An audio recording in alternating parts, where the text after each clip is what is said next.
Awesome. Okay, it is 12 p.m. So I will bring my thing up and I will do the intro. Jeremy, thank you for getting us going there. Thank you, sir. Okay, and we have Detlef with us, which is really awesome. Sorry. Wait, I have a ton of people coming into the waiting room. It's been a while since I've had to juggle that. Okay, I'll mute Jeremy out. Everybody else is muted out. So in 3, 2, 1. Welcome to APEC.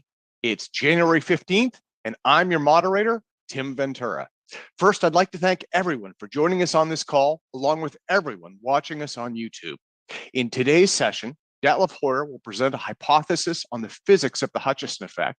Kevin Day will talk about Navy UAP encounters and recent UAP expeditions. And Todd Desiato will discuss Alexei Chekurkov's Graviflyer. Mark Sokol is also going to be discussing his recent appearance at the Tesla Society, and we're going to be hosting a discussion on Alzaphon experiments. We're going to finish off the event also with an open discussion and ad hoc presentations by conference attendees. So let me do some quick reminders. You can view conference replays, details, and speaker info on our website at altpropulsion.com. Please save those questions for the Q&A session after each presentation. You can raise your hand in Zoom using Option Y on Mac or Alt Y on Windows. Again, that's Option Y on Mac or Alt Y on Windows. You can also type those questions in the chat. We do our best to go through them after each presenter finishes. Okay, so let me now introduce our first guest. I'm very excited to have Dr. Detlef Hoyer return. He has a PhD in theoretical electrical engineering and a focus on research in classical 5D Kaluza relativity theory. He'll be discussing key elements of the Hutchison effect and propose a possible explanation for it based on his work in higher dimensional physics, such as Kaluza-Klein theory. His focus is going to be on the levitation aspect of the effect, not on the materials disruption. So with no further ado, let's welcome Detlef to today's event, and I will hand it over to him. Sir? Yeah, hello. Let me start my slides.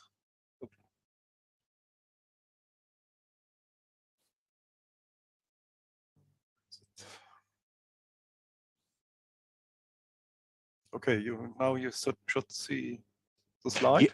Yes, it looks great. It looks great. Okay. And I love your slideshow, Detlef. It's a wonderful slideshow. You sent that earlier this week, and it's beautiful. Hello, greetings to all attendees and viewers. In the preceding APEC conference, host Tim Ventura presented photos and videos showing effects of Hutchison's experiments. Hutchison usually sets a lot of electromagnetic equipment in operation. Also, the presentations about the Graviflyer and Tesla's resonant motor were based on electromagnetism and electrical engineering.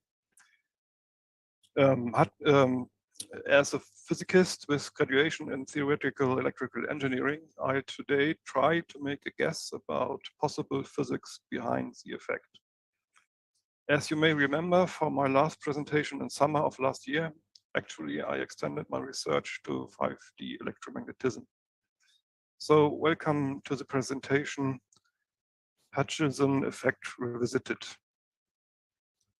The background pictures shows the Guggenheim Museum in Bilbao in the north of Spain, symbolizing a ship anchored on the banks of the river Nervion.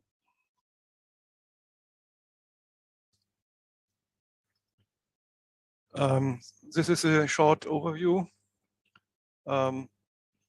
It's the topics of the chapters, but of the sections. Yes, the first two is a look back on the last conference and a short introduction into Hutchison effect. And there's problem with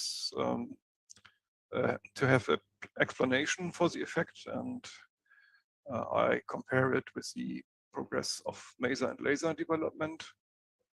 Then an interesting part of 5D Kaluza theory is the cosmological constant, and there are two, one in 4D space intrinsic and one in the fifth dimension, which is called extrinsic. And generally each physical where you can be split in the 4D one and a 5D component. Then there are interesting effects in 5D electromagnetism. And there is a scalar field in Kaluza theory, which might have also quanta. And then we come to the conclusion. The Hutchison effect shows disruption of materials and levitation of objects produced by the so-called Hutchison effect. Between 2004 and 2008, Mr. Ventura made various trips to visit Hutchison for interviews to take macro photos of disrupted materials. The videos were made in 1980 by John Hutchison. These are the typical photos, the balcony of Hutchison's apartment, and inside the apartment with all his equipment. This is a block circuit diagram of all the involved electrical components, Van graph, 15 kilovolt DC with a spark, and Tesla coils. A short review on the last section. I hope you hear. Did you hear the sound of the video? Actually, Detlef, no, we do not. And the reason is when you share your screen, you have to specifically share sound. Is it okay to play that without sound? Or do you want to stop sharing and restart sharing? You may need a plug-in for that as well. Okay. It's yes. I should have the. We can try if you'd like. Yes. Yeah, I would say go for it. If you want to stop sharing and restart sharing, there should be a little checkbox down at the bottom of your screen when you start sharing your screen, and it should say share sound for this. Okay.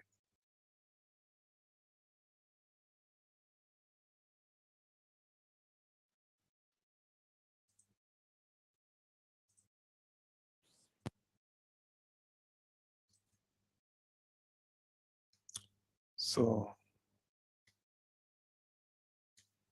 what I can tell you about John's equipment is he has had 2 up to 3 Tesla coils going together simultaneously, not always, but sometimes.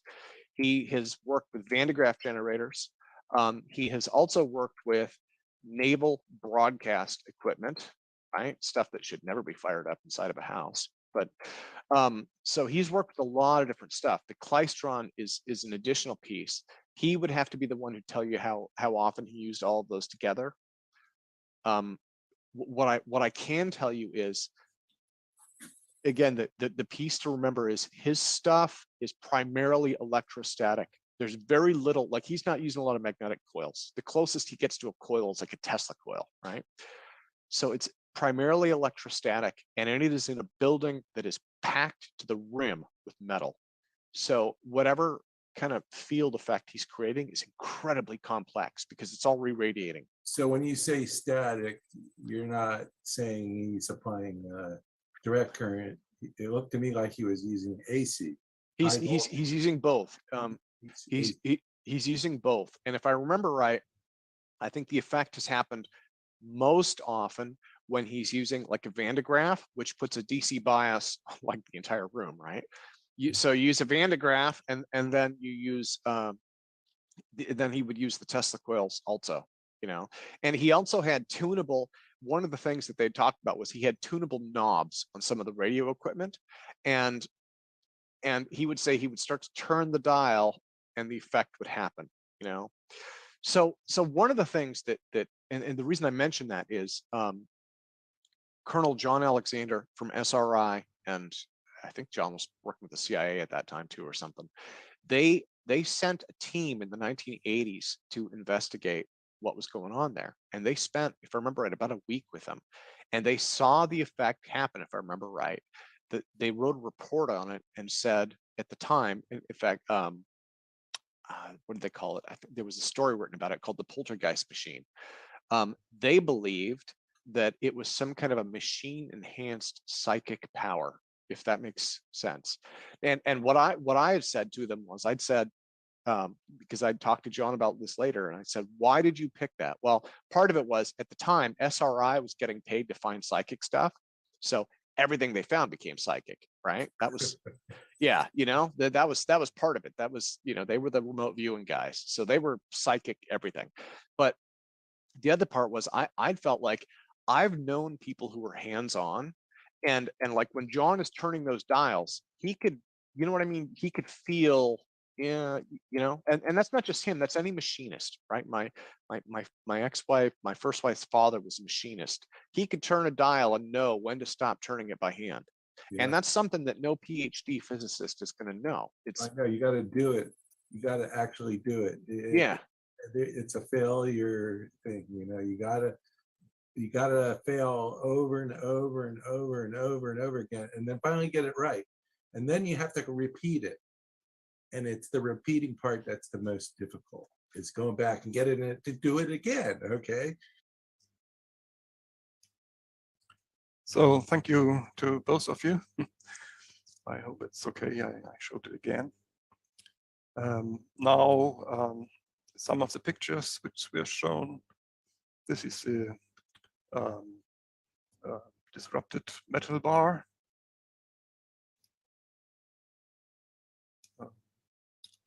Then liquid paint was levitating, and a cannonball sphere.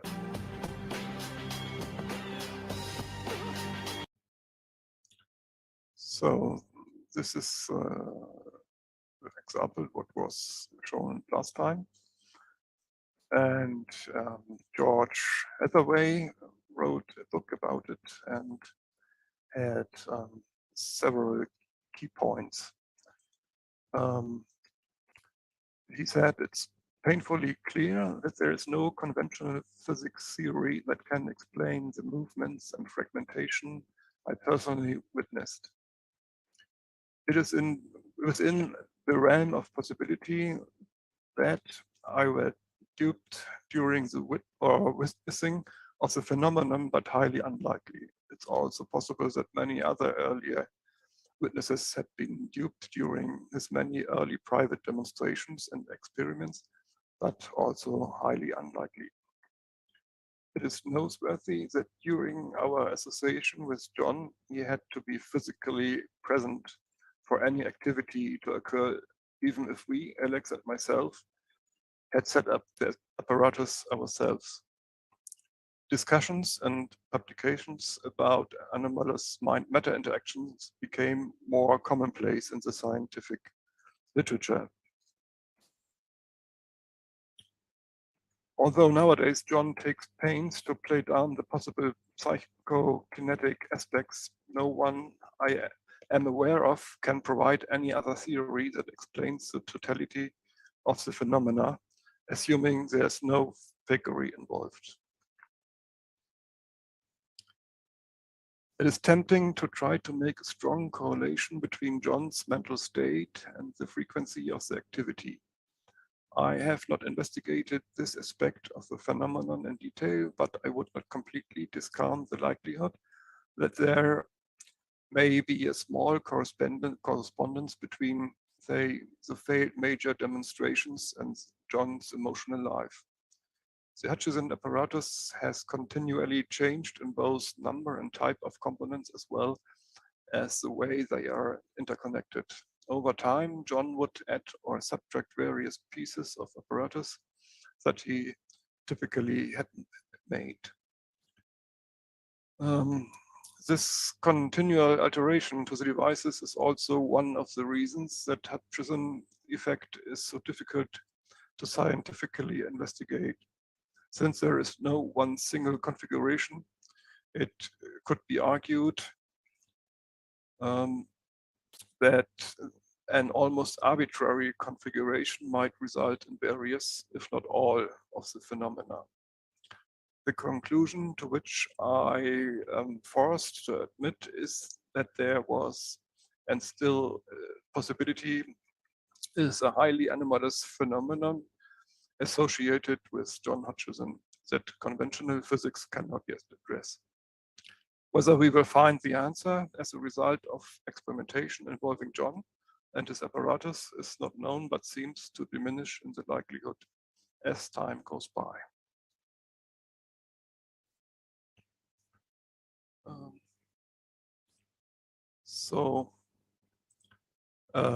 Einstein described, now I try to argue that it's not necessarily a psychokinetic effect because the development and understanding of such physical apparatus needs much time. And for the laser and maser development, Einstein describes stimulated emission as a reversal of absorption as early as 1916. It means that when a photon arrives at an atom and another photon is emitted, then the other photon takes the same direction as the incoming photon. And that was what Einstein published in 1916. And now imagine an experimenter, let's say Nikola Tesla, was able to the same time to produce laser light, and he uses a flashlight, a fluorescent tube, and two mirrors. And how does he get it to work? In 1928, Rudolf Ladenburg succeeded in experimental proof of the stimulated emission itself. It was puzzled for a long time whether the effect could be used for the amplification of light, because for reaching the amplification, an occupation inversion has to occur. This is impossible in two-level systems. At first, a three-level system was considered, and the calculation showed stability radiation in the microwave range. 1953, the first maser was built by Charles Townes, James Gordon, and Herbert Zeiger at Columbia University. 1957, the first infrared laser, the infrared laser research began at Bell Labs. And 1960, in May, Theodore Maimer was able to demonstrate the first working laser, a ruby laser. That is what we saw here. Flashlight for the occupation inversion and a ruby crystal and two mirrors. That was in 1960. And also in December 1916, Ali Javan showed the first continuous infrared helium-neon gas laser. And in 1962, the helium-neon gas laser with the red light as we know it. And this development took 56 years. And this to get this helium neon laser work, you need a thin glass tube of 1 millimeter diameter and several decimeter long. Gas consisting of a mixture of 10:1 of helium and neon, total pressure of about 1 torr, small electrical discharge of 1 to 30 milliamperes, and at 1 to 2 kilovolts. And to ignite this lamp, a voltage of 10 to 15 kilovolts is needed. Two Brewster mirrors and windows, polarization windows, and 2 mirrors. So if it's not possible to get an explanation for the Hutchison effect, it does not mean it's psychokinetic.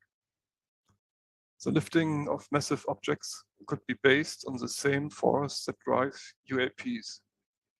We saw this cannonball lifting. UAP precession is barely assumed to be psychokinetic based. So the focus on the interaction between the M and gravity should be there, which is also mentioned several times in the book of Hathaway. So we need a short excursus to relativity theory,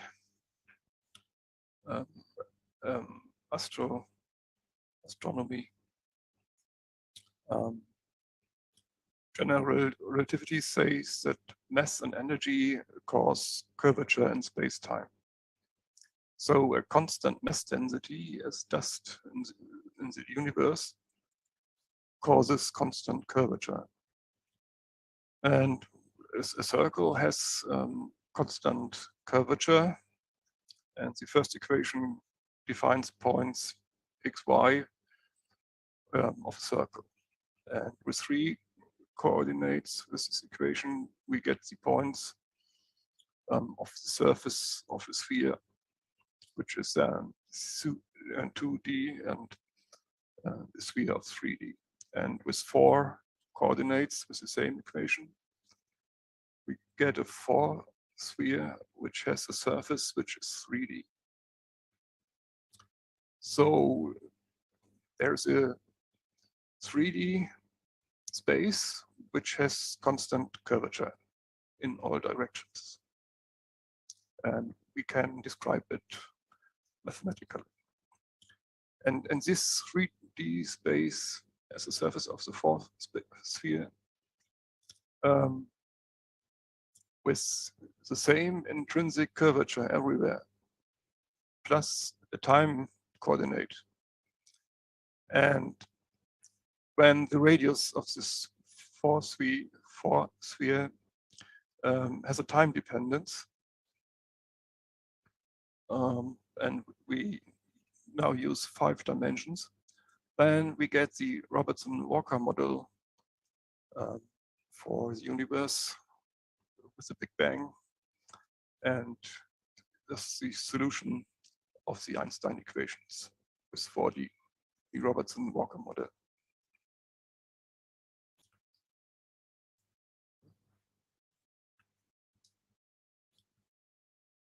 So here is a picture with the expanding universe from the Big Bang and getting bigger and bigger. There's on the upper left side the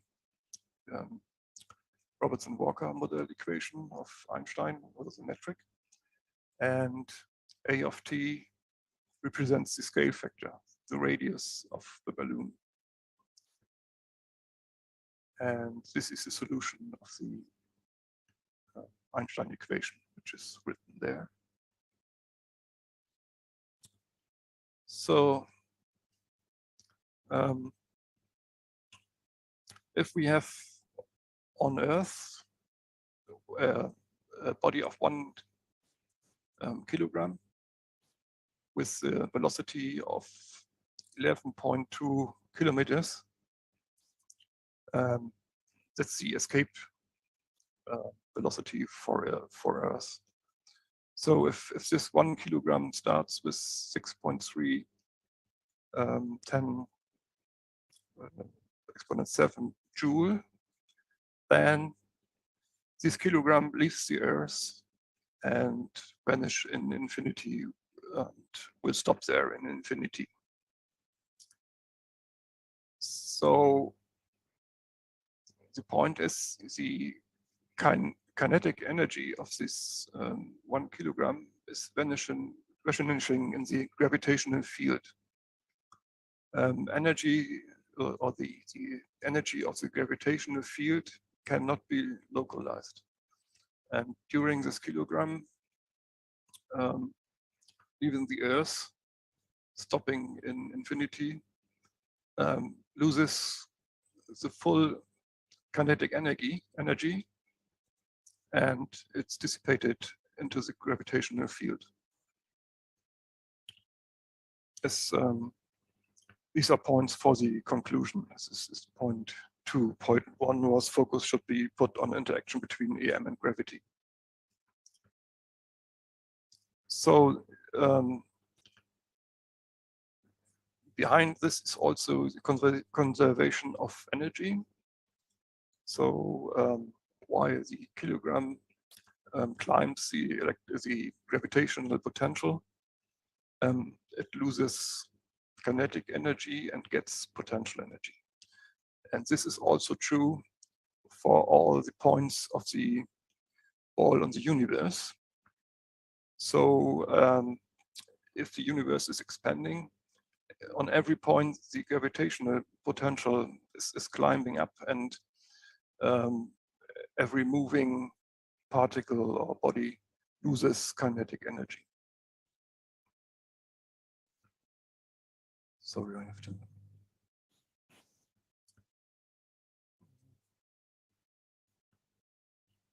These are two equations from the Friedman, they are called the Friedman equations from the Robertson-Walker model. And they have to be fulfilled and are some kind of energy conservation. The second equation says that the kinetic energy seen from the origin, which is the center of the ball, of the balloon, of the universe, of the description of the universe, of a particle of unit mass moving with the expansion, plus its negative gravitational potential energy, also relative to the mass contained in the space of matter closer to the origin. It is equal to a constant relative to the curve. In other words, the energy relative to the origin of a co-moving particle in free fall is conserved. So it's, but it's for a point in the universe which is always on the same location. It's just moving orthogonal to it.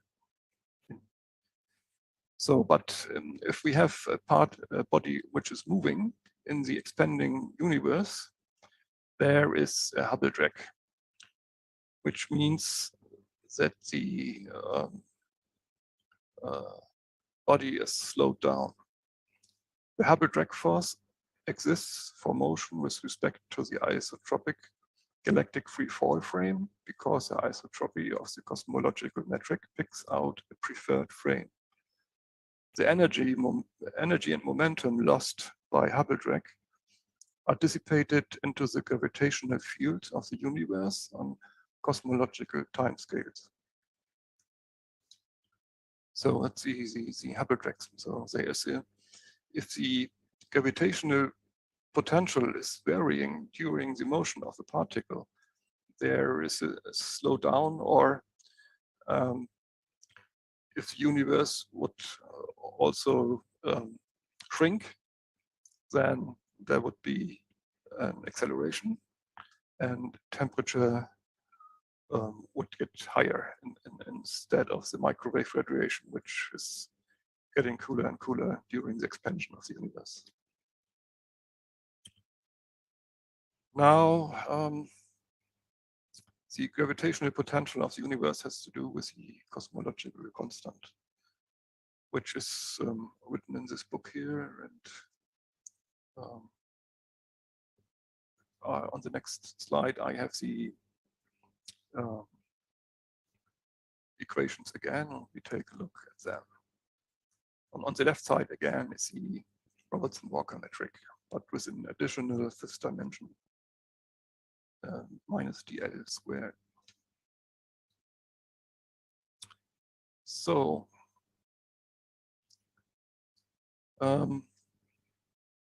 here on the left side, there is the scale parameter, not a, but s squared. And it's in the literature sometimes s or a. And here in the book, it's taken L, which is the extrinsic then is the intrinsic cosmological constant. And if scaling is done also with a small l, which is the intrinsic cosmological constant, then the point is that the 4D Einstein universe with reasonable properties of matter can be viewed as a 5D model on a hypersurface whose size is related to the cosmological constant. So the cosmological constant is analog to the radius of the universe. It can widen it or shrink it and change the gravitational potential everywhere on the same level. We know this from electromagnetism, that there is a Gauge freedom, and this is the Gauge freedom of gravitation. So with the cosmological constant, you can adjust the gravitational potential of the universe, and there's no force because the potential is always the same. There's no force. The gradient is 0, so it doesn't matter whether the potential is small or big, but you can scale it and scale the metric, whether it's a small universe or a big universe. But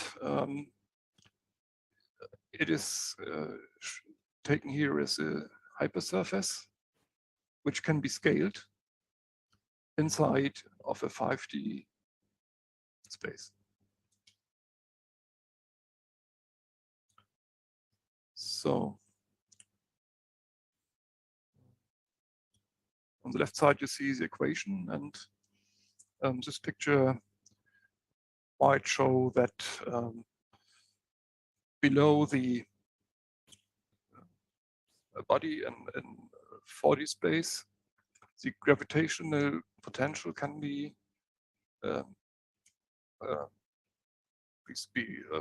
made smaller in a region.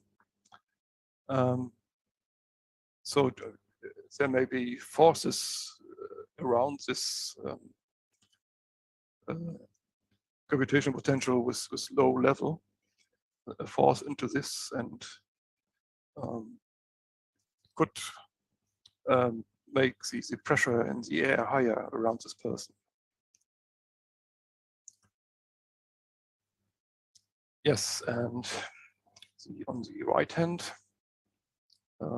this shall be a 4D hypersurface in 5D, which has different levels of gravitational potential. And on point 5,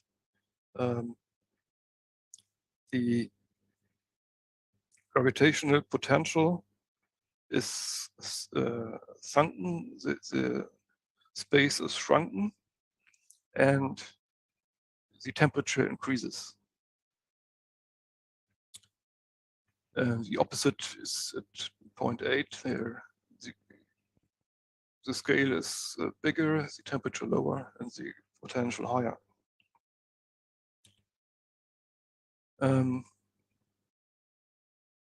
The variation in the 5th dimension causes a new force in the green area. Yes, it's the Hubble Drag. And also in the green area, perhaps by RF, a fluttering of space may cause a disruption of material, and perhaps also this 4D hypersurface can break here and be separated in different 4D membranes.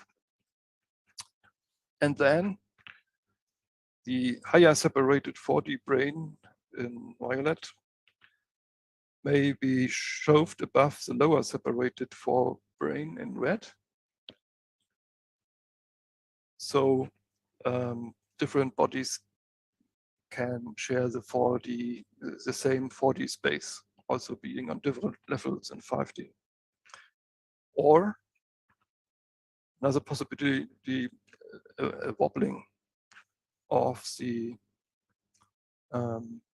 layer causes two layers of the space, but we will see it later again.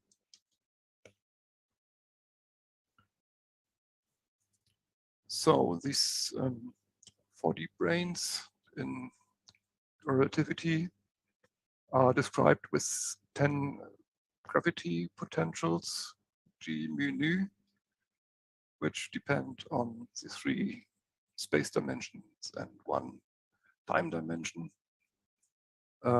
They describe the space-time symmetric, the curvature and the time dilation. And because the tensor is symmetric, there are only 10 different potentials.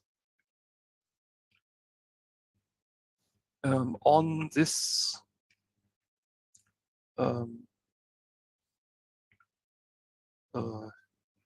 metric tensor, an operation is done, which is the Einstein tensor G mu nu, and it has to be equal to the energy stress momentum tensor with proportional constant kappa. So this is the connection between curvature of space-time and mass and energy.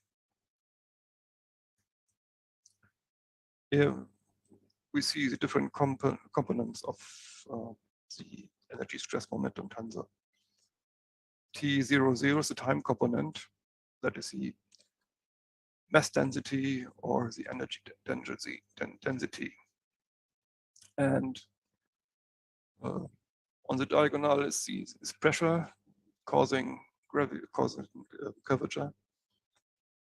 And the orange is the energy flux or momentum flux.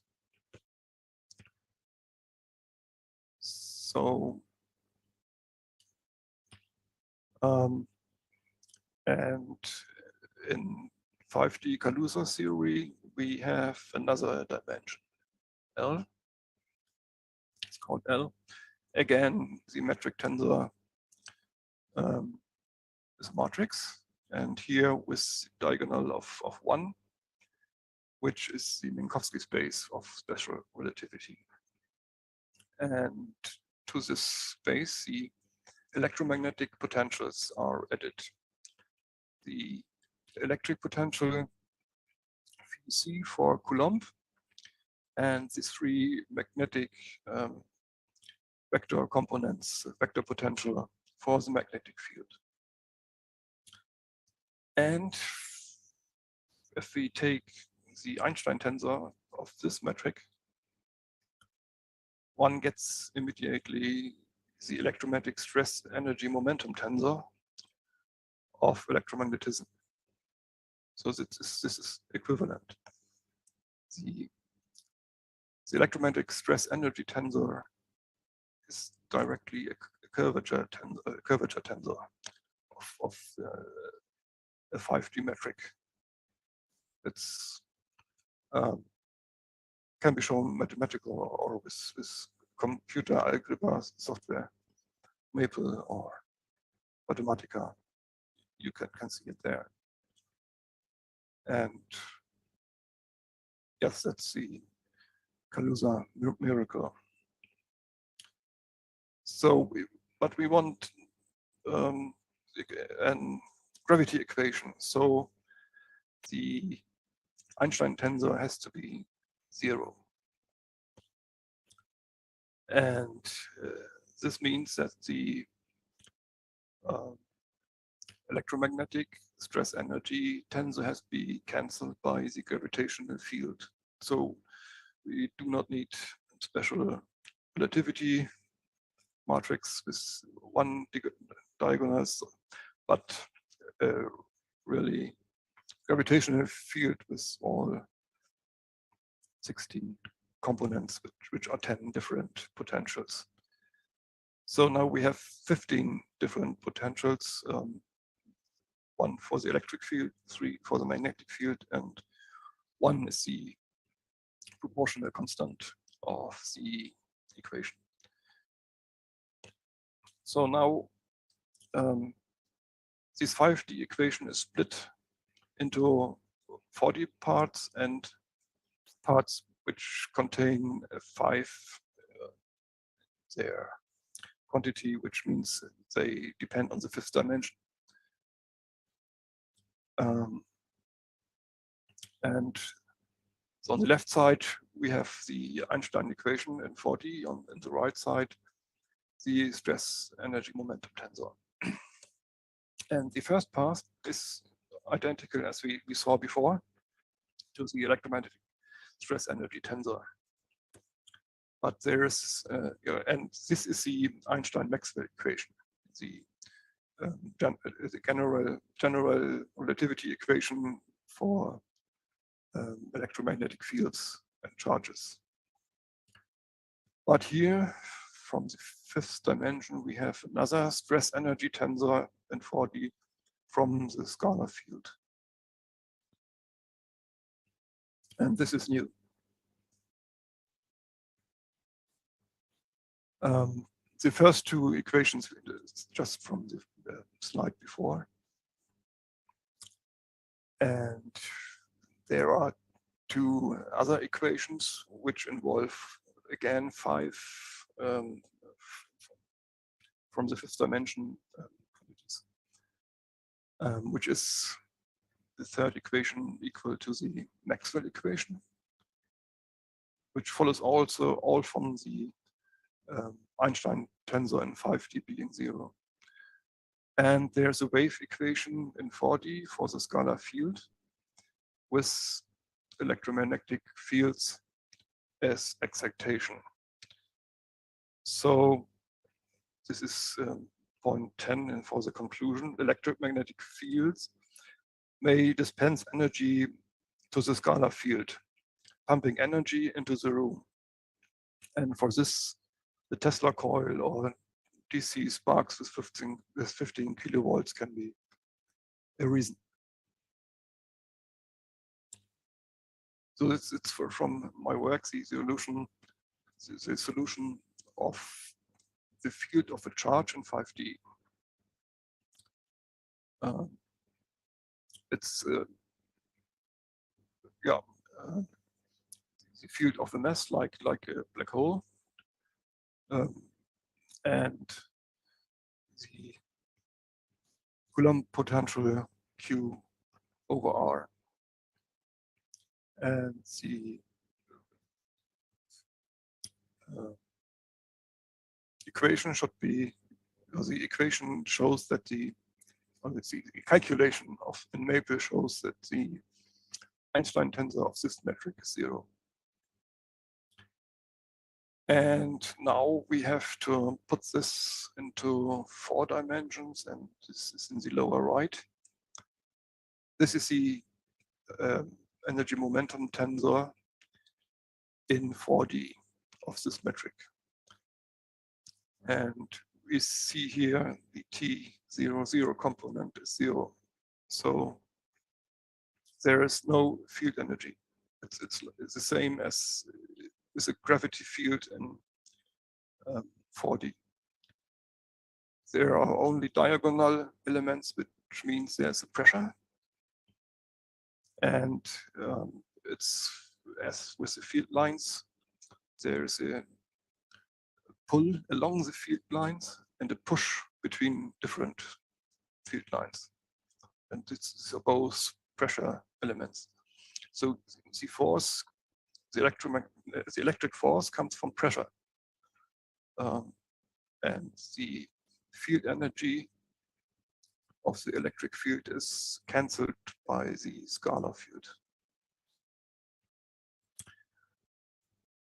But if we have a moving charge, then there's also energy. So an electromagnetic field, also electric field and magnetic field, have much energy in the field, not in the center of the mass. Where for a charge, or the charge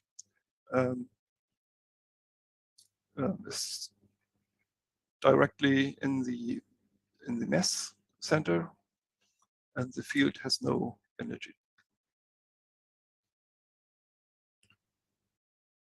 So we saw the electromagnetic energy momentum tensor, T mu, can be generated from 5D curvature. The electromagnetic field energy and scalar field cancel out. Electric force is caused by pressure. Pull along field lines and push between field lines. The static field of a charge does not have any field energy, like gravity. Charge contributes directly to the mass at the center. Charge has only field energy when it moves and has an additional magnetic field. The gravity constant is stronger in the vicinity of the charge. And if we don't know that, it would look like a reduction of effective mass of the test particle because it's more accelerated than it should be. And that is gravity, the varying of the gravity constant, I have to go back. That is on the left upper matrix, write down the 1 plus q squared over 2mr. That is the kappa, and that is different. It's a function, it's not a constant.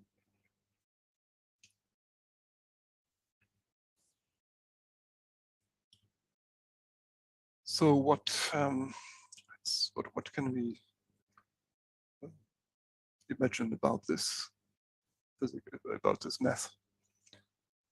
If you have the electromagnetic potential with A with components AX, AY, AZ, we would paint this as this here's the 3 components and the resulting vector. But with 4 and 5 dimensions, there's difficulty. And it's possible to paint all the 4 components of space-time into an area, into a plane, and to have the 5th dimension orthogonal to it. And this would look so. We have a vector AL in 5 dimensions, and it has the components T, X, Y, Z on the plane, and orthogonally kappa. So this would be a possible view for the 5 dimensions. So we have a plane of 4D space, a 4D brane, and an orthogonal component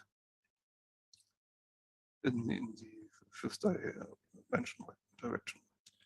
So it's like a pile carpet, 4D brane in 5D space, or a fur pelt, or a skin with hair.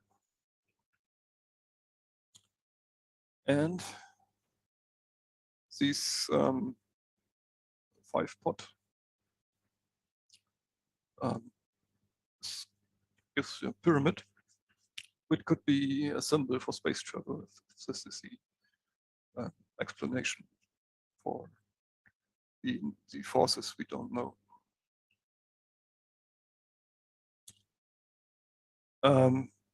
Could also be that we have 2 layers, a double layer, where 2 different bodies can move into another and share the same 4D location as we see wood and the metal, or the knife in the metal.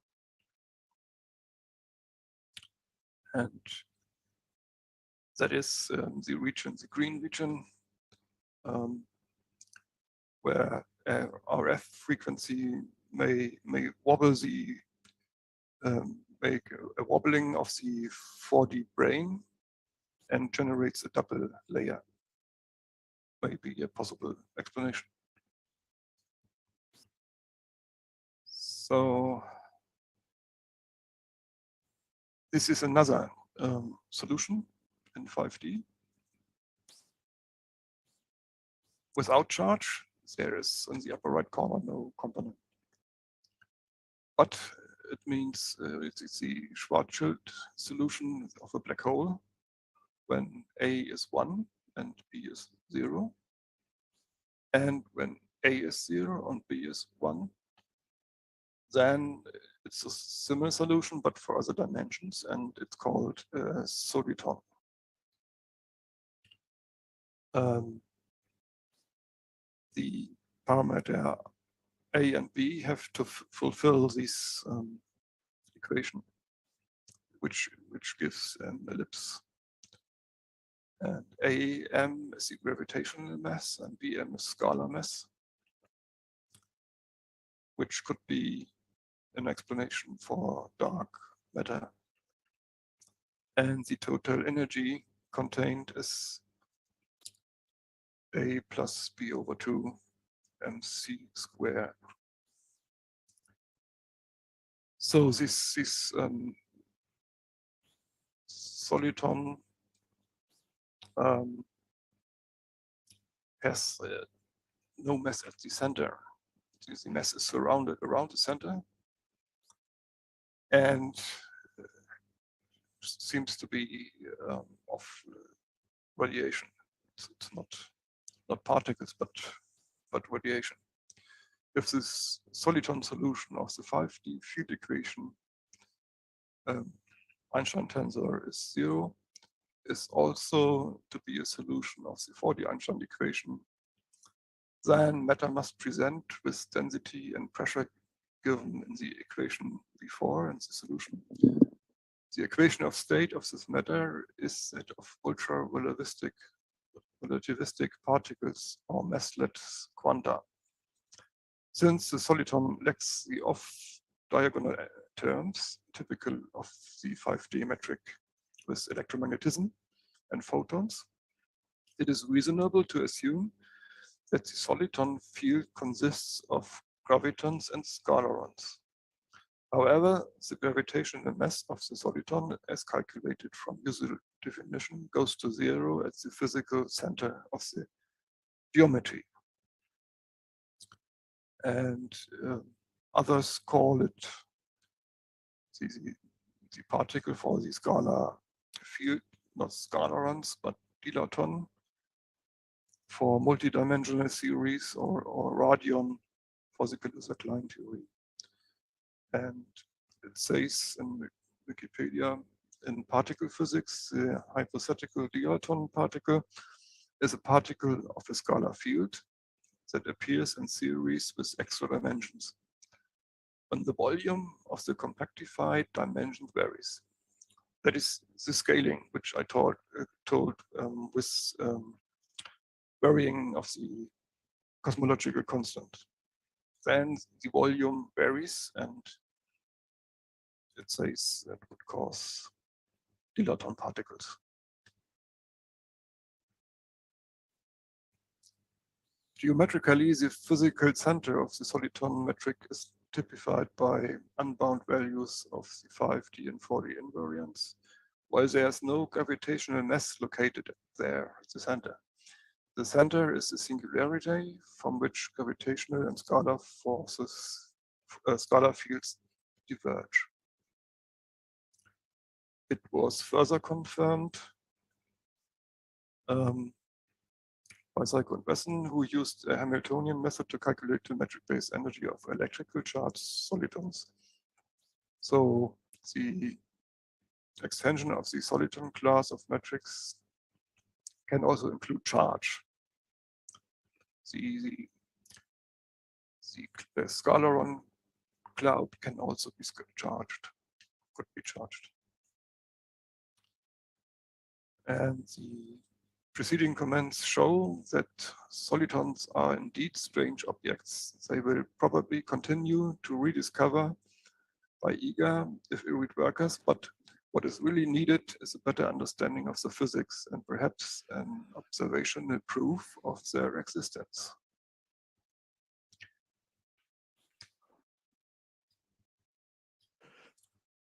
So we are at the conclusion. You saw these stars with numbers, and I recall them. The focus should be put on interaction between electromagnetism and gravity.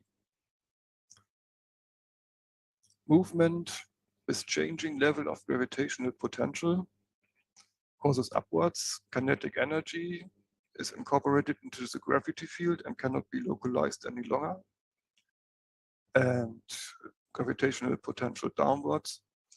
Non-localized gravity field energy is accumulated into kinetic mass.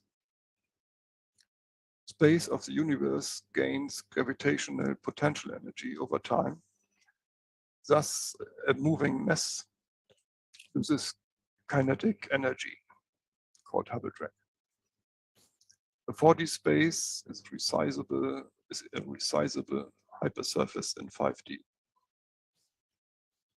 Shrunken space, sunken gravitational potential energy, gets increased temperature, which was the red area, opposite to decreasing microwave background radiation. Variations in 5 dimensions cause a new force, which was the green area and could be lifting. Fluttering space causes disruption of material. Can space break into different separate 4D membranes? It's a question, green area. Higher separated 4D brane, which was violet, may be shoved above the lower separated 4 brane, which was red. Or, with RF frequency, a wobbling causes a double layer, both resulting in two different bodies sharing the same location in 4D. The gravity constant, the scaling factor between mass energy and cross curvature, may vary. It could also be a source for a force. Electromagnetic field energy may dispense energy to the scalar field, pumping energy into the room.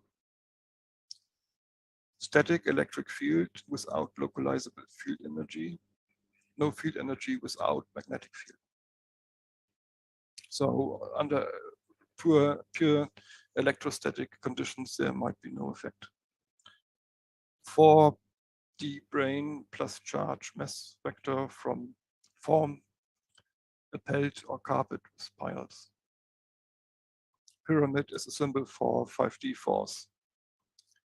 A soliton consists of radiation, but does not contain any photons, but scalarons or gravitons. Solitons may be charged. So this was the physics, which could be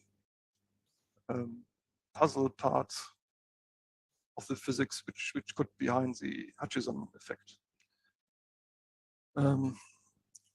It's very difficult to speak about it, and I hope you grabbed what I was telling, and yes, we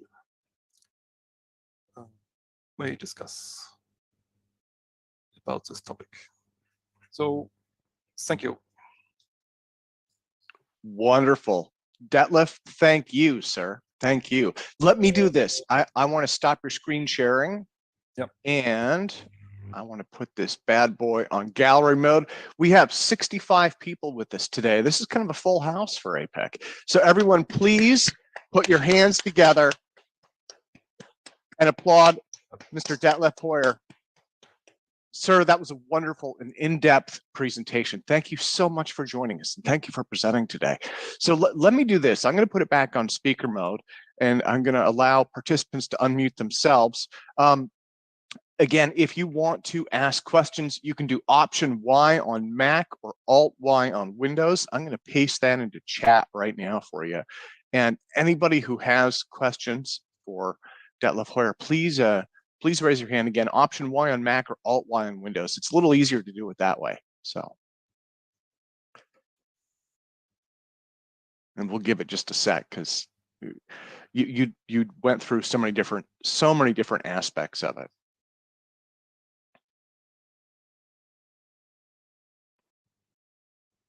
Okay, and I'm also going to scroll through chat here real quick.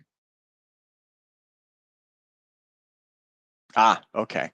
Let me see. Let me start with Dr. Andis Dembowskis.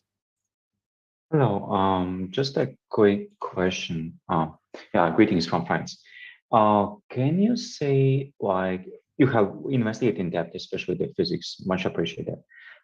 Could you tell, like, references to other works who have tried to replicate the effect and how far they have gotten? So I understand you more dive into physics and theory, but could you shed some light on possible replications and how far they have gotten of the work? Thank you. Yes, I showed the book, and there are several versions of the Kaluza theory. Kaluza himself put the kappa to a constant, which separates gravity and electromagnetism completely, as we know it. But when this kappa is varying, and also the other potentials, then there are a lot more of free parameters. But this may not cause any new effect, except the 4D space depends on the fifth dimension. So which means this shrinking or widening of the metric in 5D space, the 4D brane in the 5D space. And in the book it says it's dependence on the fifth dimension is necessary. Then there is a new effect, a new force. And a new force means we know the Lorentz force for an electron in magnetic field. It's the three-finger rule: magnetic velocity, magnetic field, and effect. So the force is always orthogonal to the velocity and will not change the velocity only in direction. Not the particle don't get faster or slower.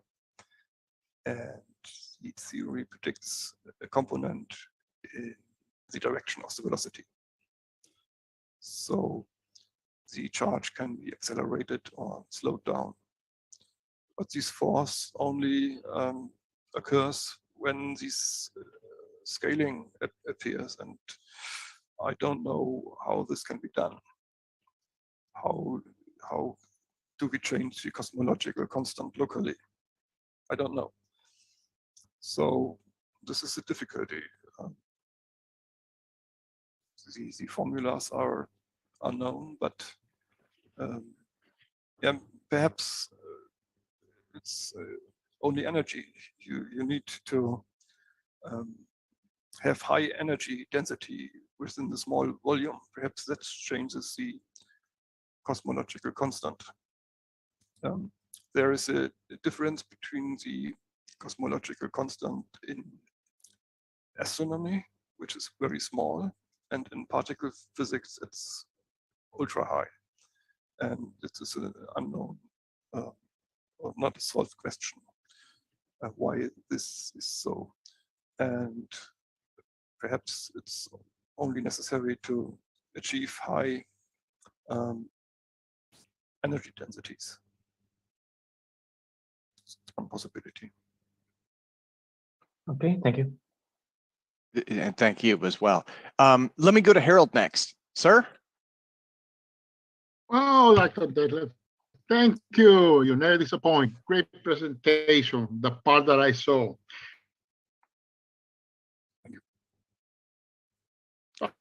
There's no. So use this, you know. Your picture is frozen. Oh, But the we hear you. field energy effect and gravity. As a localized event in space-time, can you treat, for example, that the localized, the field effect that we see on gravity is basically, can we treat it as a sum of the, for example, electromagnetic energy, the effect on nearby matter by the electric field, the magnetic field, in addition to gravity, and how would that be reflected, let's say, in a fifth-dimensional space-time configuration?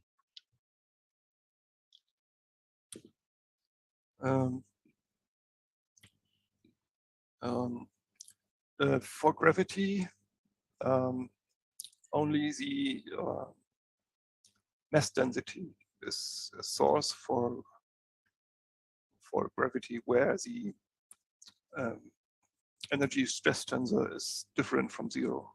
It's only the region where the mass is, and outside the body there is no energy and no energy tensor different from zero. So the gravitational field has no energy. And the 5-tree electromagnetism shows the same feature. All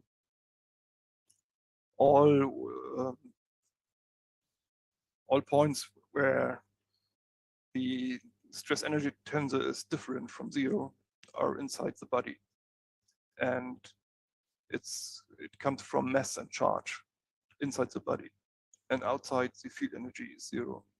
But there is pressure which causes the forces. So 5D electromagnetism is alike 4D gravity. So you asked difference. Yeah. In 5D, there was no energy momentum stress tensor. It's always taken the Einstein tensor in 5D is set to zero. And all singularities in 4D are generated by curvature in 5D. And we know it from the Campbell theorem, so that a space with singularities can be transformed into a space without singularities when you increase the dimension by 1. So in 5D, there are no sources needed. And we saw in the metric tensor that the corner value was non-zero and depend on the charge. And this is the component of time in the fifth dimension. So charge is a mass moving in the fifth dimension. So we saw in the vector which had components in t direction and in L direction. So if the charge stays at the same point and doesn't move in the fifth dimension, then there's no charge, only mass. Okay, one more question. In your conclusion, number one, you bring the effect of the electromagnetic field and gravity. There's a relationship. And Yes. the question I asked, that I just finished asking, if an observer story, let's say, to two bodies interacting with each other, let's say, you have a space-time, a volume of space in which the mass, for example, of the body that is interacting with the second body, one of them, but the first body, let's say, has a content of electromagnetic, in terms of electric field and magnetic field energy and gravity. Now, all those three are acting as if it were a proposed, force that is pulling one body toward the other. Now, my question on that one is, that can be treated, for example, a vector sum of kinetic energy and potential energy and gravity. Does that have any effect, you said on your conclusion on number 6, that variation in the 5th dimension will cause a new force? And you pointed like lift, for example. I'm looking from the viewpoint of an engineer trying to using that theory, those principles to engineer, let's say, a device. Now, can you give me an example of concrete example or something that illuminate that point? The variation on the 5th dimension will cause, the force of lift or proportion, from what you have there, because look like all that you have written from the previous presentation point that way. But now we have to reduce it to the engineering. Can you give us an example, a clue or something that we can drive that way and find something there? Yes. One is, I said, when the gravity constant varies around the mass, then it could show up as a variation in particle mass. So if you have a mass moving, its momentum is mass times velocity. It's a momentum. And if we have momentum conservation and are able to reduce the mass of the body, and the momentum has to be conservated, then the velocity has to increase. So if we manage to reduce the effective mass of a particle, then its velocity has to increase to so that we get the same momentum. So, but the particle mass can only be changed if we are able to cause changes in the 5th dimension, whatever that means. But that would be the result. What the equations say. Perhaps imagine an electromagnetic field around a machine or a vehicle, and it moves, and when you put the electromagnetic field into action, the mass of the vehicle reduces, and the momentum must be conservated, so it accelerates. That's, on that tone, conservation.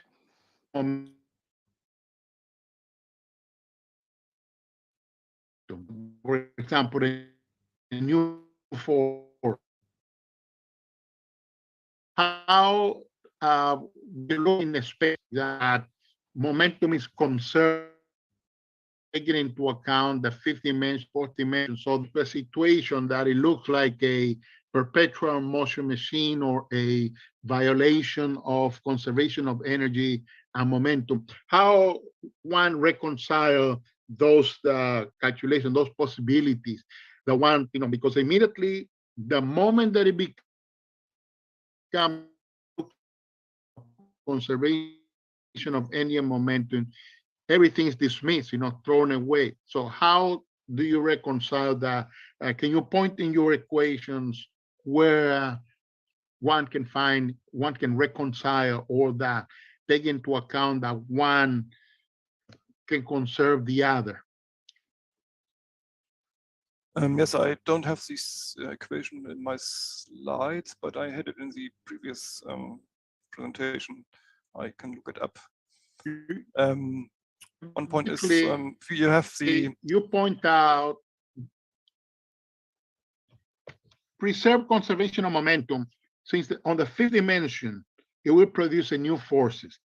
how we can reconcile with conservation of energy and momentum, because you're pointing out basically from the engineering viewpoint, if I look at everything you say, I can summarize it saying, okay, in order to affect, produce effect in the fifth dimension, and for example, and create something, a new force, one would have to say, use electromagnetic, basically electromagnetic energy, manipulated in creating a device that will use energy to produce a proportion for 6. And number 2, looks like conservation that is an exchange between kinetic and potential energy, in simple terms. Number 2, agree with that number you point out. So how can the idea, have you done any, because it seems to me like it's a wide open a bit, because all the thing that you have is so complex that one has to navigate to find, a lot of searching in order to make sure that everything from the fifth dimension using that will reconcile with conservation of momentum, conservation of energy, and would not look like a perpetual machine or a violation of laws. Because, for example, in your previous presentation, you have this diagram where you present the fifth dimension.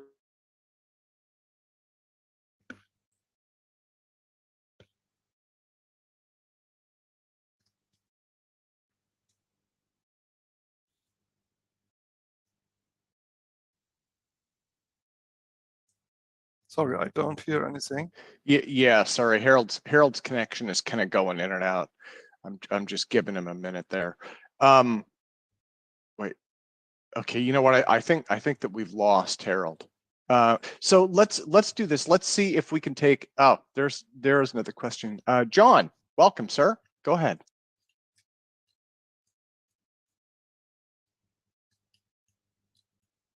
Hi, I don't know if I'm muted. Okay, I think I'm sending audio. Hope everyone can hear me. Thanks to our speaker. You look and sound great, sir. Thank you so much. I do get some interference here, so I apologize in advance.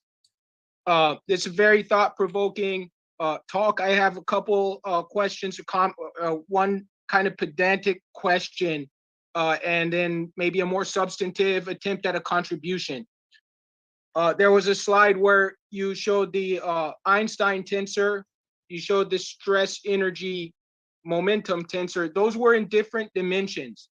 Was that stress energy, I think that's maybe because that stress energy momentum tensor resided on the forebrain, on the 5D kind of bulk. Is that what was going on there? I took there the Minkowski metric, which is 4 times 4 matrix with ones, and at the edges were the electromagnetic properties. And if we take the Einstein tensor of this metric, we also get a 5 times 5 matrix. And I showed only the 4 times 4 part of it. There are other components, but I don't know what they mean. And I left them out. Thank you, thank you. I thought as much. I appreciate that. And as far as, there's an earlier slide where it seems that these metrics, not using outside theories of general relativity and other articles we may have read, but just internally to your discussion, it looks like these metrics are defined with a constant curvature hypothesis. And due to isotropy on a cosmological scale, this is fine on a cosmic scale. But when we attempt, this is my suggestion, I think you said that it's still kind of open research to apply this in the material realm to some of the don't know how authoritative these observations are, but when we want to go to the mesoscale, I don't think we have the assumption of constant curvature. So you could use a renormalization group, I might suggest, or you could use you could maybe go into a more speculative approach of kind of a quantum gravity, where you could take tensor products of metrics.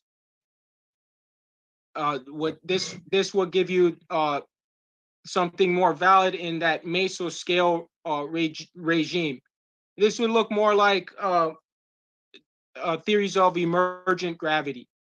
And they've had some successes with those kind of entropy driven techniques in things like superconductivity and just generally things in that mesoscale. So that's just an attempt to try to inform an approach that might bring this in more into the regime of material science.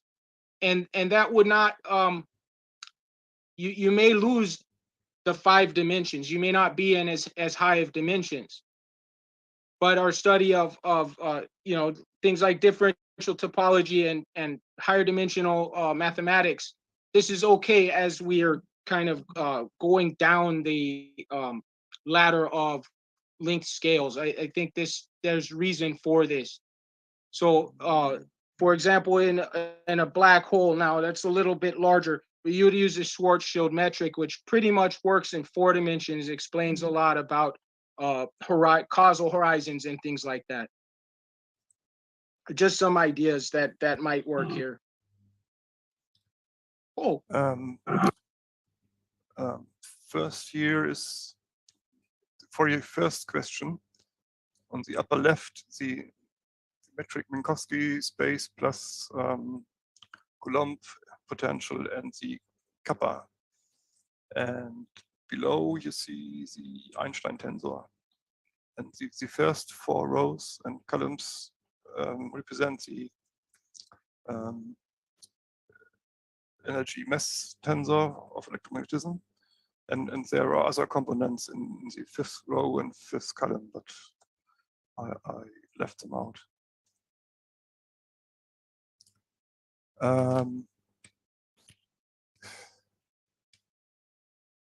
These are the equations from the question before. On the left side is the geodesic motion. You know, the Newton's equation, force is mass times acceleration. And when there's no force, there's only, so there is free fall. And free fall is the geodesic equation. And here we get derivations from the 5th dimension. So the 2nd row shows that on the left side is the normal geodesic motion, but because of the additional term, it's not 0, but it's non-zero, and there's a force, which here is called F mu. This is from the book, and it has a component parallel to the 4D velocity and a component orthogonal to the 4D velocity. And it would mean that here the force is not always normal, the green force, but there can also be a component parallel. So that would be the outcome of the theory. And go back to the solution. Oh, just a moment here. This is the solution of a charge mass, describing the gravity field, the electric field, and the magnetic field is 0 here. So we had to make a Lorentz transformation. And For zero charge, we get here the metric of a black hole, Schwarzschild metric. So this is in the universe included. So we don't have not only dusts in the universe, we have also black holes. So it's a very idealistic model, the Robertson-Borger-Friedman model. It's very idealistic.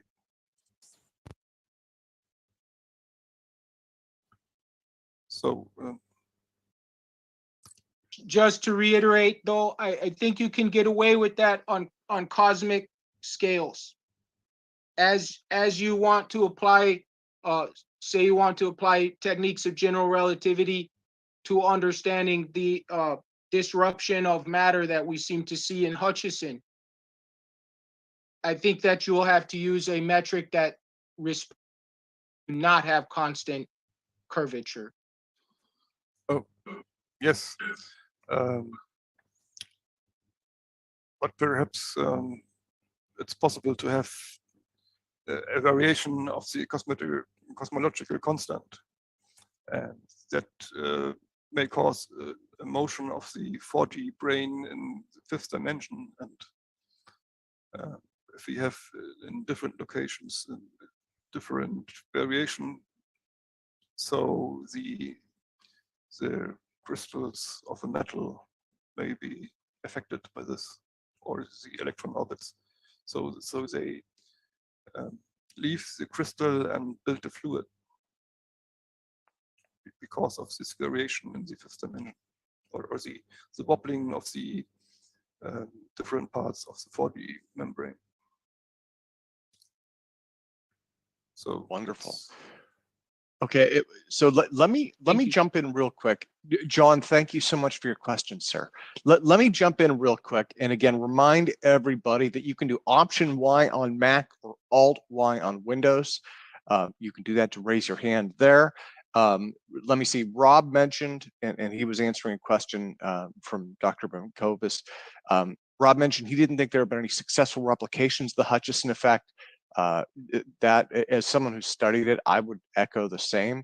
I think there are lots of things from other people that folks have looked at and said, I think this is the Hutchison effect, but to my knowledge, there's never been an official replication that's produced any results. So, you know, but again, that would be Alt Y on Windows, or sorry, Option Y on Mac or Alt Y on Windows. You can also type those questions in the chat. We've got just about half an hour left in the Q&A session. Again, I want to thank Detlef for joining us. And I would say, you know, whatever questions that you might have about this, about how Kaluza-Klein theory or 5D branes, things along those lines, might possibly create these Hutchison effect levitations, you know, fire away, fire away. yes, I talked about the electromagnetic energy, which may is the source for scalar waves or scalarons. And the Tesla coils have a certain frequency, so there's only one frequency in the field. And if you have a Van graph, this is a spark gap. The spark generates a broadband frequency signal. So it's very different putting energy into the space. And so also a knife, so the knife has another resonance frequency than the metal bar. So they may take different amounts of energy because of the different resonance frequencies, and maybe on different levels in different 4D brane levels, and move into one another. That was what I'm thinking about. And these scalaron clouds may cause a variation in the fifth dimension and cause these forces. Yeah, and then let me see, John is mentioning in chat, John, you were asking how the Hutchison effect differs from diamagnetism levitating frogs, Chinese New anti-gravity chamber. I would say I would say in all of those, they have very heavy duty magnets, right? And they're using some kind of a magnetic alignment, paramagnetism, something like along those lines. The Hutchison effect seems to happen. He's had lots of stuff like samples that he would put on a table with no large magnets and no high voltage equipment near them, right? And he would still get these effects. So I think that's probably the best way to describe it. They're definitely something different than the levitating frogs, so. Well, again, guys, option Y on Windows or option Y on Mac or Alt Y on Windows if you have questions. Jeremy Reese, I should ask, do you have any questions from the YouTube stream that Detlef could answer?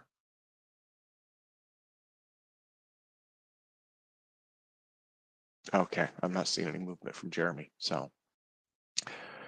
Okay, well, I'll give it one more moment, and then we could, if you guys like, we could do kind of an open discussion thing. So our next speaker is Kevin Day, who's going to be in about half an hour. Or Detlef, if you have more that you would like to share, that's also completely cool. Yes, it's all 5D electromagnetism stuff, and if you'd like to, if you want to do background info, that's if you're open to it, and if not, I don't want to pressure you. Again, I want to thank you for your presentation. In the last presentation in the summer last year, I made some statements about the book of Paul Hill, Unconventional Flying Objects. The solution which he gives is either a new force or a reduction of particle mass.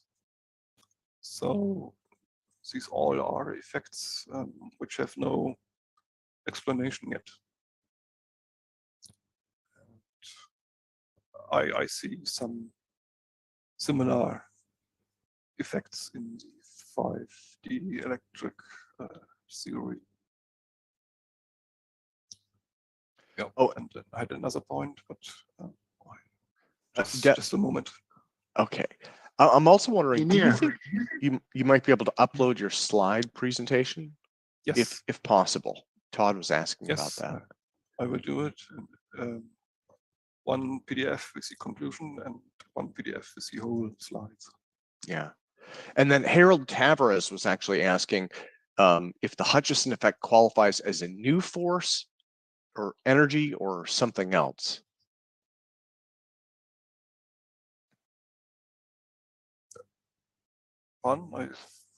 Harold was asking if the Hutchison effect qualifies as a new force or something else. That's kind of a vague question. I would say probably. I would say not a fundamental force though, right? Yeah. Yeah. Recently, I saw a video where not only lifting was shown, but also a pull on the table from right to left, and then lifting began. So it's not anti-gravity. It's a new force. We don't know yet. Yeah, absolutely. Well, and again, if you have more to share, feel free to go ahead. If not, we can do open discussion.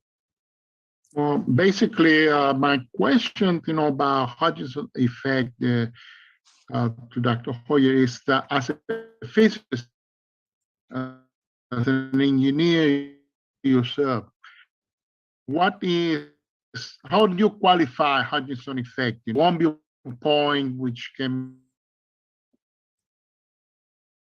in this one or non-subjective, what is it? What makes it?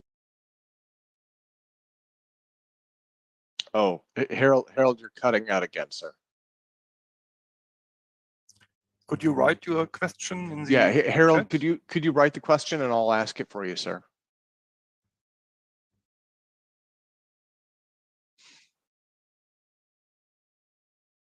Oh, there he goes. Okay, it looks like he's typing. Yeah, I wonder if the issue might be Wi-Fi connection, because it seems like he has pretty good connection a lot of the time.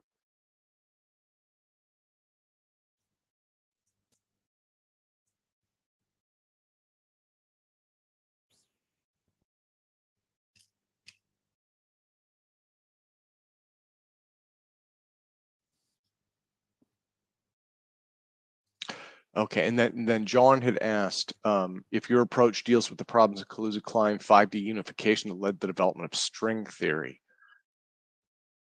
John, do you want to ask that just verbally or? Thank you. I've been fascinated lately with gravito-electromagnetism, particularly the gravitational B field, some authors have called it. And in a cosmological paper that was published in the last couple of years, some have derived this effect from the frame dragging effect in general relativity. To me, this offers a possible kind of high road to unification physics between gravity and electromagnetism, much akin to your hypotheses here, and the original 5D Kaluza-Klein unification attempts. But I've forgotten, since it's been years since I read on Kaluza-Klein, I've forgotten what the problem was. I guess it just skipped over the nuclear forces. And so I'm wondering, what were those problems, and do you address those? Or are you working in the hope that they may not be as important in the presence of some of the emerging phenomena with things like gravitomagnetism? And I know that that's very different than Hutchison and very different than diamagnetism, but there's a kind of continuum of relational effects between gravity and magnetism, and it seems like the nuclear force is left out. There are some results on unification, obviously coming in superstrings. There's also perhaps more idiosyncratic. There's a proprietary theory on unification from the MITRE group, some folks in here might be familiar with, that purports to be able to access gravity from the weak nuclear force. But my thinking now, reading on the deep connections between gravitation and electromagnetism, is that these are the high scale forces. I'm coming from a background in pure mathematics in fractal geometry. And this is related in to many different areas of analysis, such as topological data analysis in computer science. And what they're doing is analyzing data at larger and smaller scales, similar to like the Kolmogorov turbulence cascade. And you may have changes of dimension. It's a lot akin to renormalization. And in this light, it could be that at larger scales of organization, we have unified E&M and gravity. Then at smaller scales of organization, those forces are largely irrelevant, and we worry about the nuclear forces. Obviously, electromagnetism is still very important at the subatomic scale, but gravity goes out the window. But that's kind of the kind of thought I've been having lately. So sorry to just trying to paint some background to my original question. Could it be that we could even have a clean derivation of, if not E&M, but GEM at least, from just GR, or within the context of, say, five-dimensional Kaluza-Klein theory? Kaluza theory is here pure classical theory. It's not a quantum theory. And to the time of Kaluza, the quantum theory was, there were more success. And that's the reason for the Kaluza-Klein theory with a compactified fifth dimension. And it led to the string theory, which we see here on the slide. I hope you see it.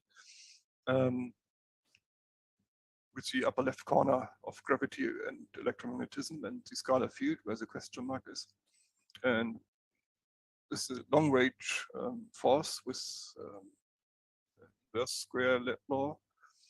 And the other are locally confined, weak interaction and strong interaction. And unification of electromagnetism and weak interaction was successful in quantum theory. And the strongest classical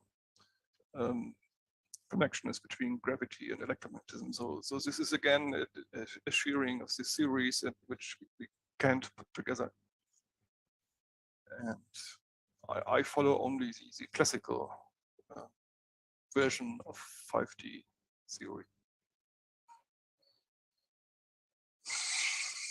Now, Detlef, if I could jump in really quick, and actually let me mute Chris. Okay, if I could jump in really quick, I did a series of interviews and spoke at length with John Deering, who is a laser physicist. He worked with James Coram, Dr. James Coram, and this was an area that he had some interest in as well. He was interested in as well Kaluza-Klein, applied string and brane theory, those things. He also knew a little bit about the Hutchison effect. One of the things that John had mentioned repeatedly, and he had mentioned this in the context of like the Nazi bell that Nick Cook described, as well as several other experiments. Poglanov's force beam generator had some anomalies that it generated.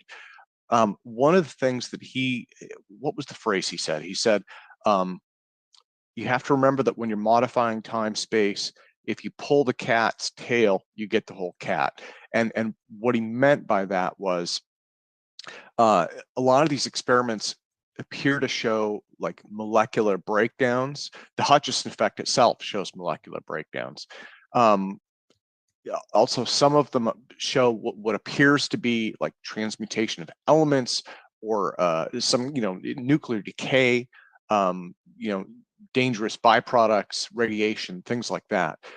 If you're modifying time space, would you expect to see those things in addition to something like a levitation effect? Would you expect to see disruptions in the strong and weak force, things along those lines? Oh, it was very surprising for me to see the Hutchison effect, which I didn't know since the end of last year. More known as the Biefeld-Brown effect. Well, I think, and if I could clarify, the reason that I mentioned that is, so what John had somewhat described, I hope I'm repeating this correctly, was if you can imagine like a molecule, right? Whatever molecule, of a metal or a plastic or something like that, and it's sitting in space-time. I think what he was trying to describe was if you were folding space-time, if you're able to fold the manifold of space-time, you're going to have molecules, atoms, all sorts of structures that are caught in that fold. And so in theory, right, like normally with a molecule you have fractions of a micron between the atoms in it. But if you're able to bend that manifold, then all of a sudden maybe the atoms can't see each other to stay connected, or maybe if that manifold, if that falls across the atom itself, maybe the atom breaks down, maybe it decays into smaller parts, So I think that was what he was describing. He was saying that in a lot of these experiments, you do see like you'll see some radioactive byproducts, you'll see molecular disruptions, all sorts of stuff. So I don't know. I mean, in your thought though, with your expertise, does that make sense? Is that something you would probably look for, or do you think it's not a relevant issue? Yes, if the gravity constant changes or the inertia changes, then the orbits would change because it's a canceling of the centrifugal force and electric force, which makes the orbit stable. And if we change the inertia, so also the orbits would change. But if we take again the expanding universe, so there also the space cell itself is widening. So dust particles would get greater distances.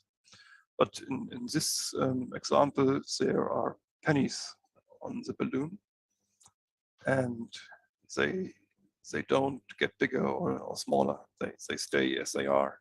Although the space is widening, they may feel the Hubble drag because of the expanding universe, but the electromagnetic forces are so strong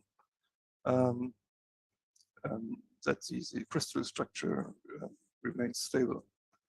Also, the space underneath is widening.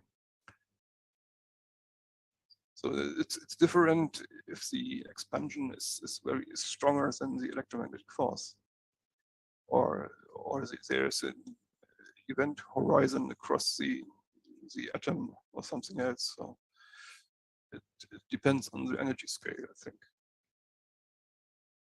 And the expansion of the universe has not so much energy. Hutchison effect has also not much energy, only for over resonance effects, perhaps. But I don't know. With this low energy, I would expect such effects. But if you have enough energy to fold space-time, then the atoms may be broken. Well, thank you. And again, because we've had a few new people enter the conference here, Option Y on Mac or Alt Y on Windows to raise your hand and ask a question. Dr. Detlef Hoyer has been talking about a hypothesis for the Hutchison effect in 5D Kaluza-Klein space. Option Y on Mac, Alt Y on Windows, or you can chat those questions out and we will pick them up in chat. And I think Harold actually had a question in chat. He said, what makes the Hutchison effect interesting to you as a scientist? Detlef, do you have any thoughts on that? I guess, what is the most interesting part of the Hutchison effect for you? It's the lifting, or as I said, the push along the table, and it's a force we don't know yet, because it's not electric, it's not magnetic, it's not diamagnetic, it's unknown, and there might be maybe this force is real, and there has to be in our known physics somewhere a loophole where this physics for this force hides, and I try to find it. Also, this may be the key to the UAP propulsion, which is very remarkable velocities, and it should be cleared whether this is real, especially because of the abduction stories. And perhaps this is all not real. Then we would need such a force for asteroid deflection to keep us safe from meteors and asteroids. Yeah, that makes total sense.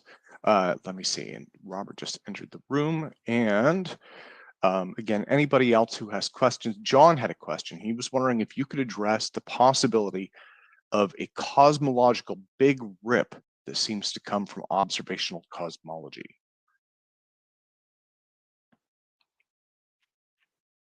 That's not something Yes. that I'm. Yes. Oh. Yes, it's the Robertson-Walker-Friedmann-Lemaitre model of the Einstein equation, which has also the cosmological constant. And we had the slide where I said that there is a energy conservation for the gravitational level and the rate of expansion of the universe. And it depends on the total energy of the expansion. If it's small, then the expansion will come to zero, and the universe again falls into the one center point. If the energy has a critical value, then the expansion goes on forever, but stops in infinity. And this model has always Euclidean geometry, so the curvature is 0. And we seem to have a universe where the energy is greater than the critical energy, so it expands hyperbolically and will expand forever. And in the velocity of the expansion will increase. So sometime it will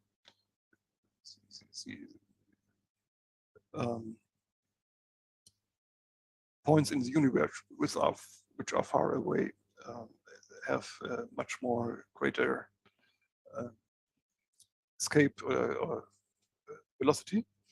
The Hubble constant is 75 kilometers per second, kilometers per second for 1 megaparsec. So this is the velocity in which the Andromeda galaxy flies away from us. And the bigger the distance is, desto greater is the velocity. So for very great distances, it reaches the light velocity, and there is an event horizon. And if the velocity increases, then this event horizon comes nearer and nearer. And sometime it will approach Earth, and sometime it will approach the atoms, and that is the big rip. So I thought the question was, what is the big rip? It was no connection to the fifth dimension in the question, I think. Wonderful. Well, thank you so much. Oh, yeah, John, do you want to go again, sir?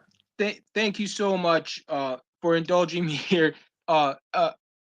You had the metric with little l squared over big L squared.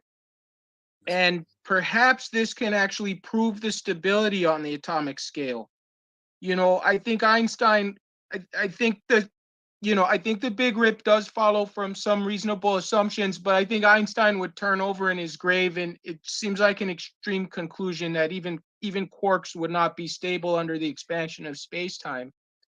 And if you look at that term in that metric, I'm not looking at the slide, so I'm going from memory, but you have that little l in the numerator. So as we zoom in, that little l is getting small. And in that scenario of cosmic accelerated expansion, that big L is getting big in the denominator. and that's taking the local metric on small L scales to 0, is it not? And maybe your derivation here actually shows the stability of space-time on local scales, which is fitting of kind of a classically inspired theory. I think that would be very laudable if that holds out. But I'm probably biased looking at it and thinking kind of anti-big rip. Okay. No, that's actually my research or understanding these equations in the book. And in the book, this equation is used to derive the geodesic motion, which then has a fifth force in addition to the other forces. And I can't answer that, whether this is a contribution to the stability or not of atoms. I'm sorry. You're muted. Oh, John, you are. Oh, okay. Yeah, he's muted himself out there. Okay, and let me see. There's Kim Beresford just joined, and that may be Kevin as well. Let me see. So yeah, it's 1:56. We've got about 4 minutes left. If anybody has any final questions for, Robert, sir. More questions. Oh, actually, let me take Robert first because he hasn't asked a question yet. Okay. Hi. Detlef, is that how you pronounce your name? Yes. I have just opened your file that you've went over. Page number 22, you showed the extrinsic and intrinsic cosmological constant. That curve from the simulation of the Earth going to deep space. Of E potential to radius.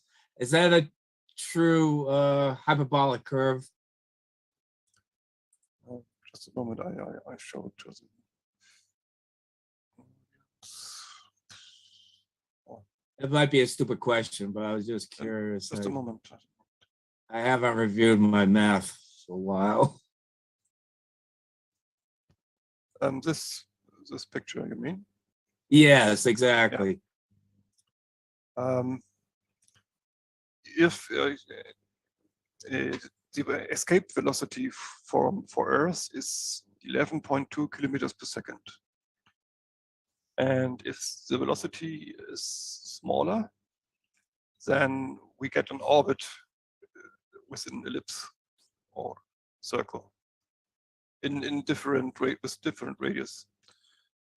If the velocity of the body is exactly the escape velocity, the trajectory is parabolic and ends in infinity. It's not closing as an ellipse. And if the velocity is higher, then it has a hyperbolic trajectory. And here the electromagnetic potential is also hyperbola with 1/r. Yes, it's hyperbolic. The gravitational potential itself is also hyperbolic. Okay. I was just curious about this that. is similar to the critical energy of the universe. It's like the escape velocity. Okay. And if it's smaller, it comes back, and if it's bigger, it escapes. And So the horizontal line's the asymptote. yes. Okay. Or Representing 0 joules? Yes. Yes. Okay. All right. And Thank you. The gravitational energy is negative, and the kinetic energy positive. All right. Okay. Thank you. There was Awesome. Harold. Okay, well, thank you. Yeah, thank you, Robert. So yeah, it is 1:59 now. So I think that we are just about all set. So let me do this. Again, what I want to do is I want to put this back on gallery mode here, and everyone, you know what? Let me mute this out. Okay, mute. Oops. Here, I'll just do mute all. Okay, and everyone, please put your hands together for Detlef Hoyer. Again, remarkable presentation. Detlef, thank you so much for returning to APEC and for presenting on this. This is wonderful material. It's truly an honor to have had you here. Okay, so what I want to do now is, oh, absolutely, sir, absolutely. So our next guest is, and we have Kim here. I have a feeling that this is actually Kevin using her Zoom login. So I'm going to ask to unmute. Let me start with an intro though first. I want to start with an introduction. Kevin Day is joining us today to discuss his Tic-Tac UAP experience aboard the USS Princeton in 2004, along with his current field research as the founder of UAP Expeditions. Kevin is a retired United States Navy Senior Chief Petty Officer. He's a former operations specialist and Top Gun air intercept controller with over 20 years experience in strike group air defense, including wartime operations, an expert operator of the highly advanced Spy-1 radar system with years of service on board Aegis-equipped ships, including the Vincennes, Chosen, and the Princeton. He has logged hundreds of air-to-air intercepts of suspect aircraft in both training and wartime operations. And the reason that I think it's important to tell you guys all of that about Kevin is one of the pivotal figures in the Princeton UAP story. And he is also a highly trained, highly experienced, highly knowledgeable, and very reputable radar specialist. So he knows his stuff. Kevin, welcome back, sir. Thank you so much for joining us. Thank you, Tim. I very much appreciate the invite. Can you guys hear me okay? Yeah, you sound great. Okay. Just by a show of hands, I'm wondering who isn't really basically familiar with the actual Nimitz event, because I'd kind of like to spend some time on the post-Nimitz stuff, if that's possible, because I think the details of the Nimitz events are pretty well known. But basically, with the show of hands, who hasn't basically heard? So probably nobody. You know, when the reason why I'm speaking out right now, Tim, and you guys, is because after this happened, I joined the Department of Defense, immediately became a Department of Defense contractor, and I was really concerned. I was like, this was my last underway in the Navy in uniform, and my job was air defense, you know, like the freedom and the safety and navigation and all that. So when these objects appeared in our airspace and no one seemed to really care, I was like, what in the hell? So I tried to voice my concerns, like, this is a safety of flight issue. You know, I'm not saying these are UFOs, but whatever it was real, and it's in our airspace, and is a safe. And I got laughed out of the Department of Defense because people, all they could hear was UFO. I got so damn frustrated, I quit my job. I moved back to Phoenix at the time I was living there, and I didn't know what to do. So I was getting ready to go to school. I was going to go back to get my master's degree on the GI Bill. Glad I did. So I wrote a story. It's called The Seer, and I published it in the Library of Congress back in, I think it was 08, 09, for two reasons. One, to get the story off my chest. I fictionalized the whole thing just so, because there was people still active duty at the time when I wrote it. And also just in case this story ever became public, that my little fictional story will become proof that this really happened. And you know what? All these years later, I ended up back home in Southern Oregon. I was volunteering down here at the local golf course. I just reopened the kitchen. I was carrying out a plate of food, and all of a sudden, someone had turned off the tournament. I was like, hey. And then I saw what was on TV. It was CNN, and Commander Fravor was on there in the storybook. And I yelled out, Dave, I got to go. I was so stunned that I dropped the plate of fish and chips and ran home. And immediately I called Gary Voorhees, because he was there on the Princeton with me. I said, hey, Gary, man. And he's like, I know, Kevin, I just saw it on CNN. I said, dude, we can't let this guy twist in the wind by himself. We got to support it. We got to support him. And so that's kind of how we came together to support Commander Fravor. One thing led to another, and we ended up making a nonprofit. It's called UAP Expeditions, and we have some New York University physicists involved with us, and some Silicon Valley investors and entrepreneurs and gadgetry wizards, for lack of a better word for them. And we are going out, and our mission statement is UAP is real. We know it's real. It's findable, and we've proven that already. I'll tell you how in just a minute. And also that it's knowable. Now, the reason why I say it's findable, because we did a SoCal expedition recently, and we did in fact find them. And Kevin Knuth, Dr. Kevin Knuth and Dr. Matthew Zydalgas from New York University, they collected all their data on all their gear, and they're doing academic papers right now, which are due out in a couple months, which are going to be pretty stunning. Just 2 quick giveaways. We actually detected 2 gamma ray spikes within a second of each other, which is extremely unusual. I didn't really know what I was looking at, but Professor Knuth pulls me aside. Hey, Kevin, I know you don't really know what you're looking there on the display, but the odds of that happen are about 1,000,000 to 1. And then later on, Matthew Zydalgas pulled me aside. Hey, said, Kevin, I can't explain what we found here, but do you think they showed up just because we were here to find them? And I said to him, and I think this is true, I said, yeah, I think intention is a part of this phenomenon. I really do. They can perceive our intentions. And the reason why I believe that is because in 2004, after Commander Fravor had intercepted the UAP down at the Ocean Service and he was going back, this thing disappeared right in front of him, went 60 miles in less than a second, and went right to his combat air patrol station, a secret point in the sky that he hadn't even been to yet, and no one even knew it was there. How in the hell did this UAP know where it was? It somehow read our intention. That's why I think that they can somehow. I think they can read our intentions. And the reason why today I want to speak out about this is because when right after this happened, I didn't know anything about Valley Davis, Jacques Vallée, Eric Davis, or the UAP and the human post effects of encounter. This shit, I just started changing. I ended up in the wilderness out here looking for the mother lode for a gold deposit from a family mining claim 100 years old. And I did find it too, by the way, just so you know. But I'm pretty sure all my friends and family thought I was going crazy.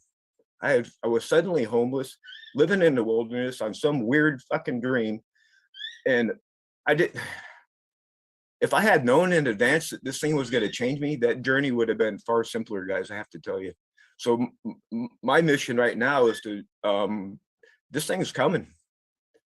And the world needs to get prepared, and people need to know that when they encounter these objects, whatever they are, you're going to be changed by it, and don't be scared. Embrace it, because it's going to make you better.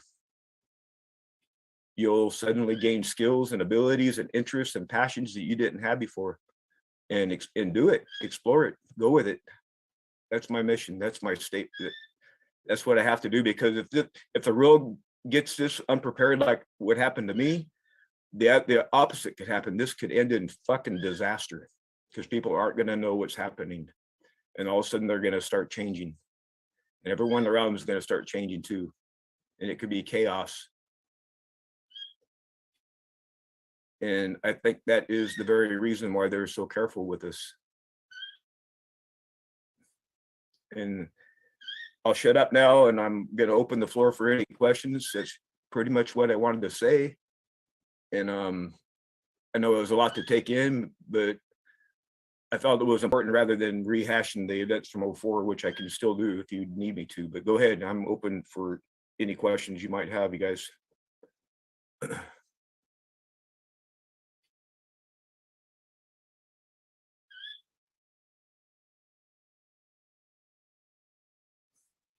Can you hear me? Hello? Sorry about that, Kevin. Yeah. Sorry about that. I had to use the restroom real quick. Okay. No, I ended my soliloquy and I opened the floor for questions. Okay. Well, let me do that. So I'm going to allow people to unmute themselves. Sorry about that, guys. So let me go to Bernie first. Bernie? Hello. Thank you so much. And it's an absolute treasure to have you on APEC and sharing your experience, Kevin. Like you are a true treasure, and I'm just speechless, really.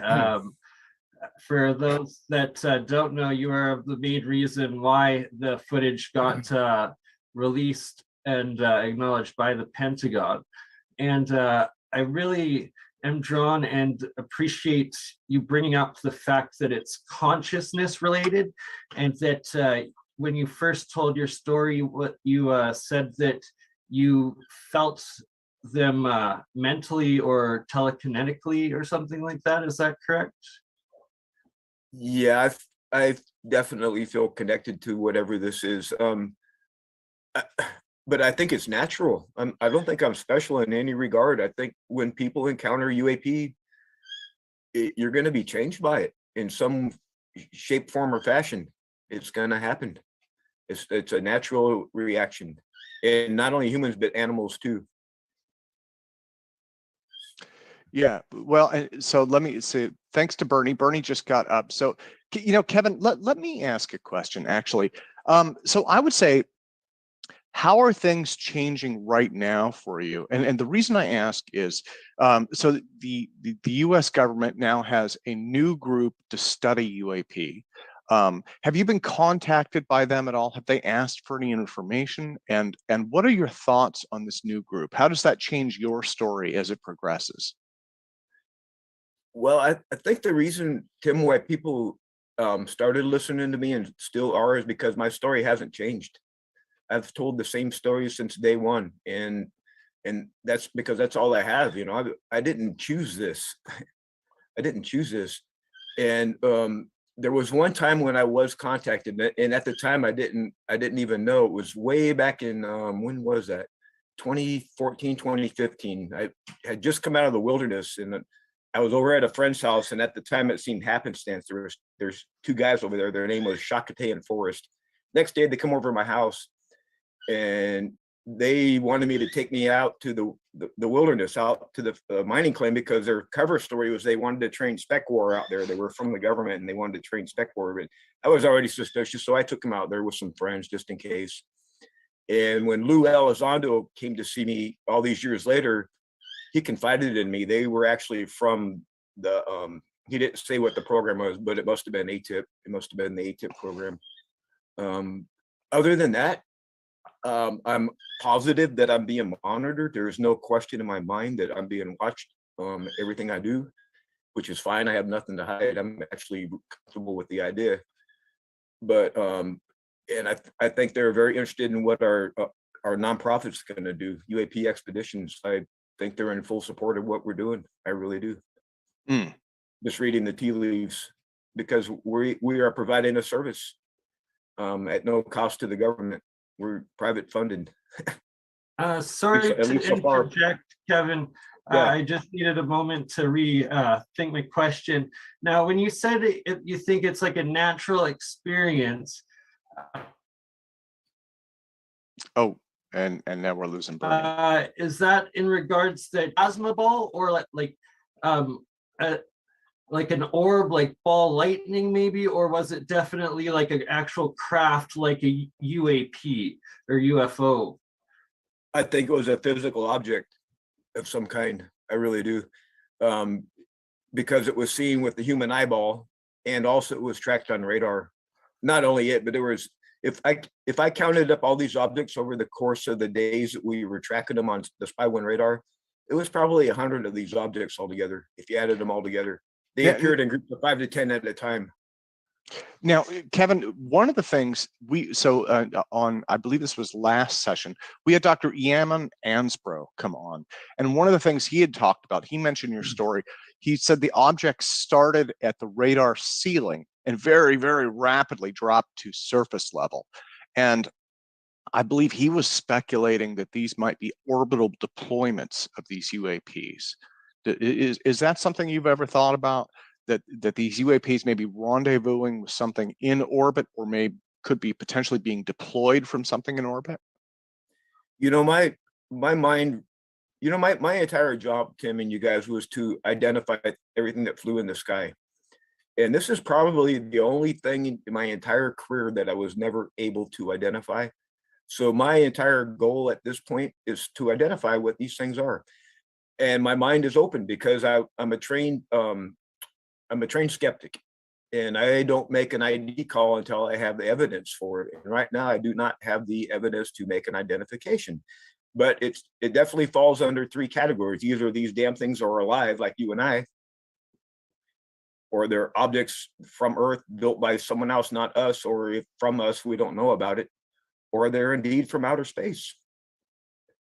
Or I guess if you wanted to throw in a fourth possibility, it's something from the dark matter realm that came over to our realm. So maybe there's four, but my mind is completely open on this. I don't know what these things were, and I want to be the guy that makes that identification. I'd still like to be that guy. Yeah. Well, and if I could suggest, I guess that the rumors that I've heard are that potentially they could be from another place. Some people have carefully suggested that they could be from another time, right? Which is, to me, that was an interesting one. The people who have suggested that just kind of brought it out of thin air. They said, well, maybe they're time travelers. Well, I mean, potentially, you know. Yeah, like I'd fall that into the fourth possibility from another dimension or time travelers. And I think Jacques Vallée is of that frame of mind. And interestingly enough, I'm watching it on Netflix, but there's a new TV show. I don't know if it's new, but it's new to me. It's called Travelers. I don't know if you've all seen it. They're basically people coming back from time to prevent disasters from happening, essentially, is what I've got out of it so far. Yeah, so it's possible too. It could be time travelers. My mind's open. I don't know what these are. If anyone else does, please speak up. Well, let me go to Michael Boyd next. And Michael, I think you have a couple of images also. So Michael's going to do a screen share for us real quick. He had a couple of images that he wanted to run by you. Let's see here.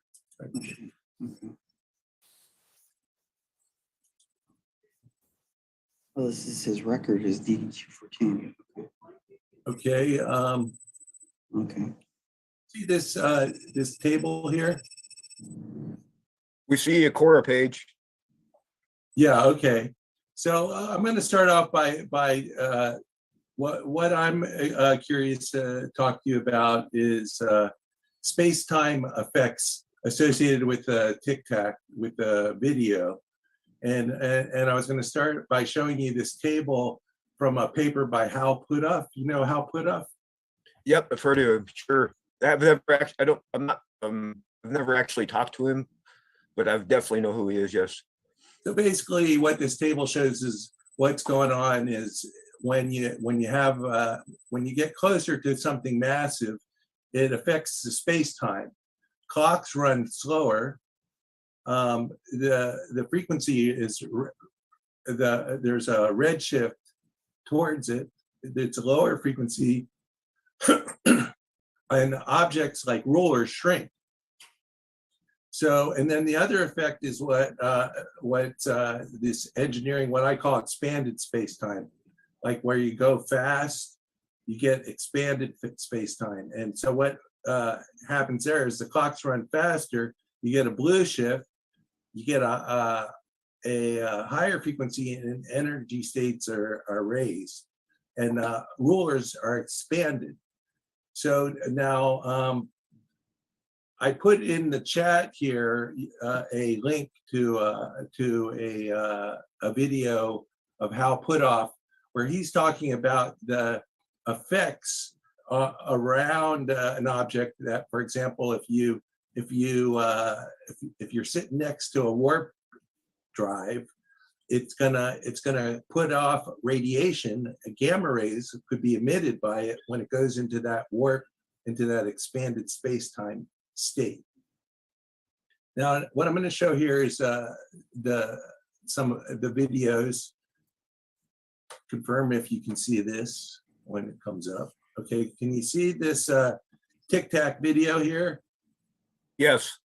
Okay, now I'm going to point out some of these effects that we're talking about. First, above the Tic Tac, you see that dark balloon region there? Yes. So that's an anti-gravity balloon. Essentially, that's above the object. Basically that's one of the properties that shows up with the expanded space-time. And then on the left here is where the direction where the Tic Tac's moving. That's also an expanded space-time region. And you'll notice as the Tic Tac moves to the left, its length increases. So essentially, as it's going fast, it's going into warp, it expands the space-time in front of it, and it stretches out. See how it stretches out there? Yes. Okay, so now the other interesting features I want to point out to you is if you look on the right here, there's these balloon-shaped things, but they're brighter. Okay.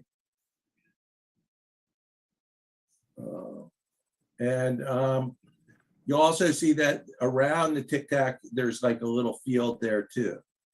Now, the way I got these images is I downloaded the Flare 1 video and I removed all the 2x images from the frames so that they're always in this. You'll see over here, it says 1. That's the, so I kept it. And the reason is because I used to make infrared detectors for Hughes aircraft in the 80s and 90s. And when you change the mag, it changes the field of view of the sensor. So it would affect it. It basically adds, it adds confusion to it. So, but what I wanted to show is that there's these other effects over here where instead of space-time being expanded, it's denser. It's like creating a part of this warp is it's creating, and then these other bubble type regions.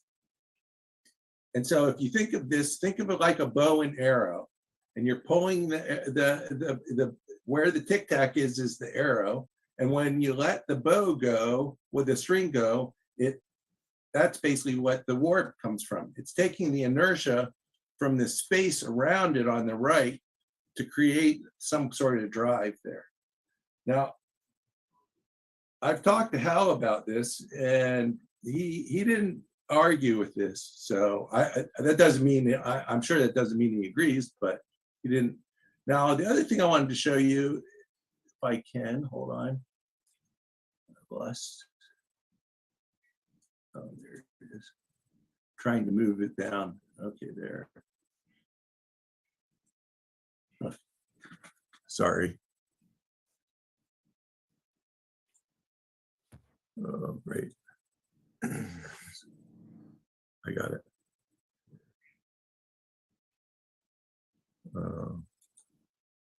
Here we go.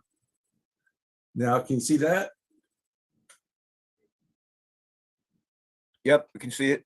Okay, so now what I have here is these frames. You'll see it looks like the Tic Tac is hitting the aircraft with some kind of pulse here.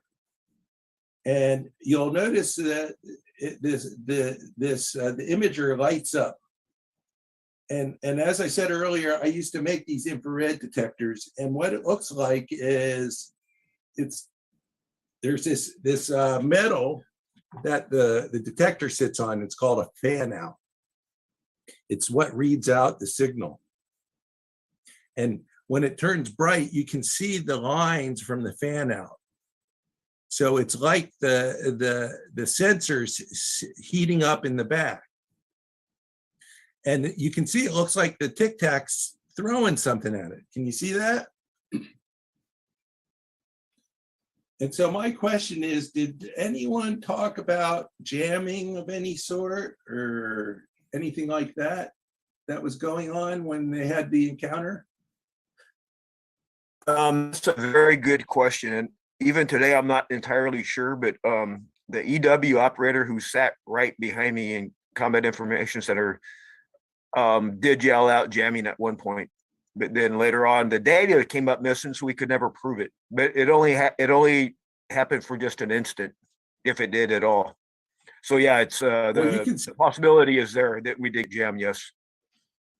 Yeah. During this time frame too, by the way, it was right during this time frame. If it would have happened, it's possible.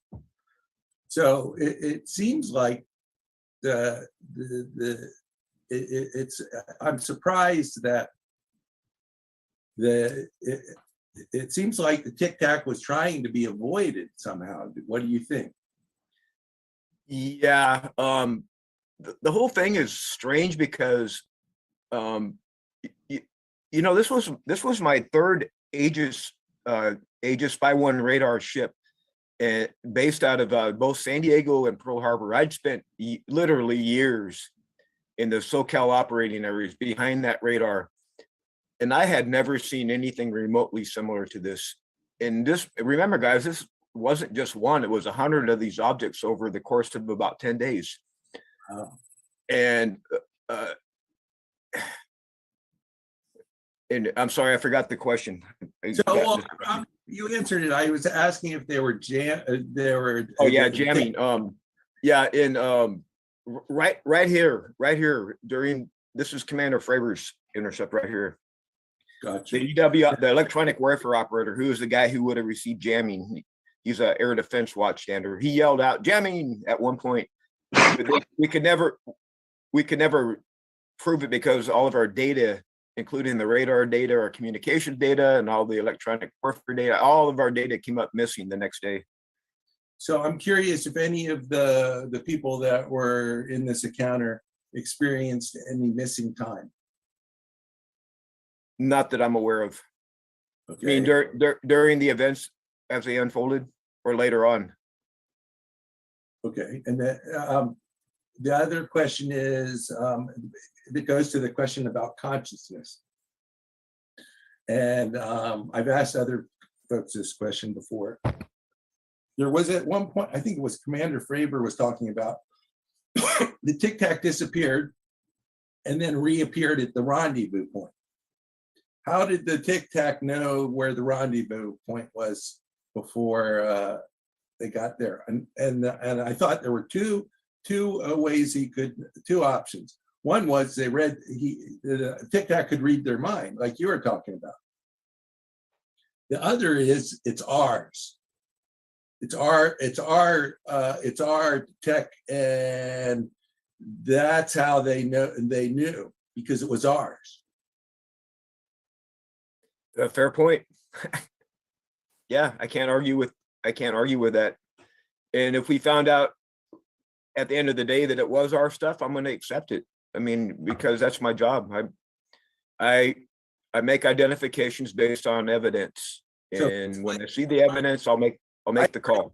I agree with you, and my reason for thinking it's ours is because I have 4 patents on this thing that's a gravitational diode, and it does this, what I'm talking about with Hal's stuff. It does what Hal's talking about at the nanoscale.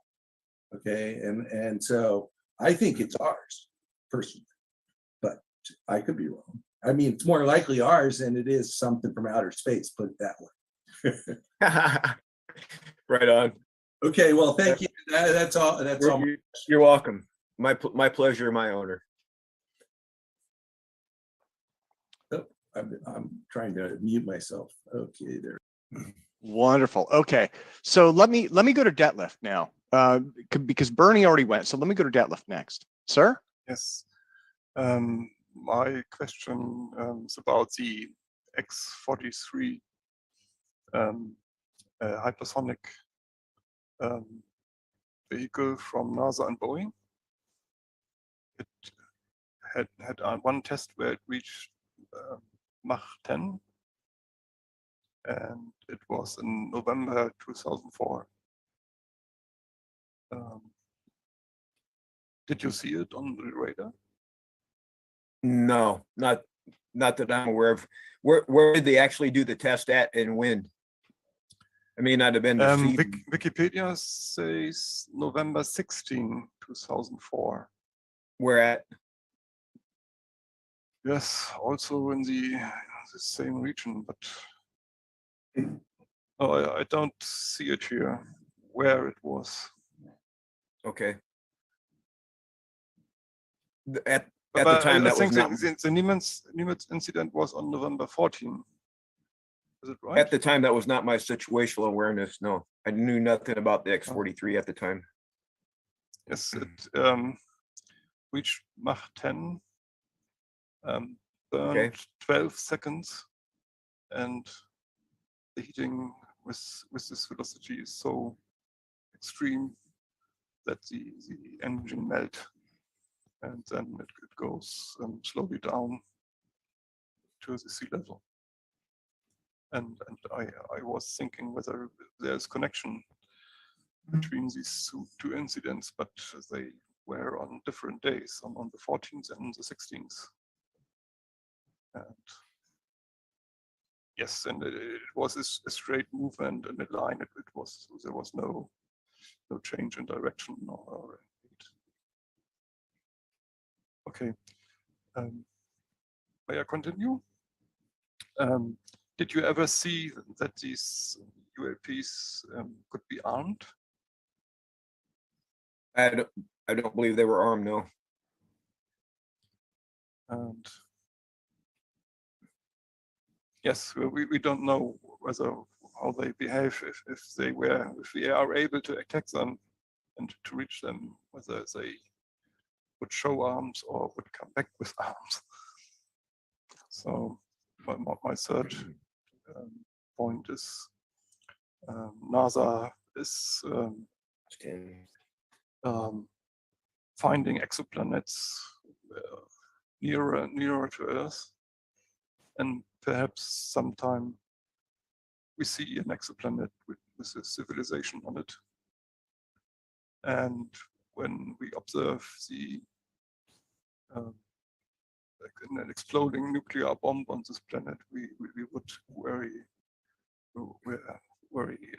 very frightened about it, and perhaps fly to them and look what is going on there. So this is a scenario where another civilization is coming nearer and nearer very slowly, so that the people on Earth can cope with it when there is this very slow change. And my favorite scenario is that of Star Trek 8, where the first warp drive engine was flying, and then first contact is Star Trek 8. Okay, so far from me. Thank you.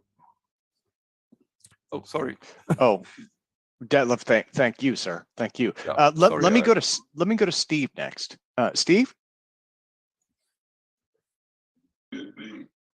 Hi, can you hear me? Yes. Yeah. Steve, welcome back. That's my wife. Hey, great, be back. I've got a simple question for you. How sure are you that the radiation that you detected were gamma rays and not X-rays? Personally, I'm not sure at all. That would be an excellent question for our two physicists from New York University, however. And they told me they had specialized gear there. We had a table full of, and I could post pictures later of the tech that we had. The device they had was actually for gamma ray detection, and there was 2 spikes on it. And beyond that, I don't know. It's a good question, and it's beyond my pay grade. Oh, okay. Well, the reason can you hear me still? I can hear you. Okay. Yeah, the reason I ask is that gamma rays come from the nucleus, X-rays come from electron shells or bremsstrahlung. So if you actually were detecting gamma rays, you're getting that from the nucleus of an atom typically, and it just becomes an entirely different physics than something like brimstone, where you're accelerating charged particles and slamming it into a sheet of metal, something like that. So I was just curious, do you know, did they use Geiger counters, or did they call out a name of a counter that they were using? If they did, I don't remember, but yes, we did have Geiger counters at the test site. We had magnetometers. We had an entire spectrum of detection equipment. And I can get you a specific list and post it if that helps. I would like to know that, yeah, because a Geiger counter doesn't tell you energy. It just tells you whether it's sort of like digital, kind of on off. It tells you have radiation and how much, but it doesn't tell you anything about the radiation. So if you're going to actually detect gamma rays, you're going to have specific detectors that either window those energies or something of that nature. So I would be very curious to know exactly what type of radiation they were detecting and what energy. And just so you know, it is my understanding that they did indeed have special equipment just for gamma ray detection. That's my understanding. But well, if I'm wrong, I'm wrong, but I will provide that to you. All right, if there's any way to find out the energies that they detected and more information about the distributions of the peaks and the separation of the peaks, it would be really interesting to see that. I appreciate it. Thank you. Yeah, all coming out in an academic paper, by the way. They're not done with it yet. And I'm sure they'll break all that down. Wonderful. Well, Steve, thank you, sir. Thank you. Okay, and let me see. So let me put Steve's hand down. Let me go to Elsbieta Vine. Elsbieta? And Bernie, I am not ignoring you, sir, but you already went, so I'm trying to take them in order. Yes. No worries. Yes, hello. Hello. What was your question, ma'am? Hello, Kevin. Thank you very much for your presentation. So I'm reading recently that people who saw UFO, they have some neurological problems, and there was being researched on that they have changes in neurons. And I was wondering what you think about it. What is the cause of it? You know, because there is obviously, we hear about Wi-Fi weapons being prepared or being developed. So, you know, there are different options. So what happened to those people, and also whether you had any neurological symptoms since. And tell me your name again, your first name. Elżbieta, which is Ella. It's Ella. Okay. Yes, Ella. Your question is spot on, and it's probably the reason why I'm vocal today, is because I have to tell you, when this thing, post Tic Tac, I went on in life, and I started changing. My personality started changing. My interests, my obsessions started changing, and I'm pretty darn sure that people around me must have thought I was going crazy. And I at the time I didn't know anything about Jacques Vallée or Eric Davis. They're the ones who wrote the paper called High Strangeness and the Physics of Incommensurability of High Strangeness, or something like that. And basically what it is, it details what you're talking about, the human post effects from encounters. And if I had known in advance that I was going to be changed like I was, I have to tell you, the journey would have been a lot simpler. It would have been a lot easier. And I don't think we're in control of this. I think this is coming at planet Earth, whether we want it to or not. I feel compelled to let people know, hey, this is coming. And when you encounter this thing and you start to change, there's a reason, and don't be scared. Be afraid of it, because it's going to change you for a better. It's going to change you better. You're going to suddenly have skills you didn't have. You're going to have interests and desires and passions and obsessions you didn't have. I've heard rumors, and have never met anyone. There's people apparently that can suddenly speak a foreign language or two after these encounters. And I think there's a completely natural reason for it. There's probably something in our brains, some part of our brain that's retarded or diminutive until it's woken up by this UAP frequency, whatever it is, and somehow you become an antenna and you become your mind expands somehow, and it's real. This is a real effect, and because I lived through it, and the journey damn near killed me. I ended up in the wilderness, man. I had lost everything I had, my job, my spouse of the years, everything. I was living in the wilderness looking for the mother lode to a mining claim, and I found it. And that's a whole nother story. And just as an oh by the way, it could be one of the largest gold discoveries ever found on the West Coast, if not anywhere, because it's basically, just to sum it up briefly, it's called an ophiolite. And basically, it's spreading plate from the mid-Pacific Ocean, and normally when oceanic plates meet continental plates, they get subducted, but in this case, it got stuck on top of dry land, and the thing is loaded with extinct hydrothermal vents that lay down deposits of minerals, gold, radium, all kinds of rare earths needed for space exploration. And the reason why it's not being mined, because it's right in the middle of the wilderness. My family owns a 160-acre mining claim. We're never going to mine it because it's right in the wilderness. Even if they let us do it, we wouldn't do it, because it's primordially beautiful. It's one of the most beautiful places on the planet, perhaps. But it just so happens I had applied for the Dear Moon mission with Elon Musk and MZ out of Japan. And when I applied, I sent them all my research of this mining thing. And I was outside the house about a week later, and I noticed this weird jet flying back and forth over the wilderness. I thought, what the hell? So I come back in the house, and a couple hours later, a friend emails me and says, hey, Kevin, there's a NASA flight on a geodetic mission right above your house going over your research area. What's going on? And I honestly suspect that Musk or MZ made that happen. They took my research and they're checking it out. And you might wonder why. It's because Musk has that boring technology. He, of course, is putting in those tunnels between LA and Las Vegas.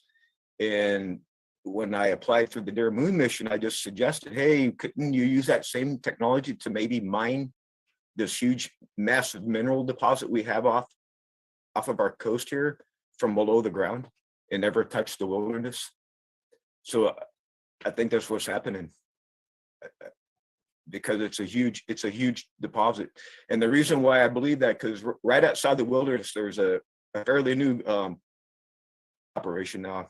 It's called Turner Albright, and it's worth about, well, my information dated at the time when I did the research, 110 million over 8 years of operation. And if you took the size of that and put it on the wall of a house, it'd be like a fly on the size of this big, huge geology. It's called a massive sulfide deposit. This thing, it could be anyone's how big it is. It could easily be one of the largest mineral deposits ever found, just based on the geology, strictly. And I'm not a geologist, but I was able to discover it and put all the pieces together just based on interviews with my grandfather and what they had done back there in the 1920s, 30s, 40s, and 80s. And I got the story, I put it all together, looked at satellite imagery, found the research on the Josephine, it's called the Josephine ophiolite that some geologists had done, and put it all together. And I think it's going to culminate in a massive discovery. I really do. But I kind of got sidetracked. Your question brought that to light. Sorry, I got distracted with it. I know it's fascinating. It's really hard to put my arms around all this stuff that's going on, because it's fascinating. Thank you, God. Thank you, God, for this journey, this opportunity. For real. Yeah, that's amazing. I feel very lucky. Yeah. Thank you. That's reassuring. Thank you as well, Ella. Let me go to Nils next. Nils, sir? All right. Is the mic working? Can you hear me? Loud and clear, Nils. Okay, thanks. Kevin, a couple of questions. I like your comment on they might pick up on the intentions of the pilot, but who decides on the rendezvous point? You mentioned 60 miles away from where Commander Fravor was. who decides on that point? Is it the pilot himself, or does it come from the control tower or on the boat or something? It comes from the control center. Basically, the way air defense operations work for the Navy strike groups is you have one of the ships, usually not the aircraft carrier. Usually the Aegis destroyer or Aegis DDG is called Air Defense Commander. And in this case, it was USS Princeton. I was a senior enlisted guy for air defense. And I'm the guy that wrote the message that actually specified where those combat air patrol stations were. And basically, the whole idea is, let's say our strike group's here and the notional enemy's over here. We put combat air patrol stations between us and the notional enemy, and we pre-position aircraft in case they come at us. We're already in the sky ready to go out ahead of us. And that's where those points come from. And in this case, I'm the one that came up with points. All right. So it was in a secret message. And the only one that would be in receipt of that message would be strike group operators and anyone with a secret clearance that wanted to see it, I guess. But we definitely didn't send it to any aliens. We didn't send it to Russia. So Commander Fravor or any co-pilots, they would not know that that rendezvous. Oh, they knew. Yeah, of course they knew. Anyone in the strike group knew. Yeah, that's on the air defense team would know. Of course, know where it was. It's brief. Even before we set off to go to ocean, we had meetings on land, and we had briefs on all this. So it was brief, probably a month ahead of time, where those points were. Everyone knew where the points were. Oh, okay. So when the pilot was in the air and seeing the object, he already knew where his rendezvous point would be. Correct. He hadn't gone there yet, though. Oh, okay.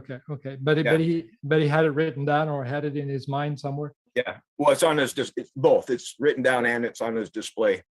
Okay. You can see Synology on his display. It's a computer in his cockpit, so he can see. Got you.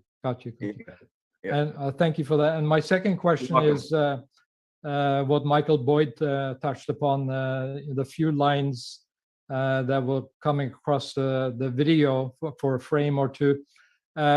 Is it possible that the pilot was switching some knobs in his aircraft and that will cause like a little distortion or a little flip in the ongoing video?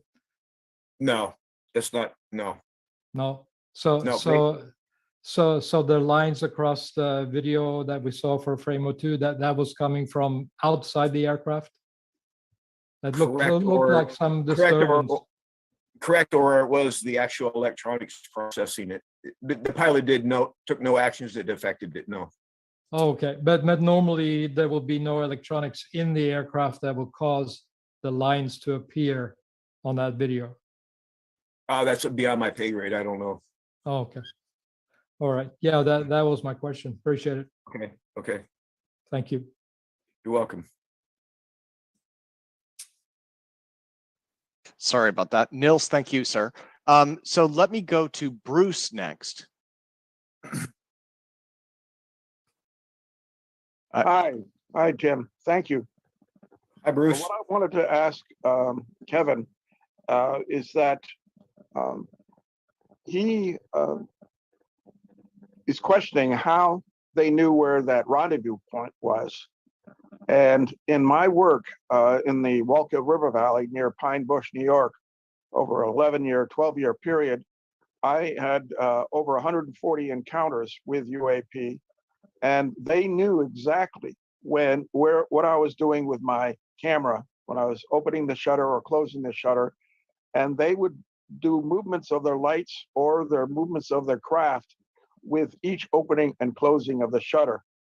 And it became extremely obvious that they were reading my mind when I learned that I couldn't talk out loud. I couldn't even think in my head that I want to open or close the shutter, but I just simply opened and closed the shutter. At that point, they didn't make any movements of their craft. So if you don't want the ETs to know what you're thinking, just don't think in your head. That's one thing. The second is that when we were buzzed, our helicopter was buzzed by a craft doing Mach 5. The pilot had to know exactly when he was in front of my camera lens, and he had to tell me exactly when to push the button on my camera, which he did.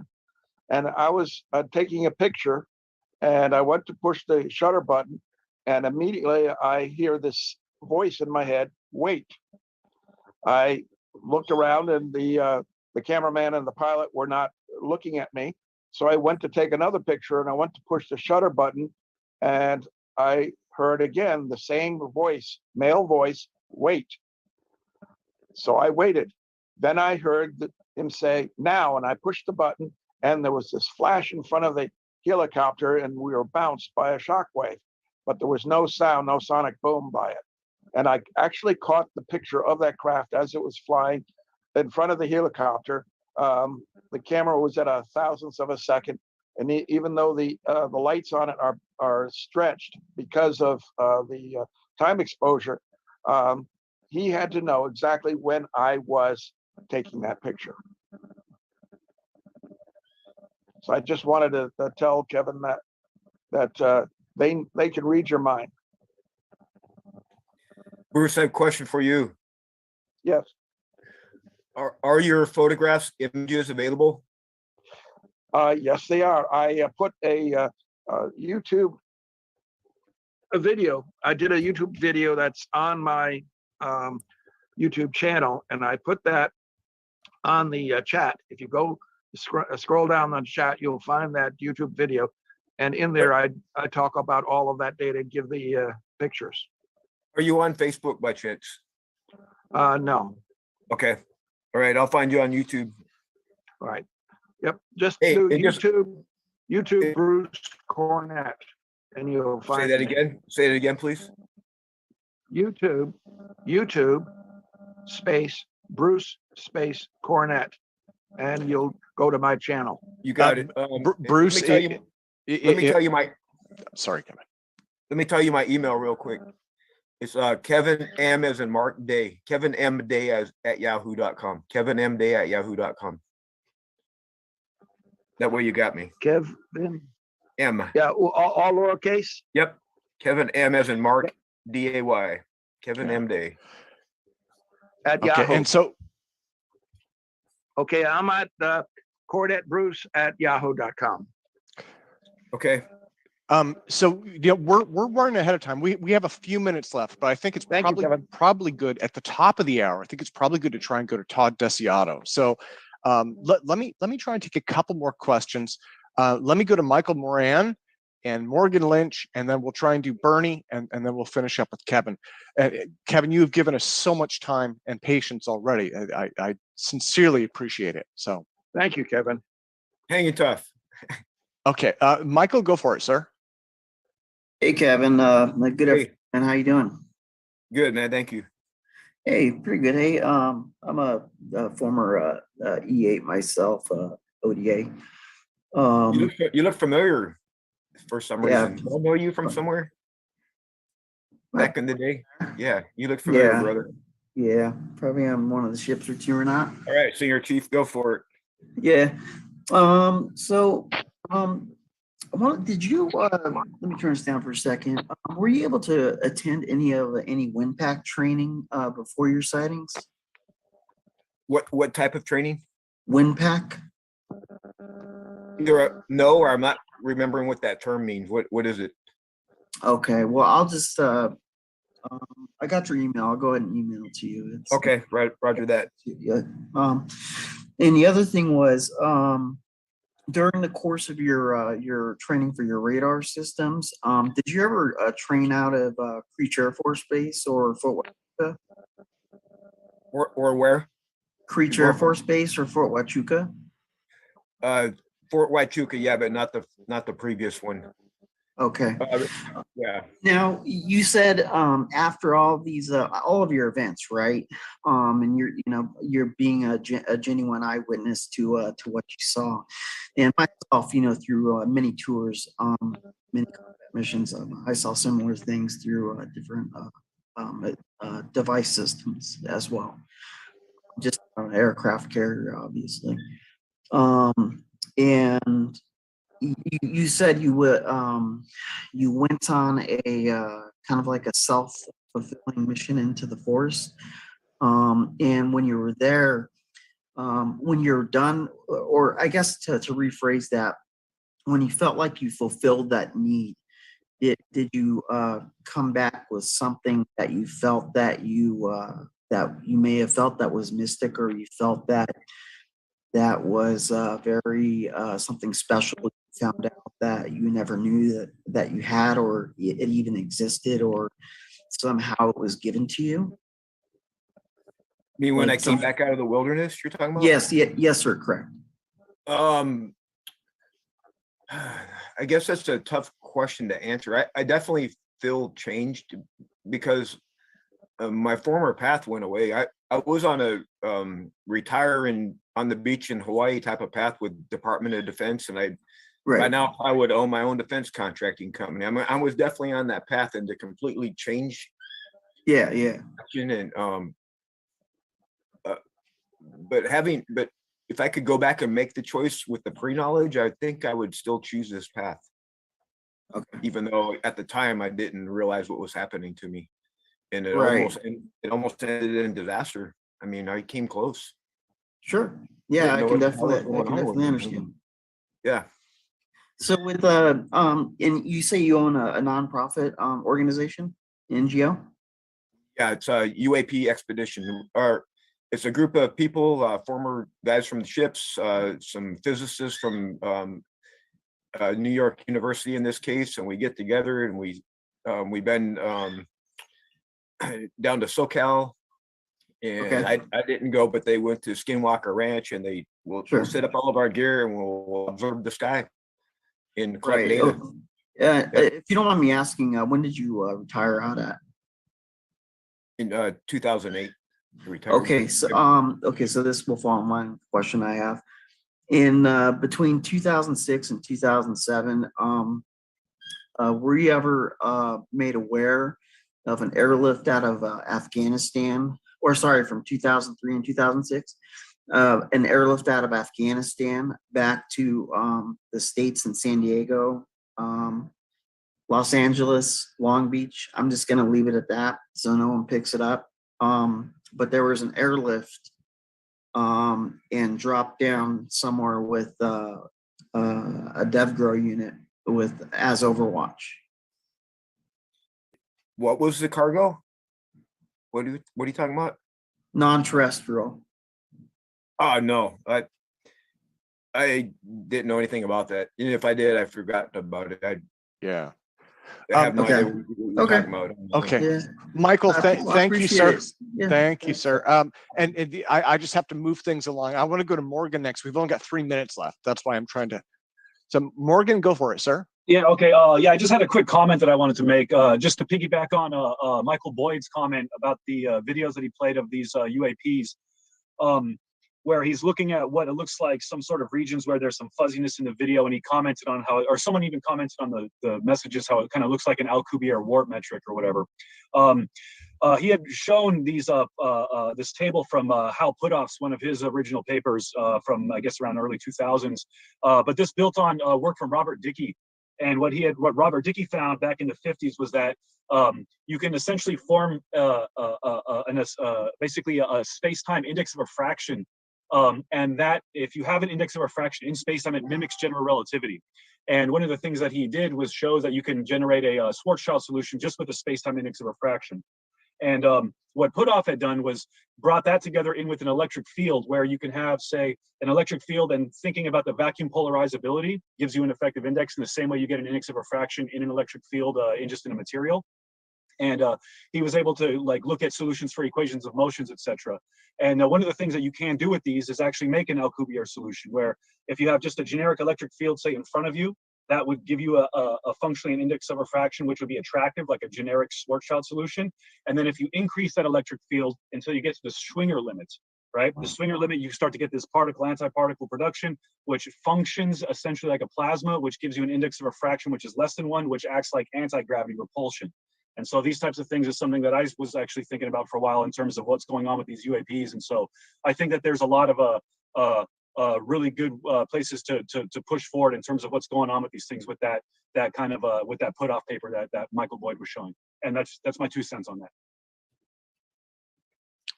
Awesome. Okay, Morgan, thank you, sir. And let me see, Kevin, do you have any thoughts on that, or?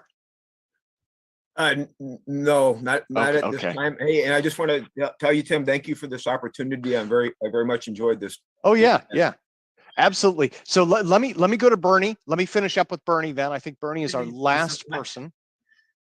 Kevin, at the beginning there, you were saying that things are changing and that it's for the better, and that it's accepting now of like this technology and these higher dimensional physics, like the anti-gravity, the free energy per se. And is it now like a time where the governments are looking to put forward this knowledge and this research of like the cold fusion and the free energy, the over unity, and us getting off planet?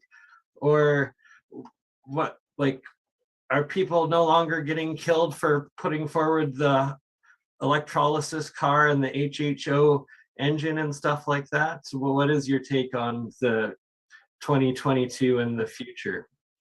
My take is it's incredible what's happened. And when I look back on everything that's happened since 2004, it seems to me as though that 2004 is turning out to have been a tipping point, because it seems to me like the entire planet is suddenly embracing, and on a governmental level, they're starting to adopt policies and procedures and acknowledge the fact that these things are real.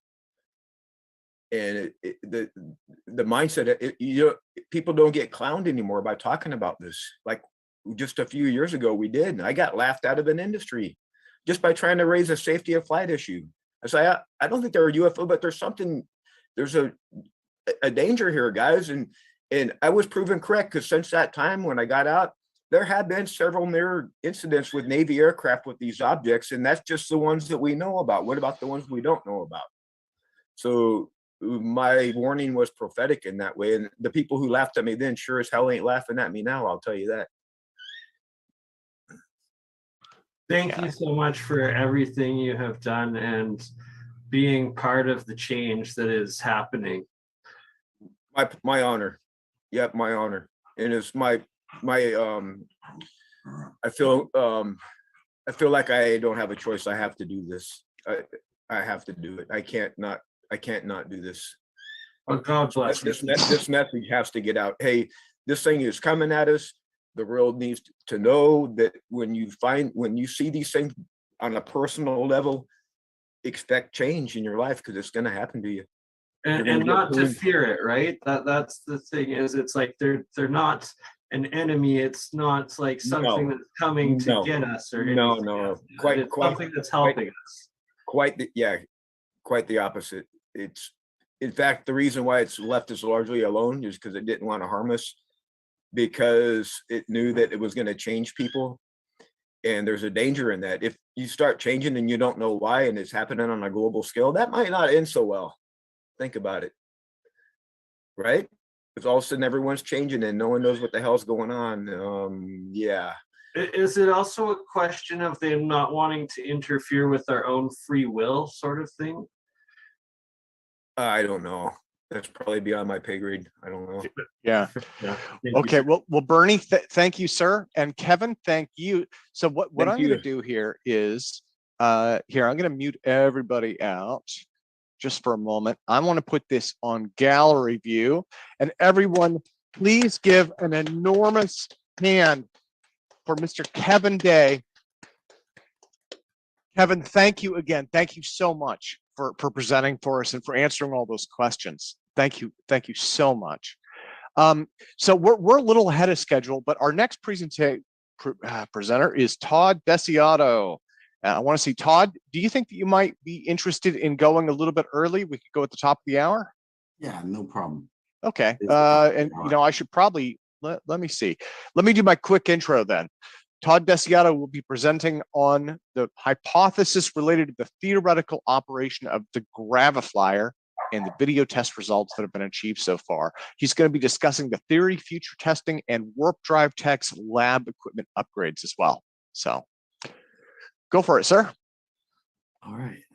Make sure I share the screen with audio.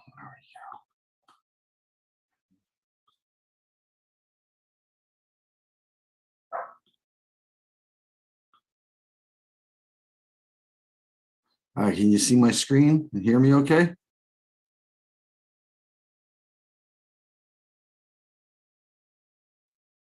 I'll take that as a yes. Okay, so the last week, Charlie presented the Graviflyer hardware that he got from Alexei in Russia, and Charlie is hard at work trying to make it fly. We all want to see it fly. So a lot of people were asking about the theory and how does it work, and honestly, we don't know.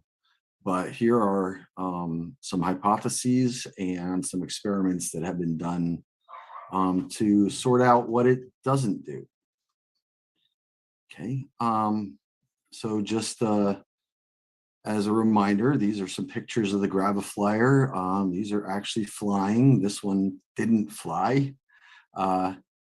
It's not constructed with any high degree of precision or good structural integrity. It's a bunch of pieces salvaged from a junkyard and put together. The rotating magnet plate is unstable and wobbles. It can be seen in some of the videos.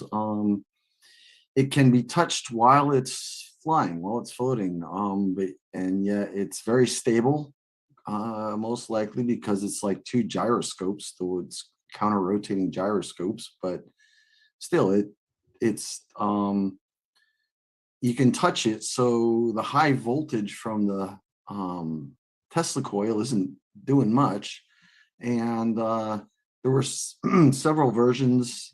They didn't always work. The last one he introduced didn't work. But you know, as a group, we're pretty much in agreement that there's no signs of foul play or tampering, and we you know, think this thing is something real. So back in September, I presented my hypothesis, which was spin stabilized magnetic levitation, essentially the levitron. It's, you got a ring of magnets, and the top spins by precessing around the magnetic flux lines. And this rectifies the force and holds it stable, very stable. So I thought there was some connection there between the two. So this equation is what, excuse me, this equation is what came out of it. And you've got the force on the left, and we're taking the gradient of the magnetic moment dotted with the magnetic flux density. This gives you a potential energy, and you're taking the gradient of the potential energy, which should give us a force. And that's the same thing as what gravity is. You've got G is the gradient in the gravitational potential. So you've got one gradient countering the other. So there was kind of hopeful that this might work. So I constructed this, what I call the gravicooler. It was a Graviflyer in a box, or at least most of it. I have the spinning aluminum disc. It had a mu metal disc sandwiched on top of it. Sometimes it did, sometimes it didn't. In this picture, it had the mu metal, and this one it didn't. So, and it was a motor, DC motor, 12 volt, attached to a ABS plastic box with mounted tightly with a Delrin insulated rod, because I charge these discs up to relatively plus and minus 10,000 volts, 10,500. It was my limit. So in this box down here on the right, we have a disc with no magnets, and on this box over here, we have a disc with the magnets. And this is what it looked like when it was all sandwiched together with a center disc. I tested it, just the spinning magnets, to map out the magnetic flux. This is iron filings in little cases, and when it's spinning, it maps out a region here where the majority of the flux is pretty much standing upright. And you can see that here, the dark line is where the magnetic flux is perpendicular to the surface, so standing upright. And the light colored lines are where the magnetic flux is parallel to the test film. These are the images of the 6 magnets, and you can see exactly what I'm saying here. And I tested this with high voltage, without high voltage, spinning it in the same direction, spinning it in opposite directions. I tested it with and without the middle plate. I did everything except apply a Tesla coil and ultrasonic vibration. However, at some random frequencies, at some random frequencies, the discs, this thing that Mark made for me at Falcon Space, rings like a bell, really loud. I get up to around 4,000 RPM, and it starts, resonating all on its own. So these were the results, that I got. It's in this video. Magnets.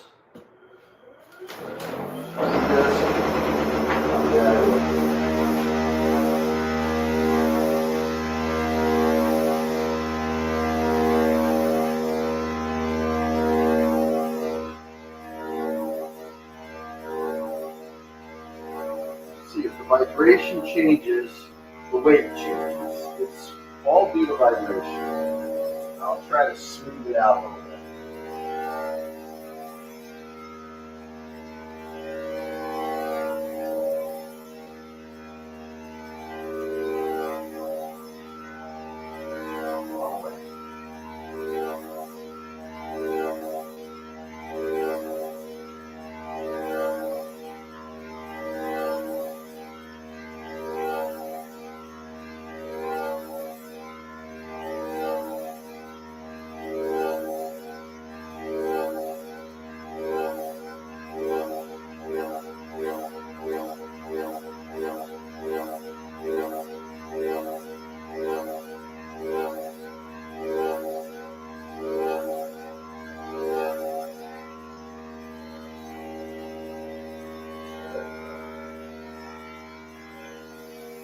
So this is all with weight gain, not weight loss. High vibration, more weight. Low, half. Less vibration, less weight tolerance. Here cuts through. This is steady when the vibration is pretty much nothing. No change, nice and steady. Put off the high voltage. Weight went up a little bit, half a gram. That's so the vibration. Did it a lot. And the high voltage is on, weight back there.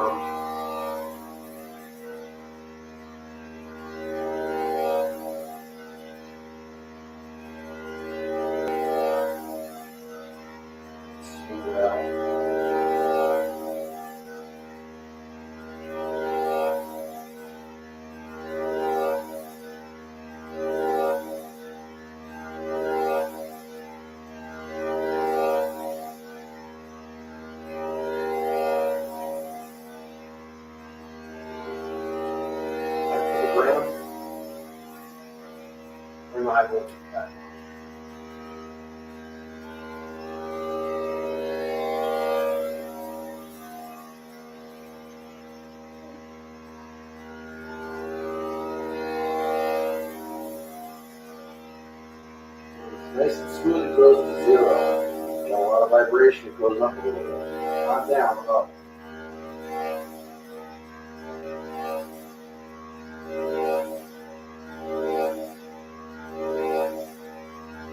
I did a lot of experiments with this before I got to this.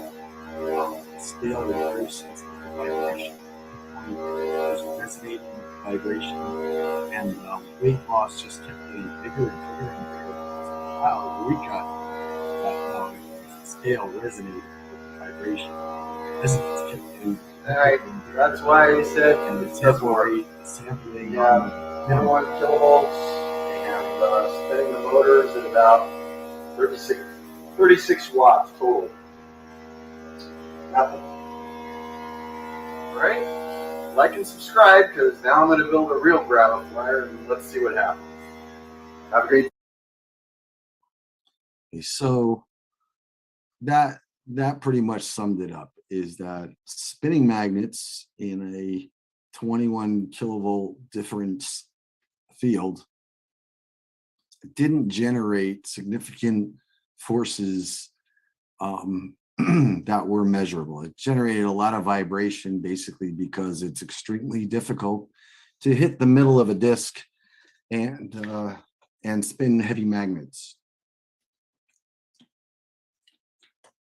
Okay.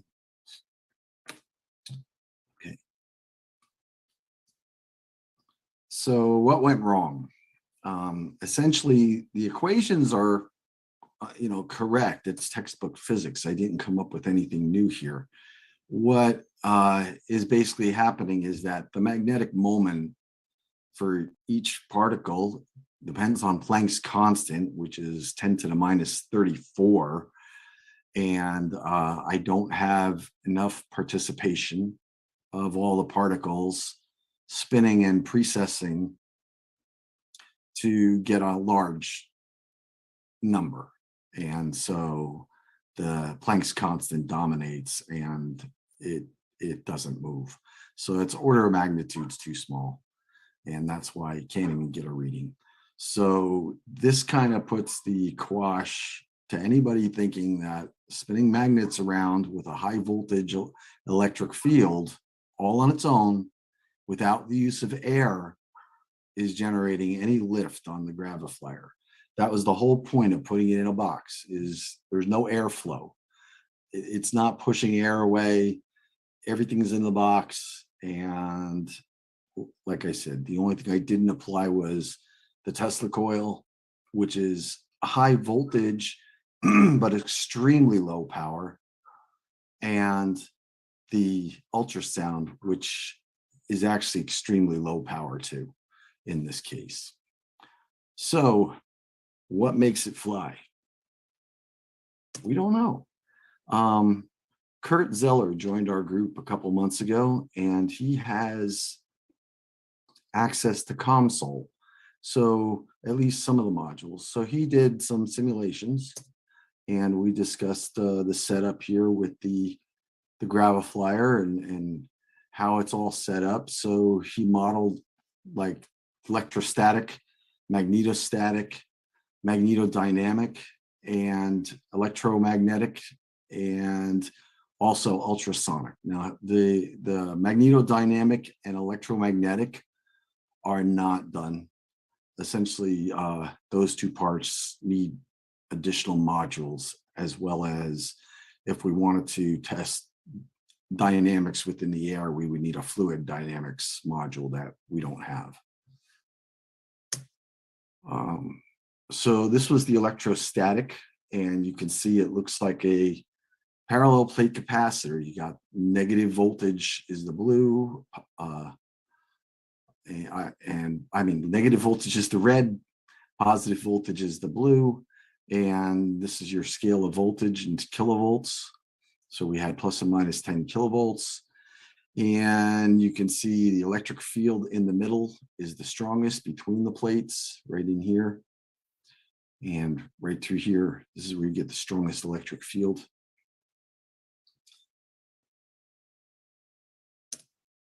And then this is the magnetostatics. You can see that even with 1 Tesla available at the surface of the magnet, what even barely penetrates the disk above it is, a fraction of that, less than 1/10 of that. So the magnets really don't have a lot of influence beyond their immediate realm, beyond their immediate volume. And the effect of the whole thing spinning with the charge, I couldn't even measure the magnetic field from the spinning charge. It didn't really show up on my magnetic film. It didn't really move the magnetic iron filings very much. So I can get more magnetic field out of a current carrying wire than I could out of spinning the 10 kilovolts on the disk. So relative to Earth's magnetic field is trivial. It exerts no force at all. So then we started looking at eigenmodes and vibrations.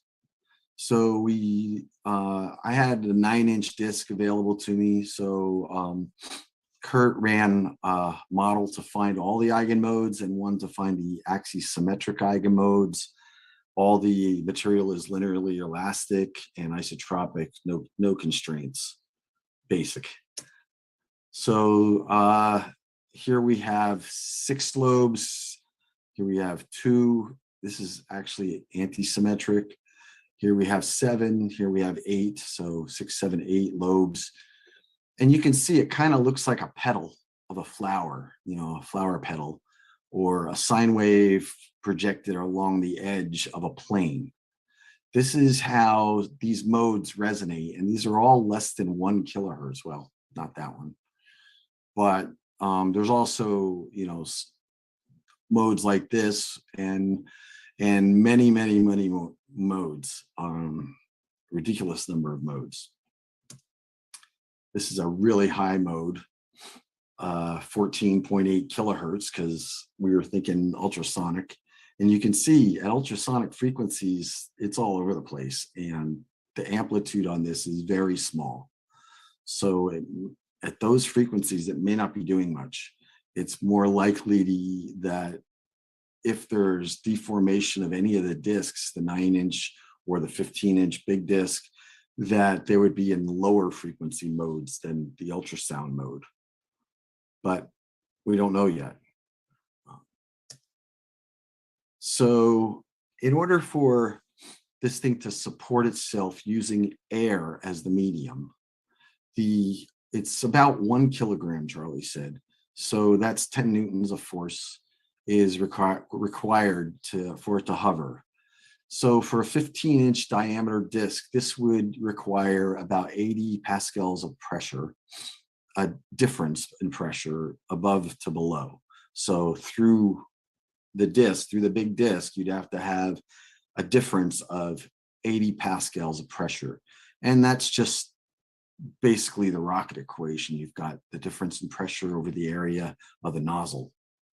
So in this case, the nozzle would be the resonance of the disk. But as Kurt points out, the steady state vibration should produce equal pressure rise and fall above and below the disk across the oscillation period. So what could create a steady state pressure imbalance? So is it the ground effect against the disk below it, the disk above it? Is it a standing wave between them? Is it ultrasonic sound pressure levels? Here's a couple of ultrasonic resonators with some styrofoam floating in the pressure nodes.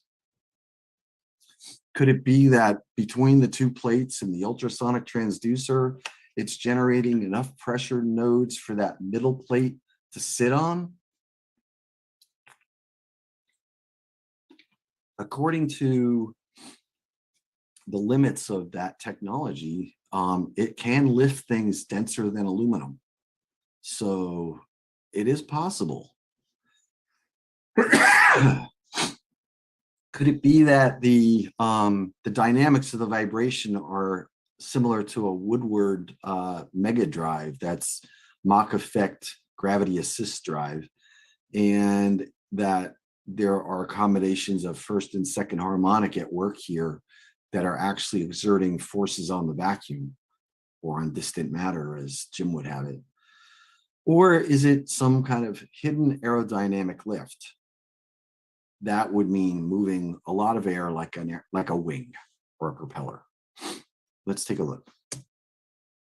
So if we had disks such as, this 7-point disk, or this 6-tier disk, or this 8-tier disk, and it really had very strong deflection, then as it rotates, it's going to act like a wing. It's got an angle of attack as it hits the air, and that can generate lift. I have a video that is actually inconclusive. Excuse me one second.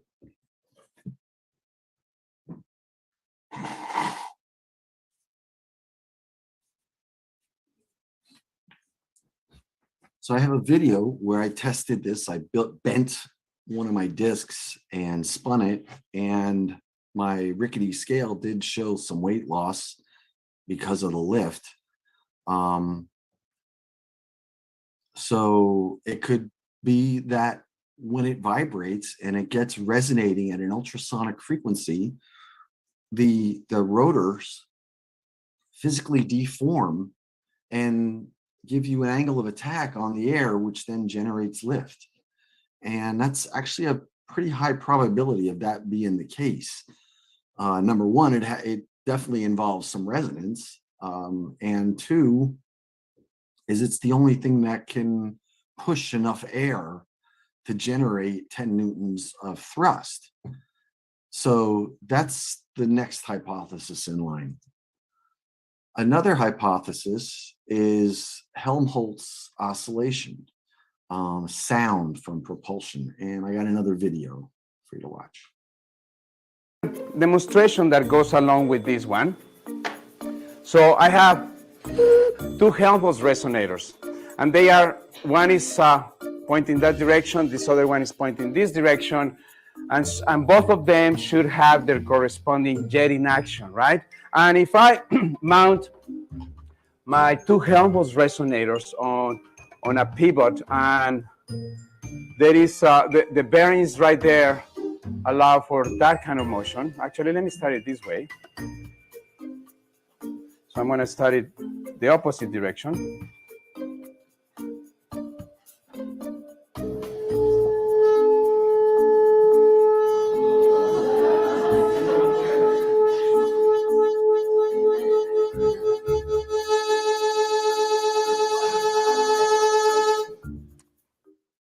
So there you could see sound pressure coming out of those nozzles in resonance can exert quite a bit of thrust, and this could be optimized. So here, to demonstrate, as the air comes out of the nozzle, it creates a vortex ring. And so here's another video to show you the power of According to legend, a really good blast of air should be able to bring down a house of straw. Let's see how it goes with an explosively generated vortex ring. Here goes. This is the gas. It's the first time it's ever been fired, and with 150 litres of one of the world's most explosive gas mixes in there, I'm not even sure that this is really a safe place to stand. Seems about right. I'm going to need these, I reckon. Here we go. 3, 2, 1. Oh, yes! Call me hopeful, but there was definitely something there. But was it a vortex ring? Filmed at 1300 frames per second, there is no doubt. But the ring you can see is not a smoke ring. It's formed by the pressure drop within the vortex, condensing the water out of the damp air above the lake. A 200-mile-an-hour cloud. Ho, ho, ho. Bring on the sticks and bricks.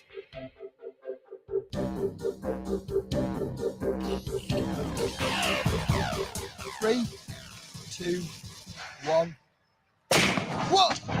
Yes! Fantastic! Well, it makes mincemeat of a house of sticks. Bring on the bricks. Even in fairy stories, they couldn't get a blast of air to knock down a house of bricks. We're heading into the world of the unknown a little bit, so we've got to experiment. We're going to try changing the elevation on it, changing the gas mix in there, see if we get a perfect gas mix. So that's just the right amount of molecules of acetylene reacting with just the amount of molecules of oxygen in the air. So there's no passengers in there. It's got to be all explosion. Let's see how that goes.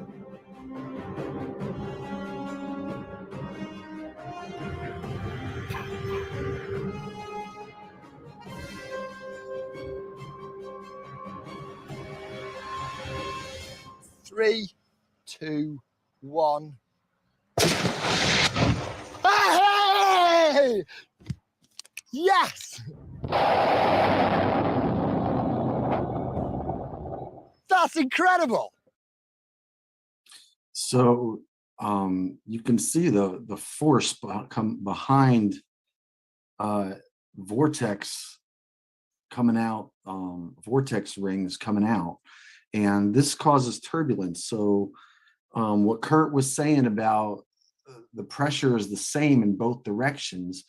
As soon as you do something to rectify that, so that you've got a resonator closed at one end, so to speak, like a pipe closed at one end, or a pipe with a diaphragm at one end, then what comes out the other end forms vortex rings, and the vortex rings propagate away from the nozzle so that it propagates momentum away and generates thrust. So it's like an air breathing thruster.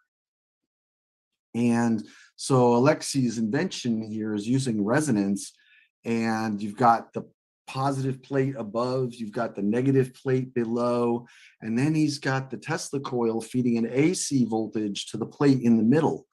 That plate in the middle could be resonating and generating any of those waveforms to push air in such a way that it's shedding vortices. So they call it vortex shedding.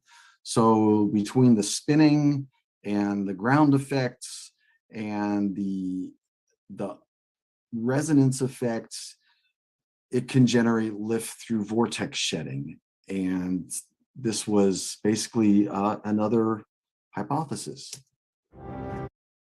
So Kurt wrote down what it would take to do an ion lifter, and the calculations are here, but essentially it's a factor of 100 too small for 1 Newton. I mean, for 10 Newtons for 1 kilogram. So could having ions in the air around the Helmholtz oscillator, could the electromagnetic field be used to help accelerate and push the air so that you get more momentum and more thrust off of the vortex ring that you push out?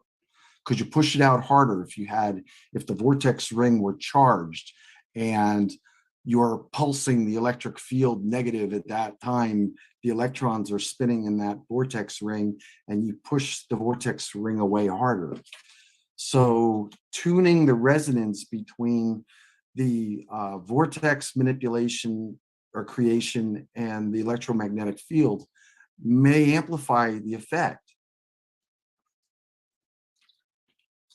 So adding ion thrust with a vortex generator with the Helmholtz oscillator could generate that 100 times difference. So in order to test these things, and thanks to some very generous donations and contributions to our group in our lab, I acquired a ultrasonic microphone that's flat frequency response up to 50 kilohertz. And I acquired some imaging equipment so that I can do Schlerin imaging. And Schlerin imaging at a high frame rate, and by that I mean about 1,000 frames per second. So for frequencies below 1 kilohertz, that works fine. Mark is hoping we can get a very high, ultra high speed camera, but that's a couple of orders of magnitude difference in cost.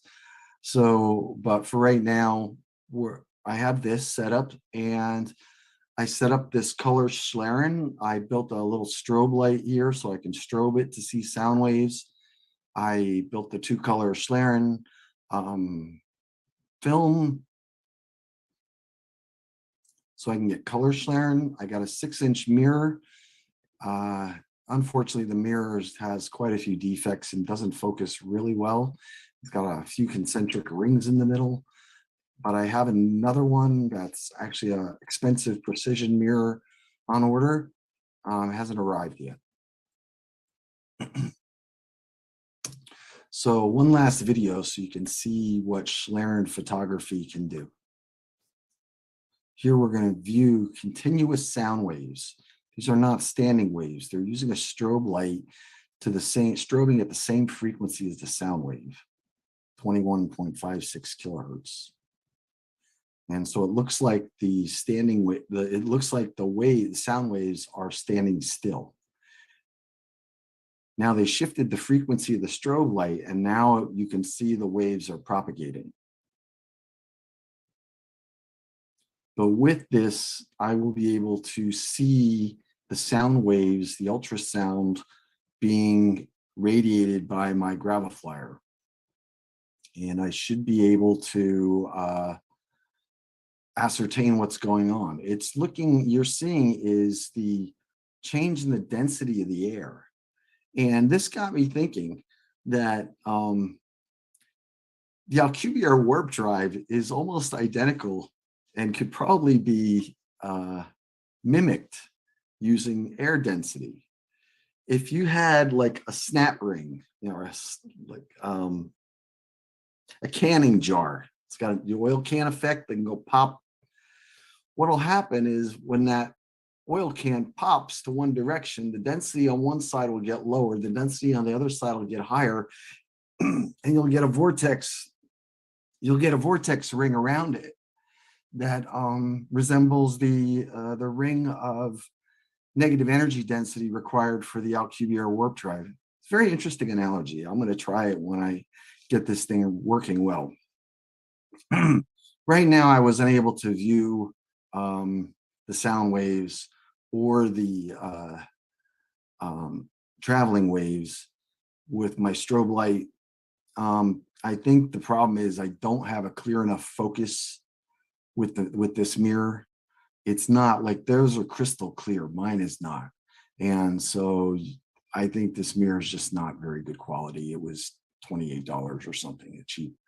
But I do have a good one on the way, and then I'll do some more videos.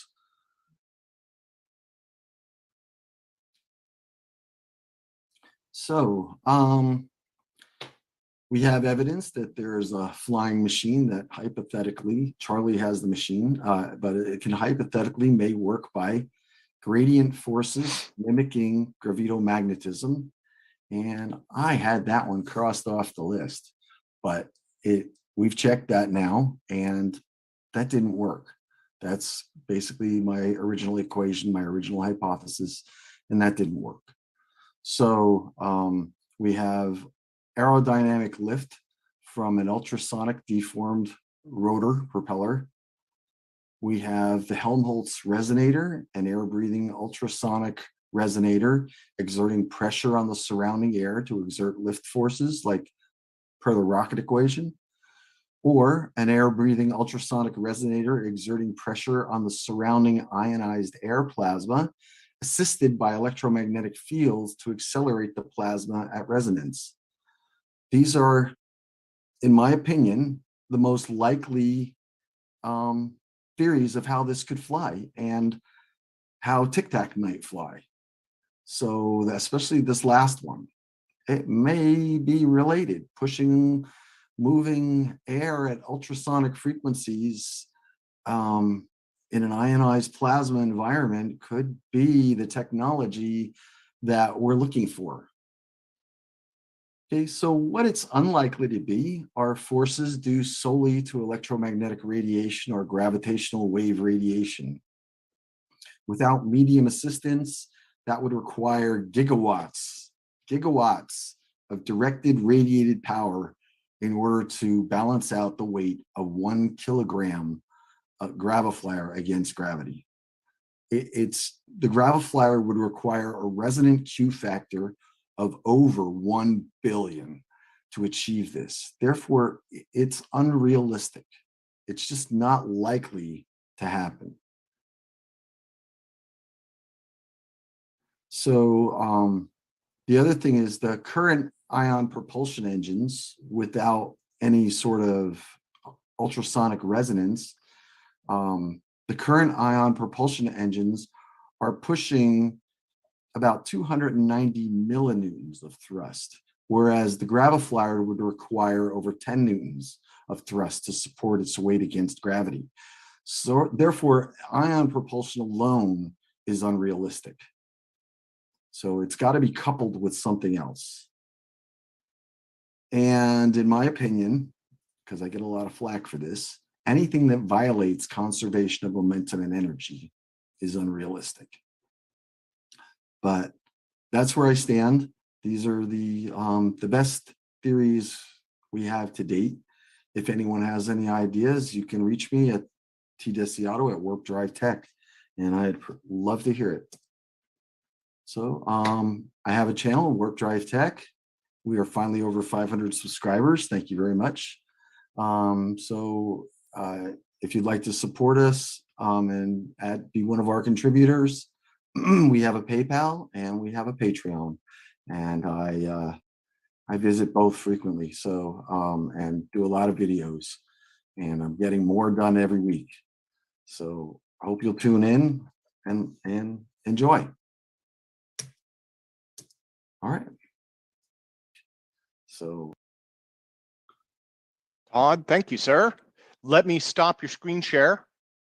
Okay. Okay, and stop sharing. There we go. So everybody, what I want to do is give Todd a giant hand in APEC tradition. Todd, thank you. Thank you for drilling down on the graviflyer. Thank you. And I think it was really interesting to go into the vibration modes and the air effects as well. Okay, so let's do this. Let's do Q&A. If anybody has Q&A, Michael does. Michael, do you want to go first?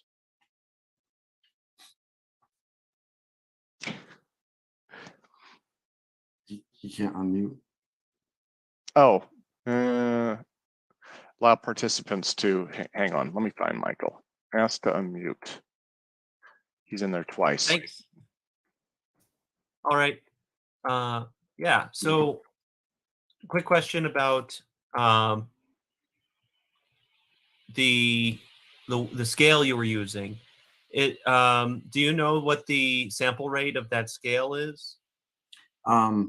I know it's 320 samples per second or less.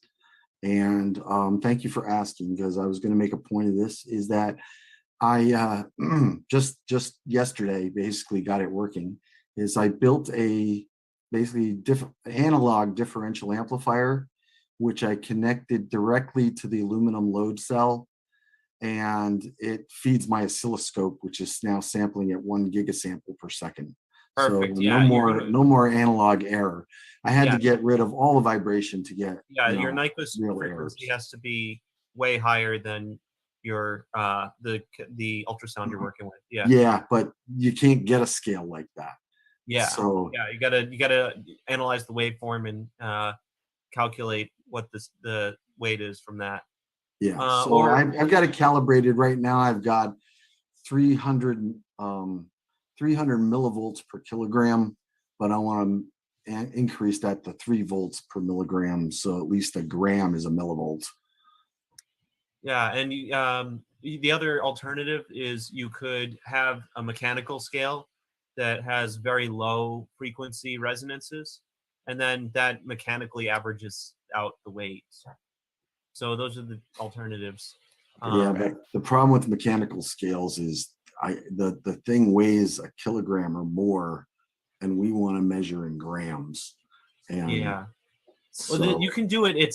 That gets more expensive, I suppose. Yeah. But you can multiply the force on the scale and then read a larger force with pulleys or something. Yeah. It's yeah. And also, Jeremy, if you're yeah, he's there. I was gonna talk to you about something. So anyway, cool. What else was there? And yeah, let's keep looking for second order effects, like with the Woodward drive. That's Yeah, I am. a mechanical second order effect. You might see something with beats of the ultrasound at the lower kilohertz. So Yep. that's another thing to keep an eye out for. Well, with the Woodward effect, it's kind of like, it can act like a ratchet in this case, especially with the dome on top, is that because of the second harmonic and the first harmonic added together, the big disc acts like a parachute and the dome on top acts like a wedge. So it can push up and has resistance coming back. So if you can get it to oscillate fast enough, it's using the air as a cushion to slow it down so that you can get a ratchet effect up. Maybe. Maybe, yeah. It's another hypothesis. Yeah, well, I'm glad. Thanks in general for like showing everyone how good scientific work is done, and like getting all these other hypotheses tested as well, instead of just like the one that you think it is. Because yeah, that's an important factor to like show people that process. Yeah, I want to know where the lift is coming from, and I can tell you definitively now, it's not coming from just spinning magnets and high voltage. So, right. Yeah. Well, Michael, thank you. So let me go to Michael Boyd next, and I think we'll probably wrap up, Todd, if it's okay. We'll probably wrap up our Q&A around 4 today, Pacific, and then we'll go to Mark Sokol, who has a bunch of stuff to share, as you well know. So, Mr. Boyd, go for it, sir. Michael. Okay, Todd. So I heard, I think you mentioned gravitomagnetism. You said you didn't discounted gravitomagnetism. Would you explain more detail what you did to decide that? Just that what I tested is mimicking gravitomagnetism using magnetism and the gyromagnetic ratio of the subatomic particles. That didn't work. Gravitomagnetism is orders of magnitude less than what I did, because instead of the gyromagnetic ratio, you're using the square root of G E naught, G being Newton's constant and epsilon naught. So you use that as your charge to mass ratio in gravitomagnetism, and that's a very small number. So where's the mass current? I mean, for gravitomagnetism to be significant, you need a significant amount of mass current, and this thing is just spinning a disk at 3,000 RPM. It's not even as much mass current as the motor in my old Tesla. Well, I mean, I'm just obviously either it's trick photography or no, it's aerodynamic lift of some sort or another. Either it's obeying the rocket equation or it's acting like a propeller. We can see his videos, basically. That's all we can say for sure, is that we can. Well, Charlie has the Graviflyer that you see in the videos. But Charlie has not been able to make it fly, correct? He's substituting parts and trying different things, and he doesn't have the tools to do it. He doesn't have scalaron imaging set up like I'm getting here. He doesn't have the a good oscilloscope and meters and things like that. So he's basically trial and error. He might get it to fly. It could be next week, could be 10 years, in that way. So my goal is to methodically step through each piece of it until I figure out what's going on. So what I did see that I noticed is the center disk had a texture on it that, in my experience with gravitomagnetic energy, is that it has to do with the surface of the disk and the applied field strength, because you're basically, what you're creating is a type of surface plasma. It's a type, basically you have to tune it just right, or you can't. But how much force are you going to get out of that? Well, you can get, if I could get a nanonewton of force out of a 10 micron square nanobump, if I could scale it up to a meter, it'd be a lot of power, like 40 megawatts. So it's just a matter of had a meter with nanometer sized dots, but how you get from the little. He's using stucco. It's not nanometer sized dots. They're like 16 or 1/32nd radius. You know. Well, no, he had some kind of surface. Surface texture that was on a much smaller scale. And yeah, what he showed, but that's not what is on the machine. All I'm suggesting is you shouldn't discount that it's gravitomagnetism. Do you mind if I go ahead? I don't have a problem. The that effect you observed was parametric capacitance on the surface of the if you have the disk bumps moving past, the distance to your sensor changes and it increases the voltage or decreases the voltage, and that increases or decreases the force. I think it's more likely that the texture on the discs acts like a golf ball. The parametric capacitance. It was electrostatically charged. Yeah. So are you suggesting and you can charge the gravitational field somehow? I don't follow. Well, I mean, just if you imagine if you have two plates and you have a electrostatic charge on them, you pull them apart, the voltage increases. You're doing work to pull the plates apart because they're electrostatically charged opposite to each other. But gravity isn't a charged particle. Gravity is something different. But the experiment you were talking about with the bumps on a disk, that experiment was what you measured was parametric capacitance. It was a capacitive effect. It wasn't gravitomagnetism. It physically pulled the lever. The sensor arm was pulled when the nanobump went under it, and it was physically pushed when the nanopit went under it. Yeah. Well, no, it was. But I don't see how the force changed on it and it rebounded. It's got some elasticity. It really depends on the speed of the thing. Yeah, that's a different topic. Well, so there's electromagnetic effects, and those are caused by the edges of the nano defects. And then there's gravitomagnetic effects which are caused by the presence or absence of matter. So those are way too small to detect with that setup, to my knowledge. It works fine on your hard drive. I don't know why it wouldn't work on that. Well, it would work because of the capacitive effect, though. There's nothing capacitive about your hard drives. It is. It's metallized film. What's metallized film? The shiny thing on the disk drive is a. Oh wait, are you talking about tungsten? Well, no. I could measure it from a piece of glass. A glass bump would also make the same kind of signal. It just wouldn't have the edge defects. That's a dielectric. It would still change the capacitance. Yeah. Well, guys, we've got. Let me go to Morgan Lynch next. Let me go to Morgan Lynch. We'll call this one a tie, and we'll go to Morgan. Sir.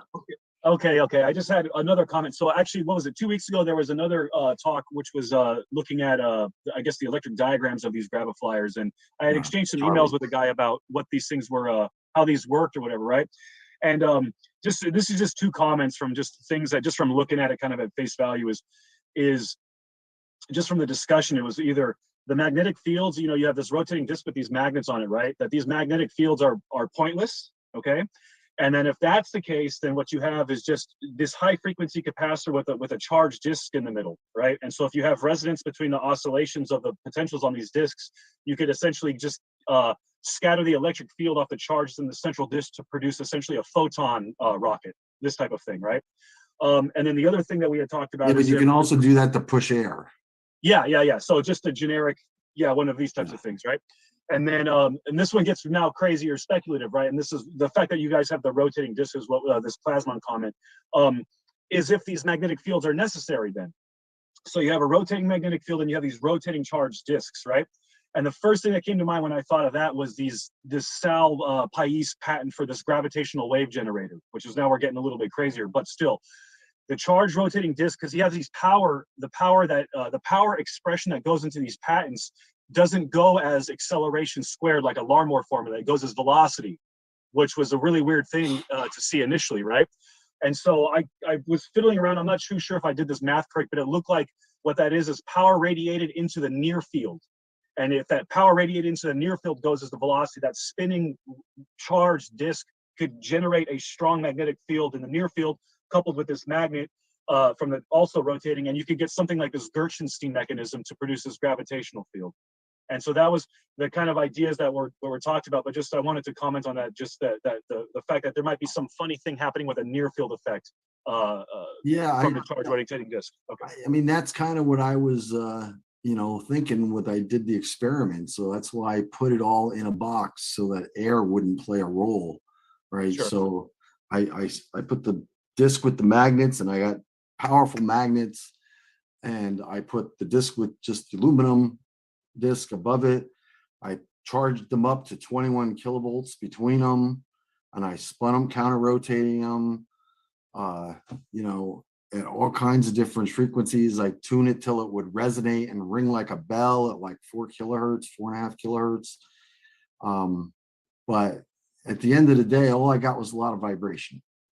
So I didn't get anything that resembled lift. Now, I think that in an ionized air environment, in an air breathing environment, if you have an ionized plasma, then yeah, the magnets could cause charge to build up in vortices. But I don't see how that could create any thrust. And when you say create a gravitational field, well, the resonance would have to be in the billions to generate, a Q in the billions to generate that much energy density to generate a gravitational field that could lift that thing. So it just seems highly unlikely. Yeah. Okay. So I agree with that. And the one thing that we had thought about with that one is that, and that this is a long shot though, is that if you have the counter rotating magnetic fields, that you end up getting some winding from that, which creates some small region where there's a really high intensity magnetic field. But because all of these gravitational effects are going to be, 42 orders of magnitude smaller than really, really small. But that was the same hiccup we got to the same thing is how do you even get the orders of magnitude up to that level, Yeah, I mean, the NASA and M-Drive experiments and stuff, they're talking about newtons per kilowatt, and he's getting 10 newtons for less than a kilowatt. So it's got to be moving air.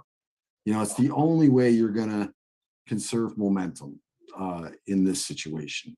So it's just, too much force for the amount of energy being put in.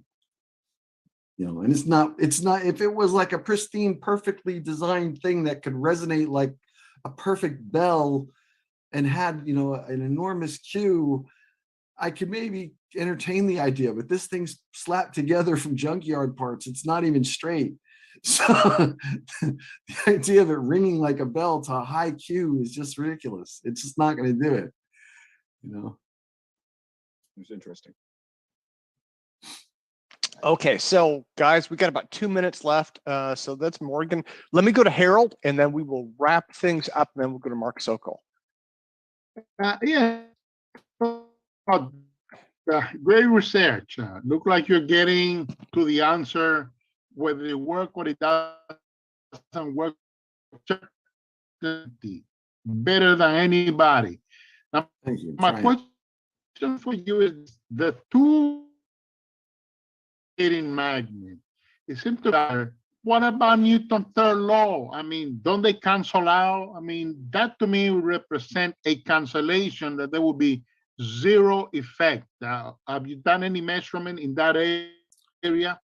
I did not have magnets above and below, only below.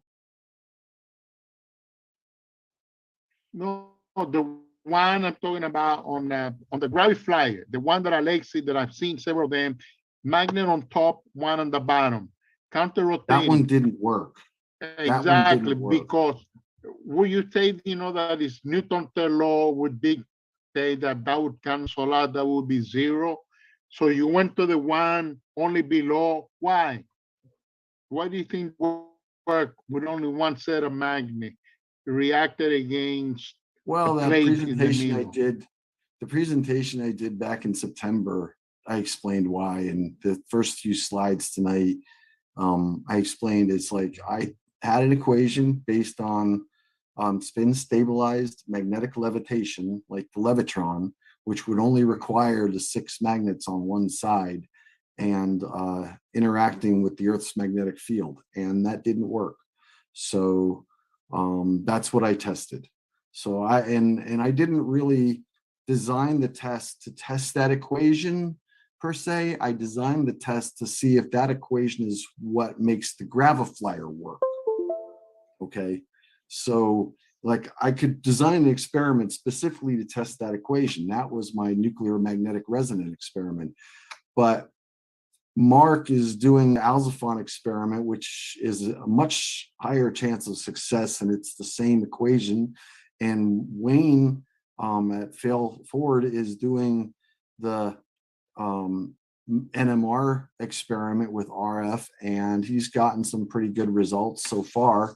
I'll let him discuss that. So, I think the equation has legs. It's a good equation. It's just textbook physics, but the application to a Graviflyer is no, it's not applicable. It's not what's going on. I agree with you on that last part, because that's have been my feeling. Thank you. Great job. Thank you. All right, Tim. Okay. So actually, it is not time. That was Mark Sokol. Mark just called me. I had to put it on mute and all that stuff. And he's like, "We're not ready. Give me another half hour." So there you go. So what we could do is we could do open discussion. We had Frank Znarstik earlier. He popped in, but he is gone. So if anybody has any open discussion type stuff, or Todd, if you have more that you want to run through. I can try and do a quick Schlaren demonstration of what I have. Yeah, he was chatting me. He wrote, I have it here. It says, "Please push the presentation back if you can. Computer trouble here. Please no." Tim, could I just ask a Remy, question? hey. All right. Hi there. I should switch on my video. 1 second. Yeah, long time. How are you doing? Yeah, I'm fine, thanks. Happy New Year. I know it's a bit belated. There we go. Yeah, what Todd is doing is brilliant. It's I don't believe in magic. I think whenever we come up with these devices, it's going to work with well-grounded principles of physics. And Todd is obviously very well trained, and we need to sort the wheat from the chaff so we stop wasting resources. And most of all, I can't stand blimmin' liars. These people, as Todd said, they bolt something together from the junk box and they got it working once, and then they want everyone to follow in. Yeah, that's not how professional scientists operate. Yeah, you need to sort this wheat from the chaff so you can direct resources at things which are going to be likely. And what Todd's demonstrating is how to do proper science, and I commend him for that. Just one last point. If you're struggling with Zoom, I've seen a lot of people when they go full screen that the Zoom is cutting out, and I don't think it's internet. I can't see it on my end. Yeah.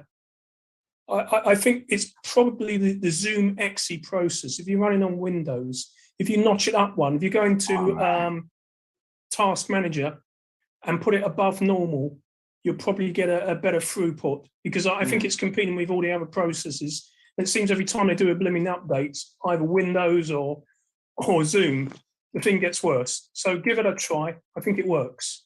Okay. I All couldn't the see best. any interruptions on this side, but I have a I Mac. think he was thinking about, yeah, no, Remy was talking about Harold, actually, because Harold cuts out. Okay. Yeah, and a few other people as well. Yeah, a few other people were having the same problem. I think it's probably the CPU is the task scheduler is conflicting with other processes running at the same priority.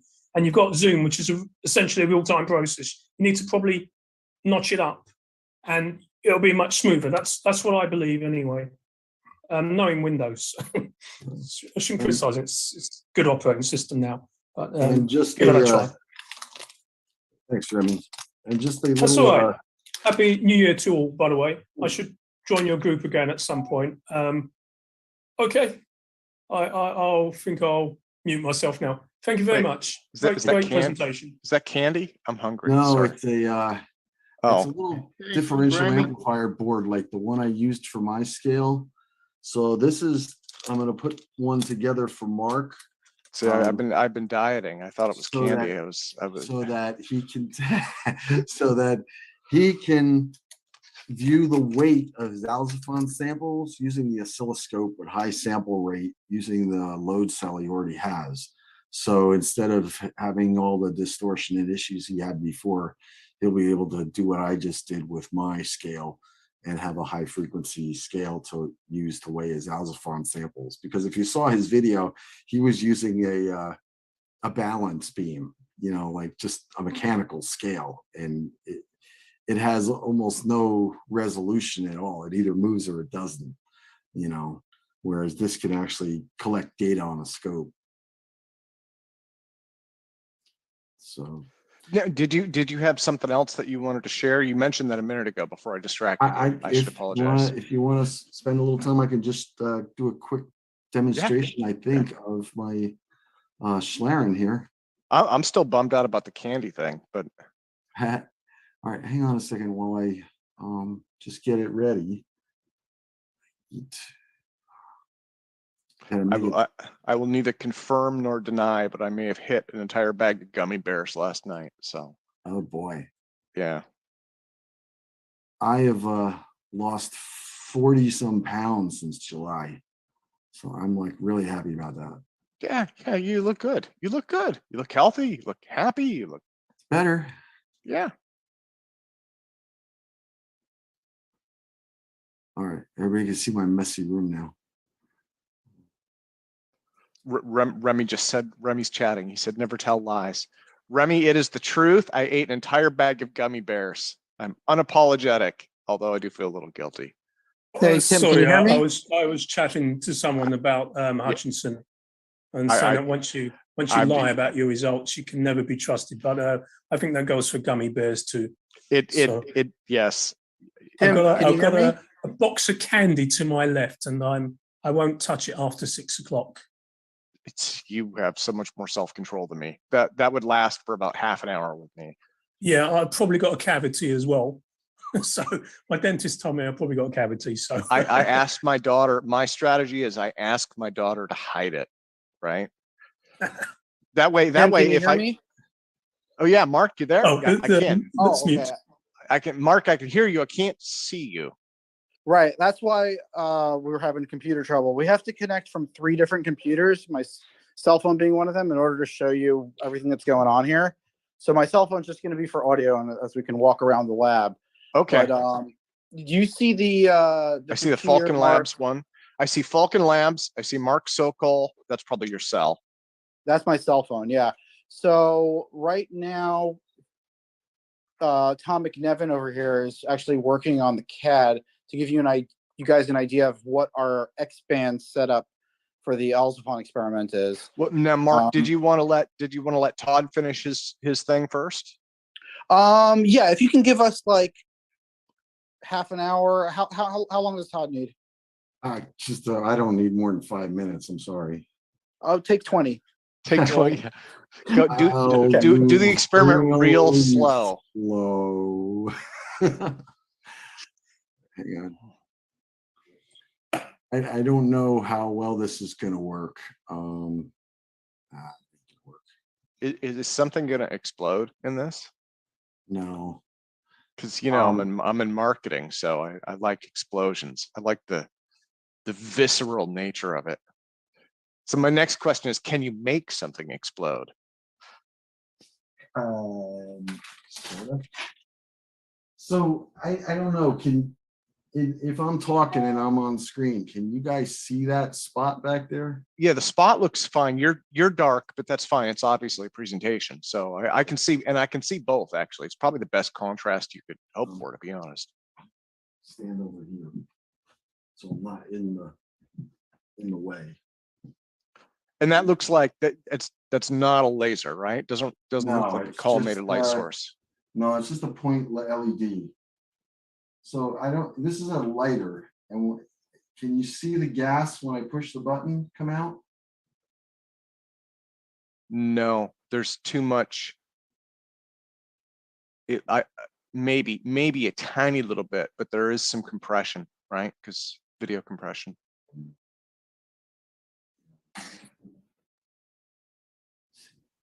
This might be a little better. Okay, this is a candle. Can you see the streak up the middle where the flame is going? Not barely, just barely. Let's see if I can. If I make it closer, it'll be brighter, but it'll be smaller. Any better? Worse? Probably worse.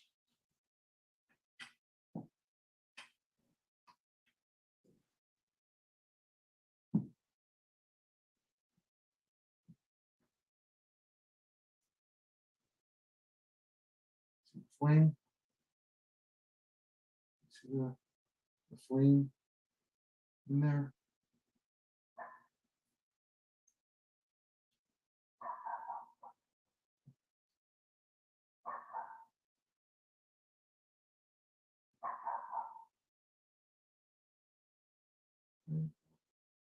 That's all I can, that's the only way I have to show it.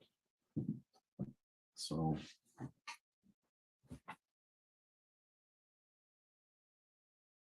Yeah, you can kind of see the streak down the middle, but that's it. That's really all I have. Okay. I can wave my finger in the flame, and you kind of see it blur. But I have this piezo. Turn the light on. I have this piezo transducer, 28 kilohertz, that I'm using trying to set up sound waves. I'm told that I can get better contrast if I use dry ice and just let a piece of dry ice below it, so that I have a little fog on the table under the resonator, and then the standing waves will condense the fog and make it more easily visible. So like I said, my goal and my thinking is that, if a Tic Tac could generate an ultrasonic field around itself that could push kilograms of air or thousands of kilograms of air, it can support its own weight. The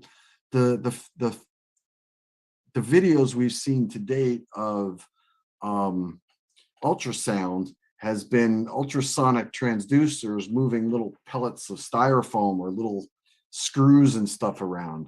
Yeah. But there's reciprocity says there's no difference if my source is what's moving around in the air, because the ultrasound is exerting enough pressure on the surrounding air to move it. So it's an idea that I think it's interesting, and they would have to interact with fluids anyways, and somehow. I mean, maybe it's your Star Trek force field type thing, or maybe it's ultrasound or something. But I mean, one of the things that's in my mind is these craft, if these are some kind of extraterrestrial craft, they've got to be designed to work in multiple atmospheres, right? Like Venus, Jupiter, God knows what, Pluto. Well, ultrasonics can do that. Yeah, and that might be necessary to be able to interact with these various fluid gaseous media, and then they're also going to have to deal with drag and boundary layers and stuff like that. The only way you wouldn't have to do that is if you had some kind of warp drive, but if the hull is physically in contact with this stuff at all, it seems like you'd need something electrostatic, ultrasonic, something like that to be able to work with the fluid. Yeah, I mean, I've been thinking, because I can view refractive index of air, is how do we implement a warp drive in air using the refractive index of the air to move things around in an atmosphere? So let's get you thinking, all these different hypotheses and ideas, and something that's a mystery. It's interesting stuff. And I think that we're going to learn a lot more about the UAP. Just my intuition says, give it, before the end of this year, I think that we'll start to have some more stuff hit the news. I think that we're in a lull on that news cycle because everybody's exhausted from it. But I'm going to step away. Guys, I don't know if you are aware about the new theory of gravity initiated by Alzofon some time ago.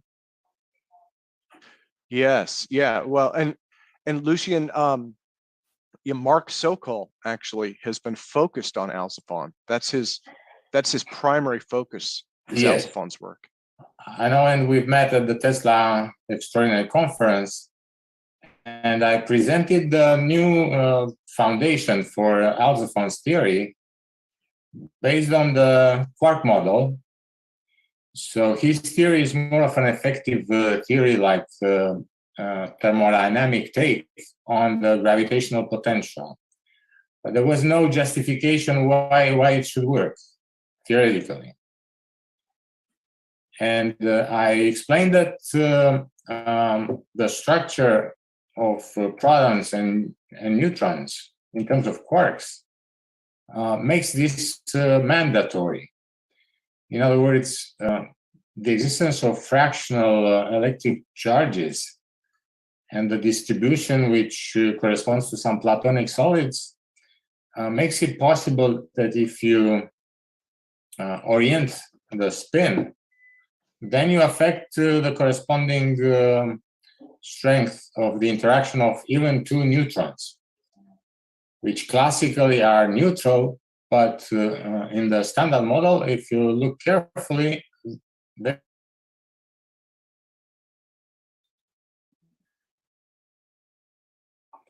so bottom line, Alzofon's theory has now a, let's say, a foundation, new foundation based on particle physics, which I explained in some of my recent articles.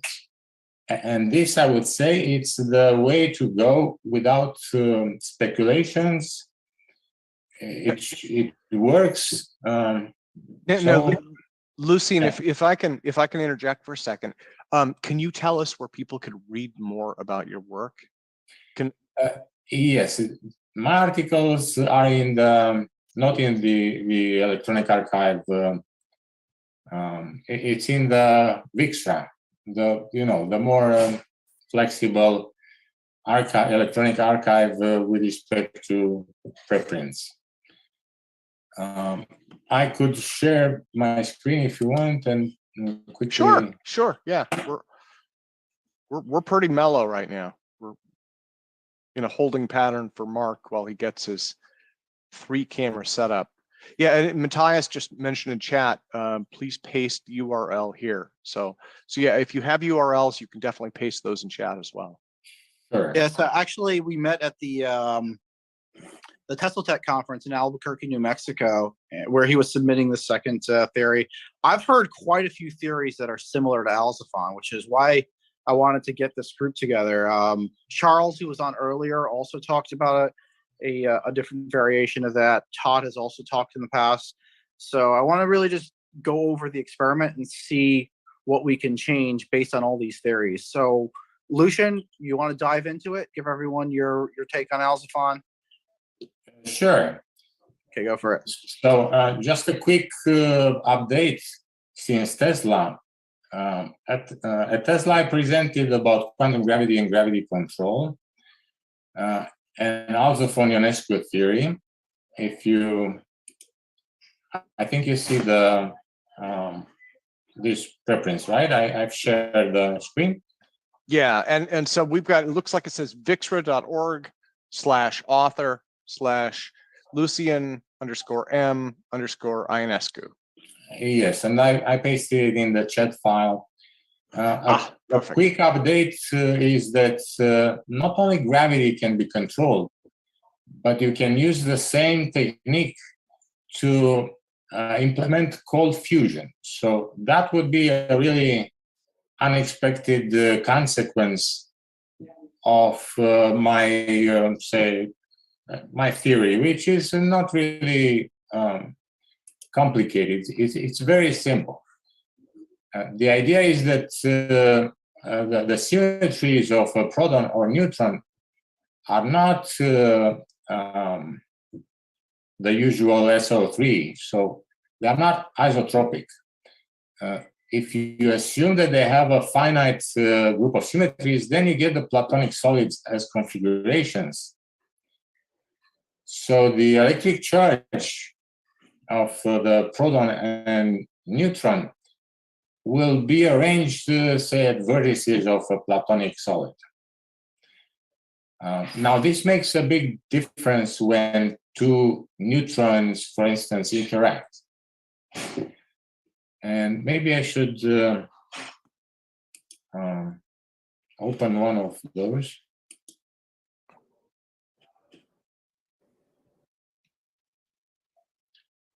So just the main point.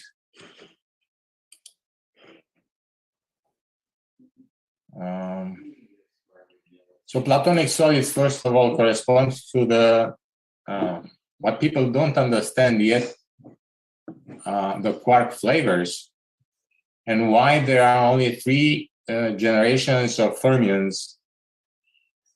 And this is exactly because there are exactly 3 groups of symmetry which are finite within, say, SO3.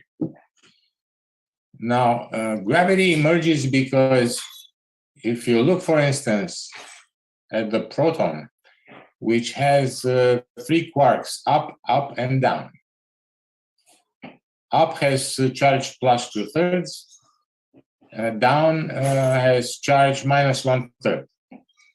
So now if you rewrite this in this manner, so 2/3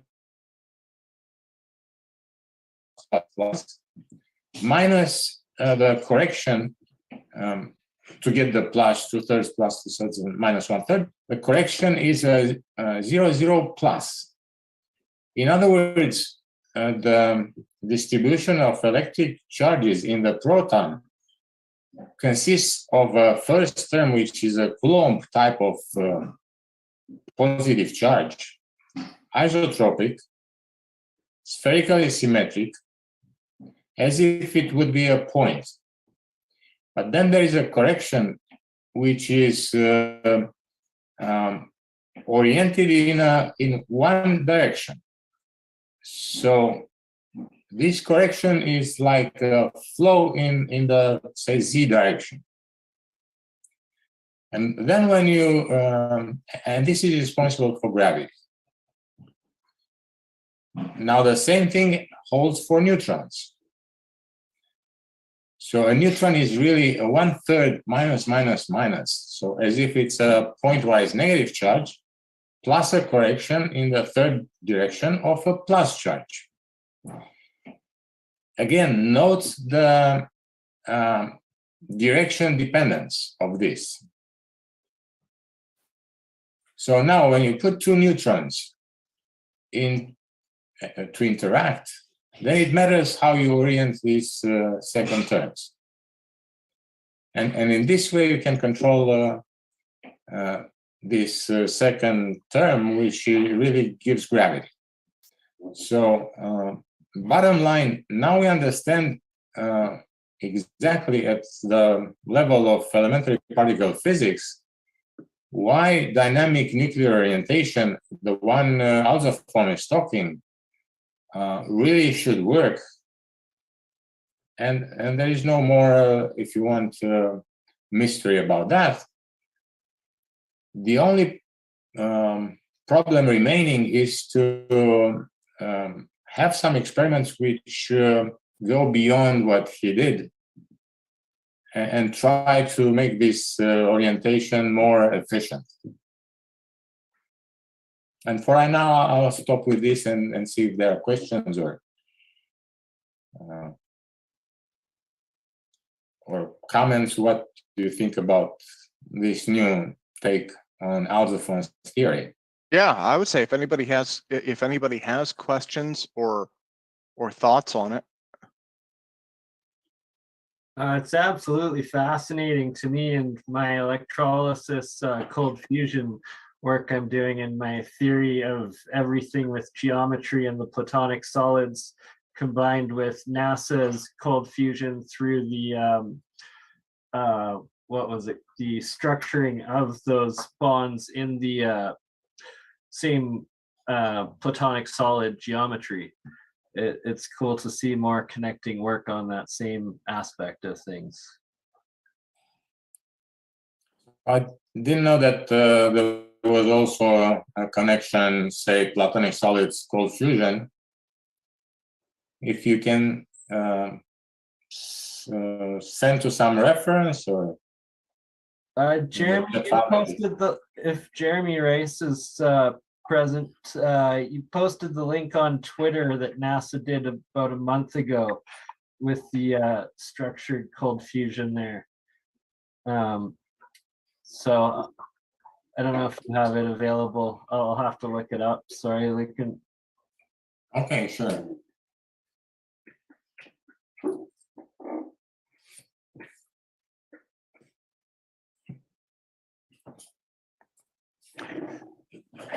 Yeah, Michael, did you have a question for Lucian? Yeah, I'm curious about the spin, the proton's spin. Electrons have a spin of 1/2. So that means you have to get back to the original spin state, you have to go around twice. Is that the case for both the neutron and the proton? Yes, fermions like neutron, proton.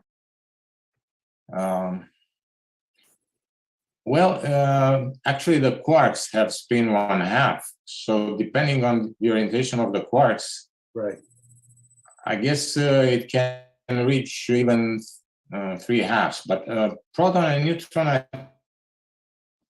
Well, why couldn't you do are in the group of if you take particles with 1/2 spin? Yeah, the 2/3 plus 2/3 plus 1/3. Wouldn't that give you 1 spin of 1? That was the electric charge. Spin is actually not what's so important, but for each spin there is a representation.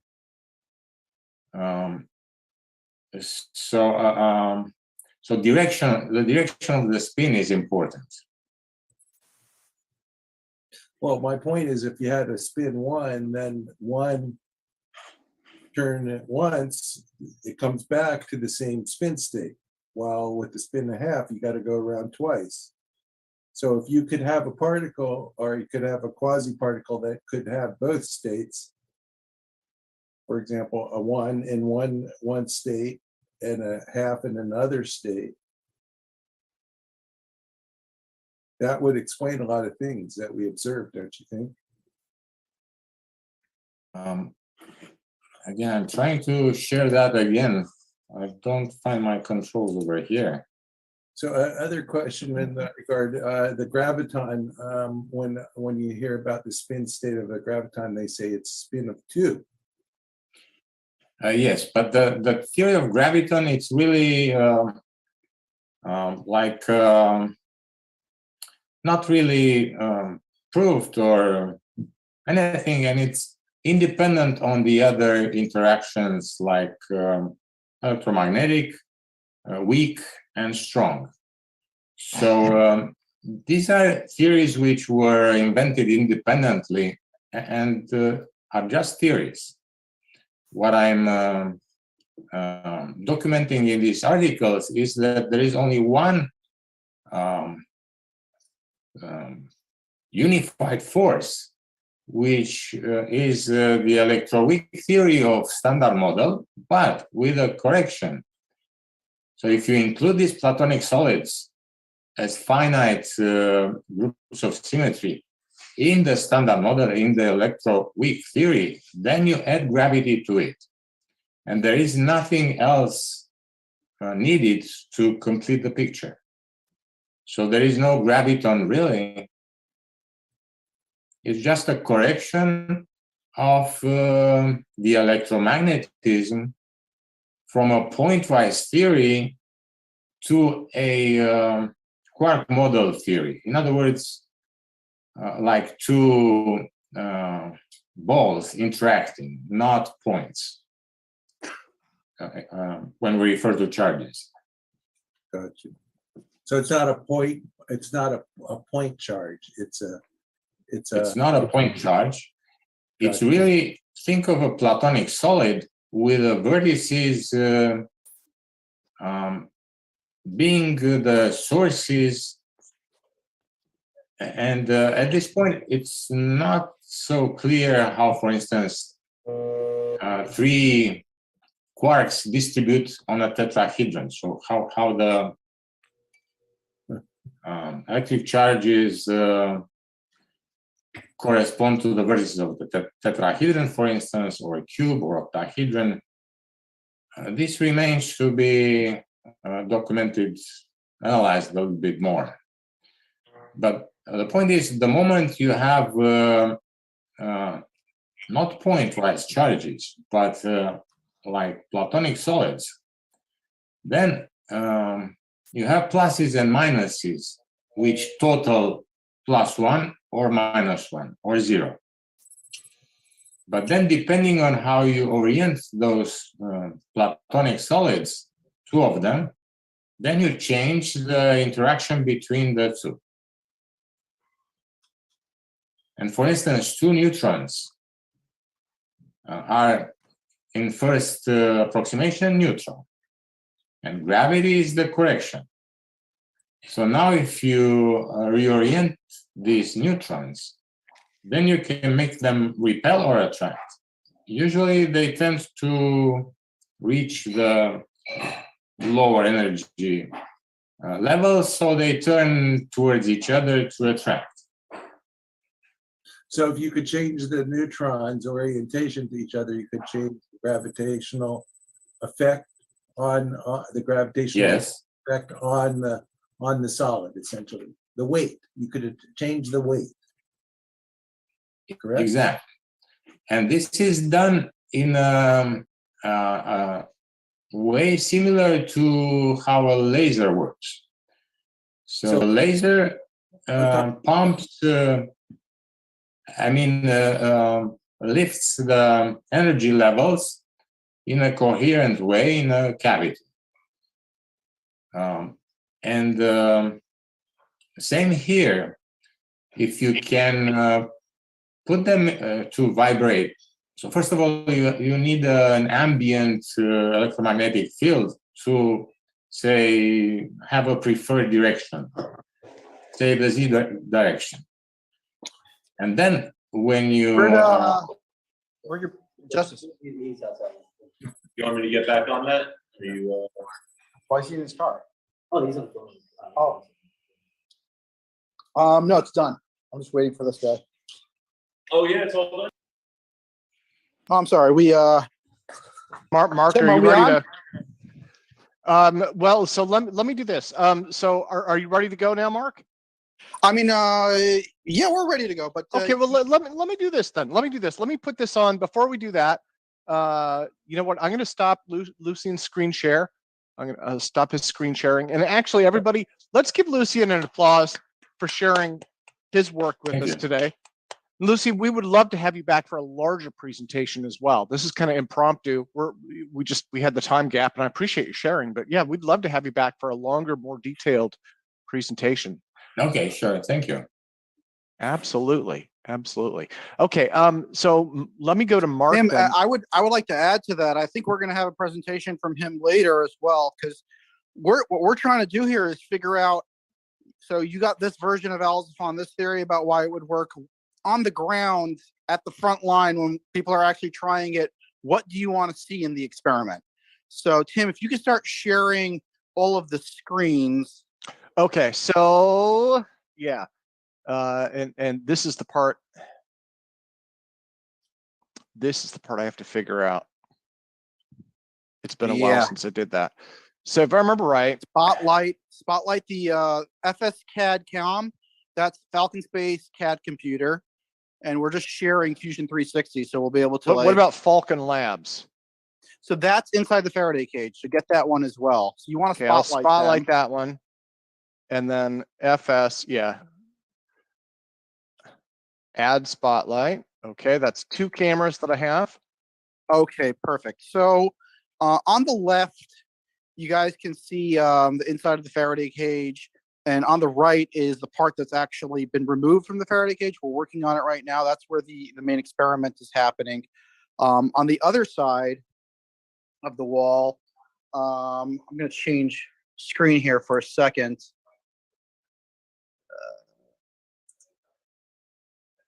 Okay, there we go. On the other side of the lab over here, we have these logometric units that we got from Sandia Labs, giving us a full range from 400 megahertz up to 12 gigahertz at least 200 watts.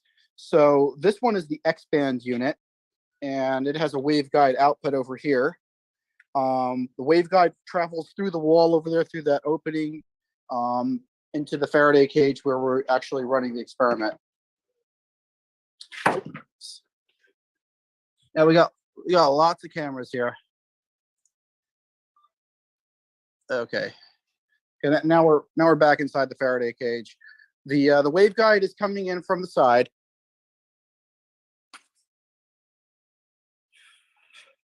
And going in between the plates of the electromagnet. I'm actually inside the Faraday cage right now. So it's pushed out a bit because we removed the centerpiece a little earlier.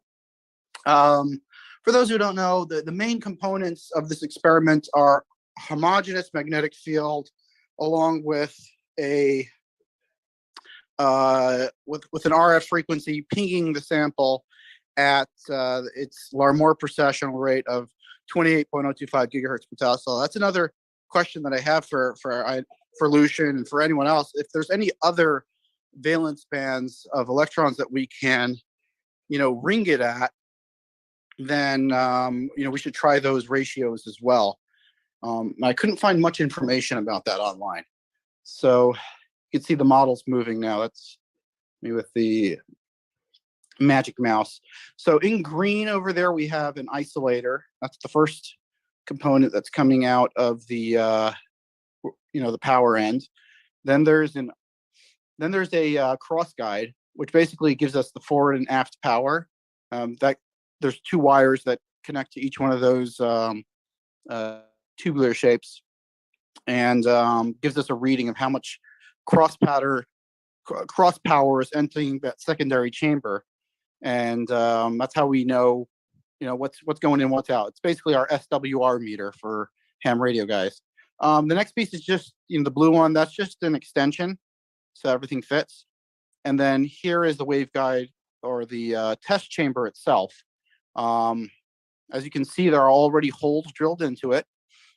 There's more holes than that right now. We're actually figuring out how to process lots of bits of information of what's happening inside that chamber.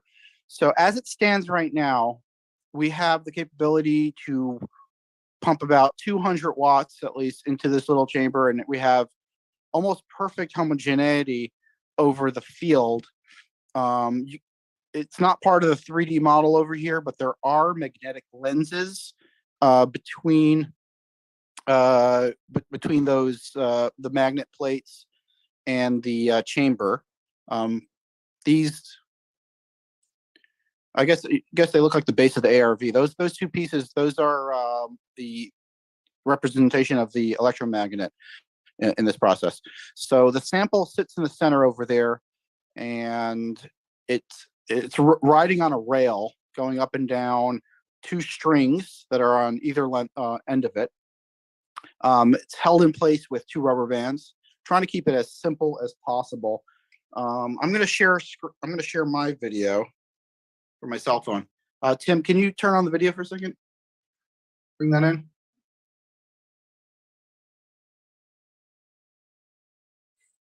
Okay, there we go. So basically, this is the rail system that we're working with right now. A sample will sit in here. Here's another one. Sample sits in between these rubber bands. There's holes on the plastic, and that slides up and down. This is the test chamber as it stands right now. An actual physical unit. So this top was made out of a solid piece and machined that kind of angle. We have a viewing camera. This is a fiber scope. It's basically an analog way of getting an image down a pipe. So there's really no electrical parts in there, and I might be able to get you a view inside of it.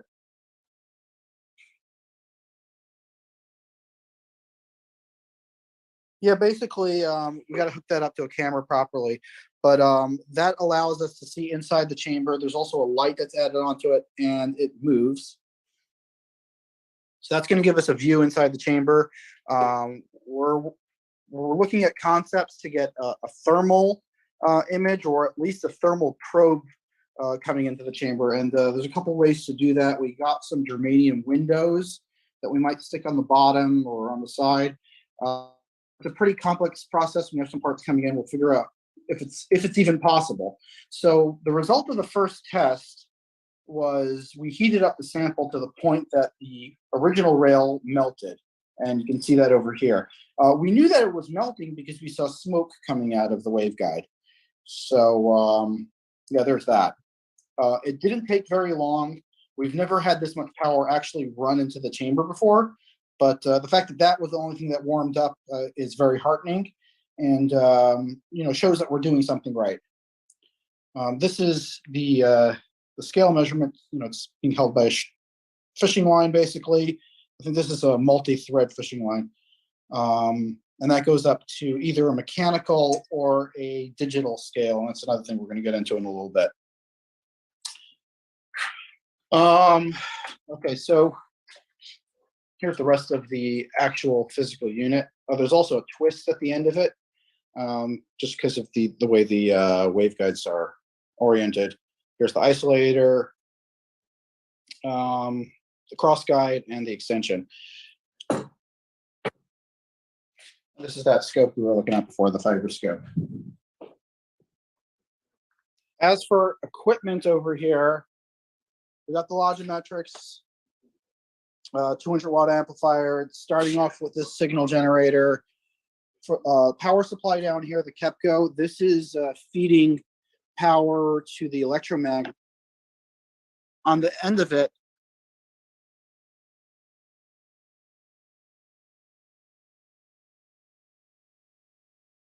oh, sorry about that. On the end of it, we have a, so the KEPCO power supply is what's powering the electromagnet. There is a shunt in the back over here. You can't really see it very well. And the readings off that shunt are going to a vernier scope, which gives us live data on the lab computer over here. So the data we're able to get from the Faraday cage is, we're going to try to get a visual inside of the chamber. We're going to try to get temperature inside the chamber. Those are kind of difficult to achieve.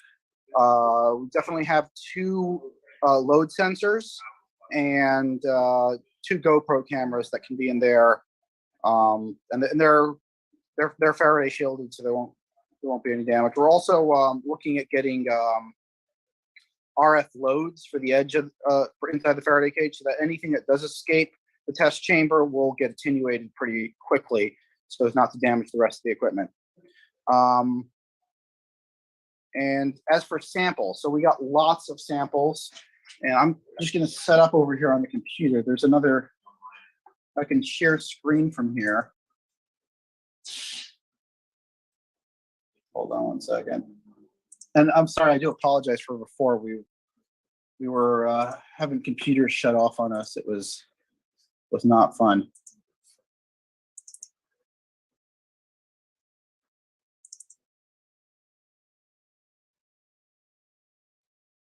Okay.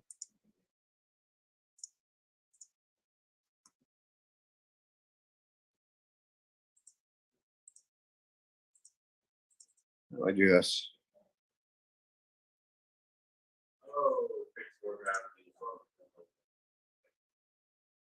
No, this one needs to share screen. Okay. Do you see that?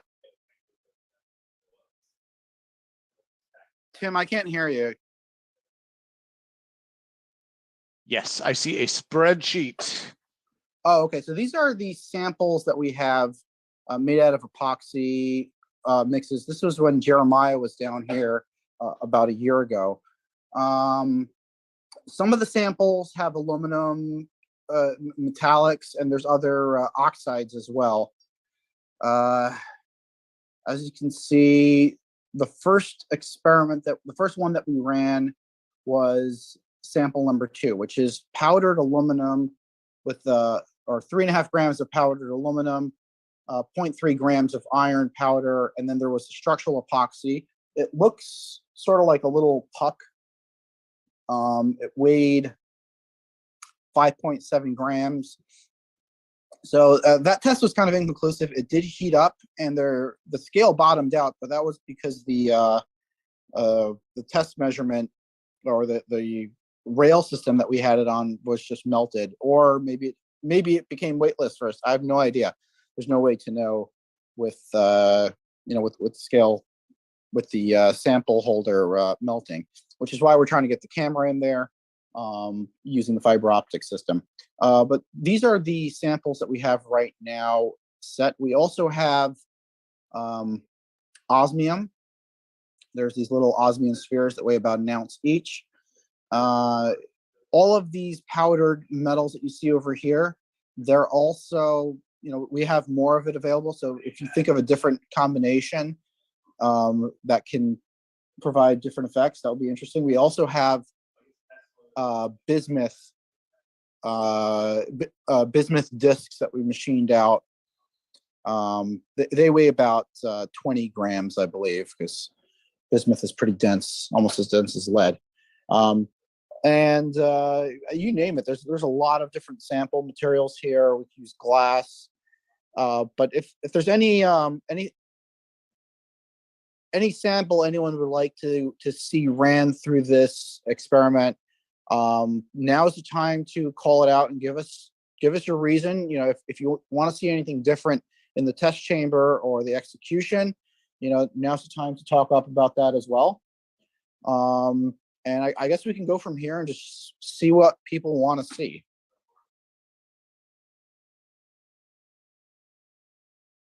Tim, are you there? Yes, I am here.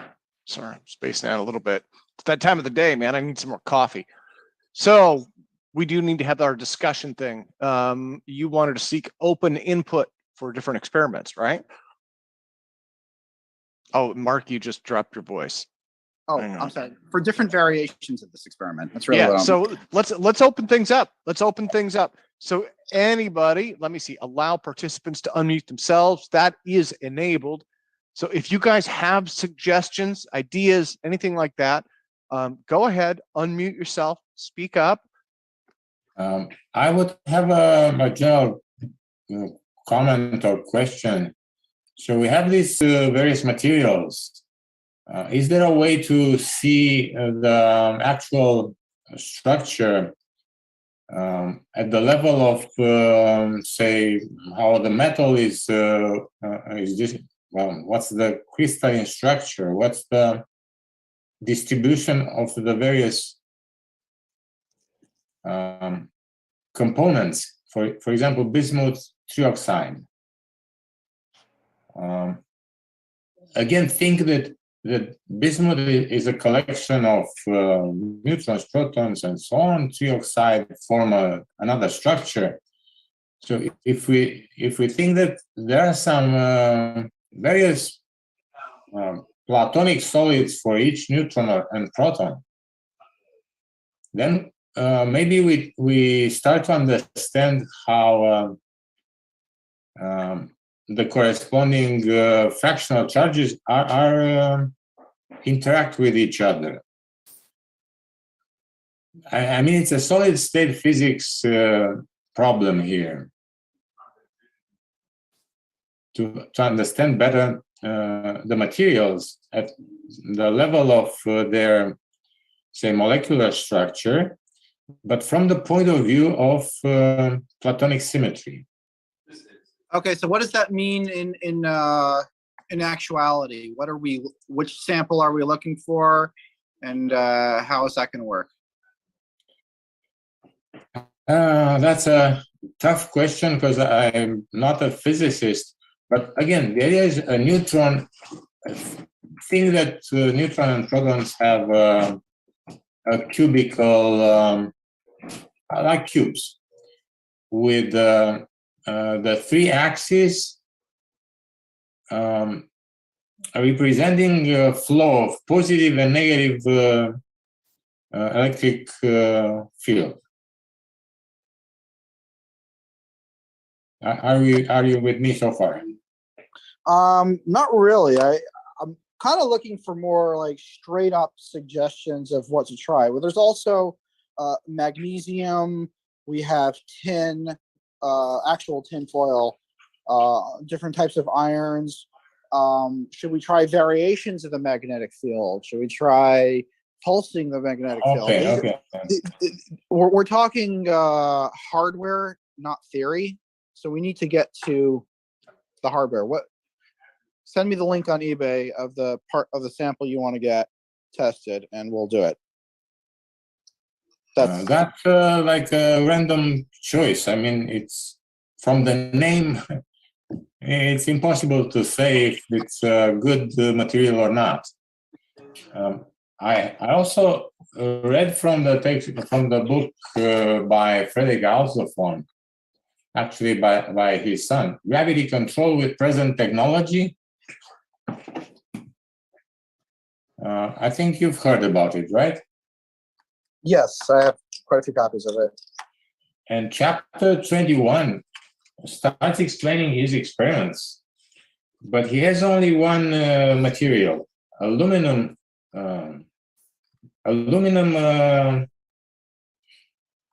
Doped with some impurities. I don't recall exactly how and what. How exactly was it formed? How was it doped with impurities? I think he might have been doing this. I have a sample. So this is 5-9 aluminum slugs, and they said that he put a little bit of iron on it. So he might have been using, I don't know if you can see my video here, but we have a little bit of ferrofluids. Maybe if I dunk some of, one of these pieces of 5-9 aluminum in the ferrofluid, that would be an equivalent resemblance of what Frederick was trying to do. I guess so, yes. Well, but there's another possibility is that he was actually mixing aluminum powder with the iron powder inside an epoxy, which is another rumor I've heard. So you have that. The other option is a sheet of aluminum with a little bit of ferrofluid on it, which actually gave me 17.8% weight loss in a previous experiment. So much? There was a lot of noise in that. Here, I think this was the sample. No, this was not. Mark, what is the expected performance that you are expecting from each experiment? And what kind of output in the end?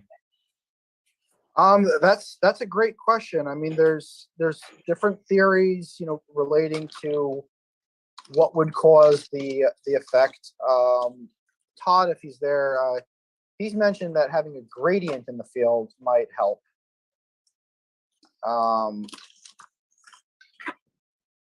So I don't know. I mean, if the experiment works properly, forces gradient, the gradient of mu dot B, and mu is the magnetic moment from the spinning electrons, and B is your magnetic field applied. So the force that you get is the gradient of mu dot B, not just applying the magnetic field.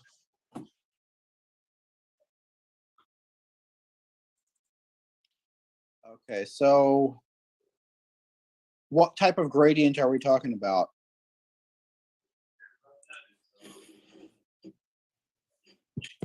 The directional gradient. I mean, you've got a magnetic field, and you're multiplying by the magnetic moment of your electrons. That gives you a potential energy. And then in order to get a thrust out of it, you need to take a directional derivative. So whichever way, you take the derivative in all three directions, and whichever way is least, that's the way it's going to move. What percentage are we talking about? 3,000 to 300 Gauss, or 3,000 to 3,300 Gauss? What order of magnitude is this gradient? In your case, with 28, 9 gigahertz electrons? Yeah, we're at. It doesn't have to be much. much. Larmor is around 3,300. 3,300 what? Gauss. Okay. I'll send you a calculation of how much of a gradient, but it would be just as easy to just test it and then see what the gradient is. What the actual no, gradient you'd actually have to engineer something like that using an iron lens. So we got a number for the gradient variation that we can. Would it be 3,000? I can calculate. It's easy. So I can't do it in my head, but I'll get it to you. Okay.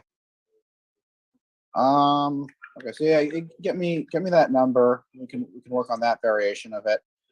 Does anyone else have any comments on the equipment or the setup?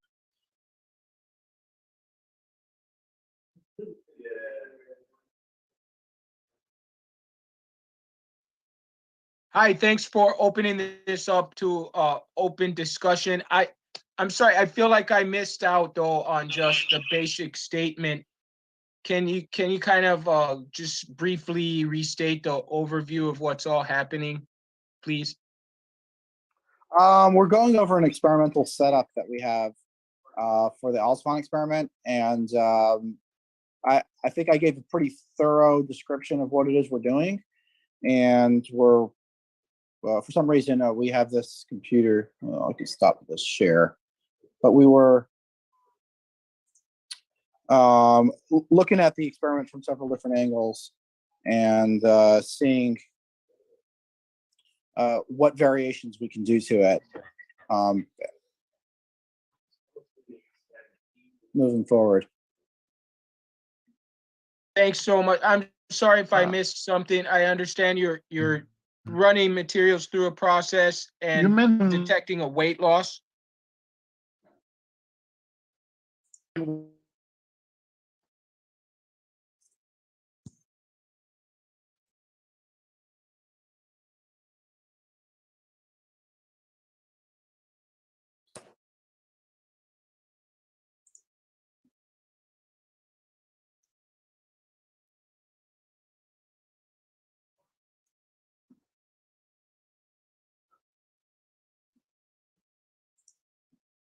Mark, I'm not sure who was asking that. Are you able to speak to that? I'm trying to stop the share on this computer. There we go. Oh, okay, there we go. Yeah, the share was. The share Do you want me to was take your on. camera off? Here, Yeah, I just took that off as well. It's a remove little confusing spotlight. because we have. So we we've have got some Falcon different going. Labs and FS CAD. We've got those two up. They're going still.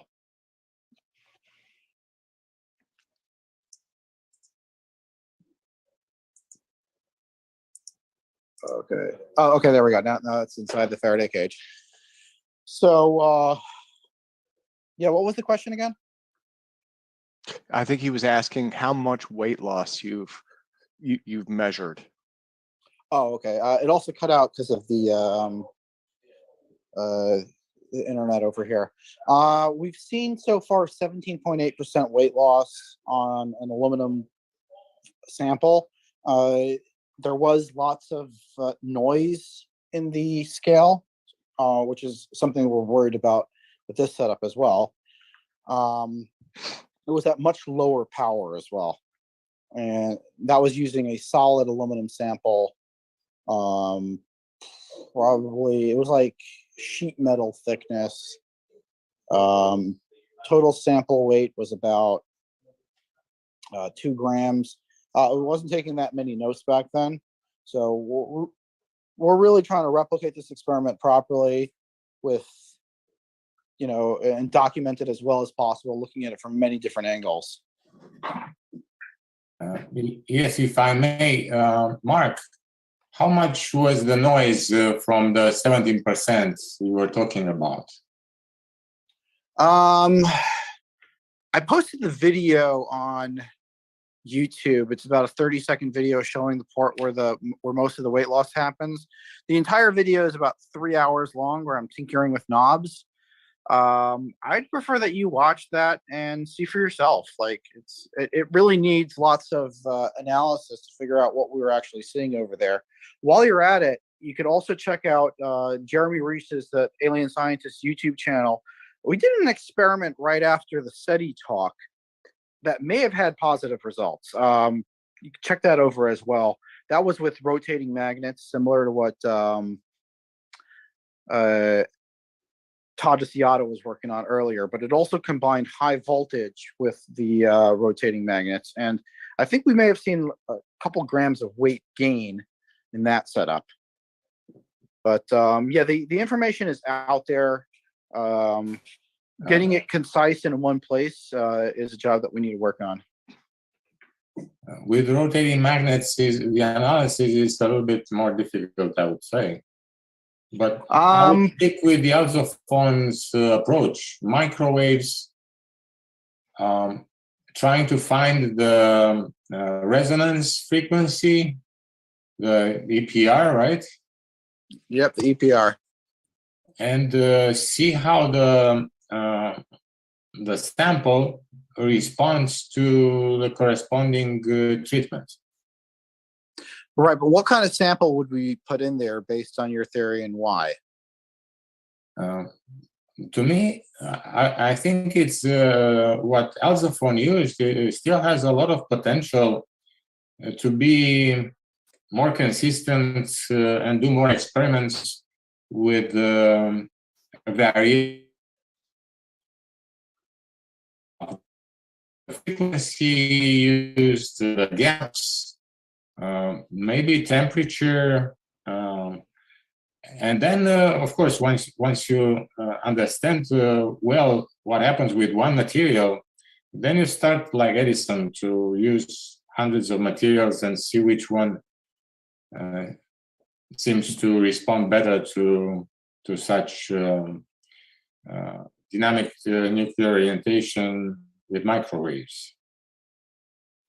Okay.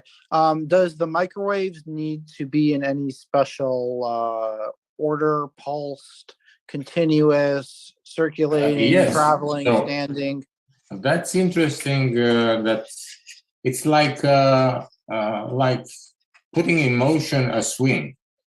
So you have to pulse it very carefully, not to come across. To diminish the amplitude instead of increasing it. So it's like pushing a swing. Decreasing the what? The amplitude of the rotations of the electronic spins. Oh, to be increasing the amplitude. Is that what you said? And also, again, we have a lot of information from Alsophone's experiments. And in the book, there's lots of contradictions in there as well. It's not very clear what the sample was. yes, but the type of microwave, for instance, on page 141, experiment number 1, you see that the pulses are 8 milliseconds wide. Then they're turned off 8 milliseconds. There are some other, like 6 milliseconds pulses. And I don't know if you know that he took this from the measurements of an Air Force airplane with measurement apparatus chasing a UFO. So one would may conjecture that probably the UFO knew what it was doing and had the right parameters, but we don't know what material he was using, maybe at its core, or what material was built of, which reacted at the corresponding microwaves and pulses and gaps and so on. Okay, so you're talking about the frequency of the pulses at 8 milliseconds. Was there any other information, or is there any other thing, any other changes that you can think of based off of your take on Alsophone's theory? Anything engineerable? Does this layout need to change because in any way? Does the pulse time need to change? Does the I don't know how many variations to the field you want to include, but there's always going to be something, you know, somebody saying that, oh, you didn't try this. So we want to make sure to cover all of our all of our bases first. So each material has a certain relaxation time. So you have to allow gaps corresponding to that relaxation time. Okay, and where do we get that relaxation time chart from? Now that I don't know. So it has to do with some solid state physics textbook or physicist specialized in EPR or even MRI, because this is very similar to MRI.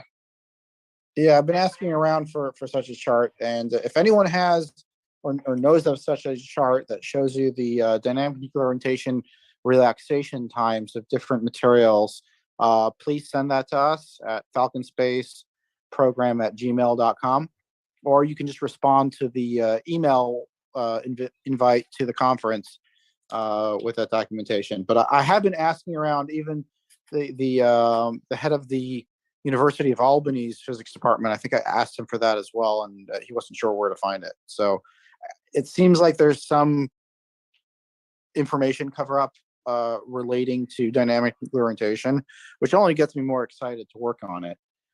But these are the things that we know that we don't know about this experiment.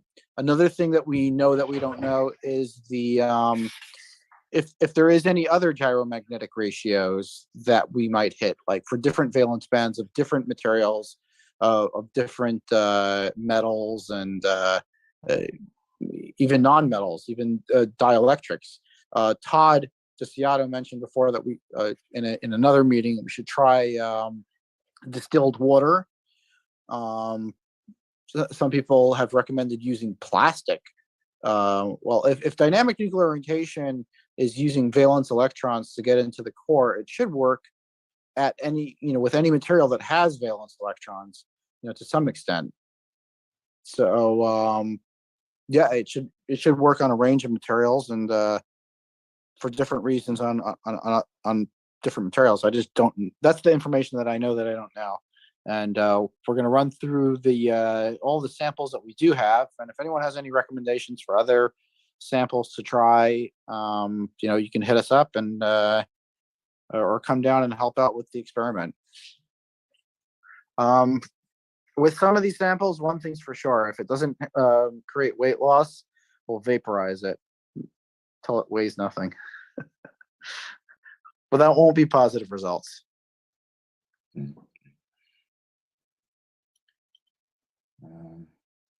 Jeremy, is there anything? Yeah, go ahead.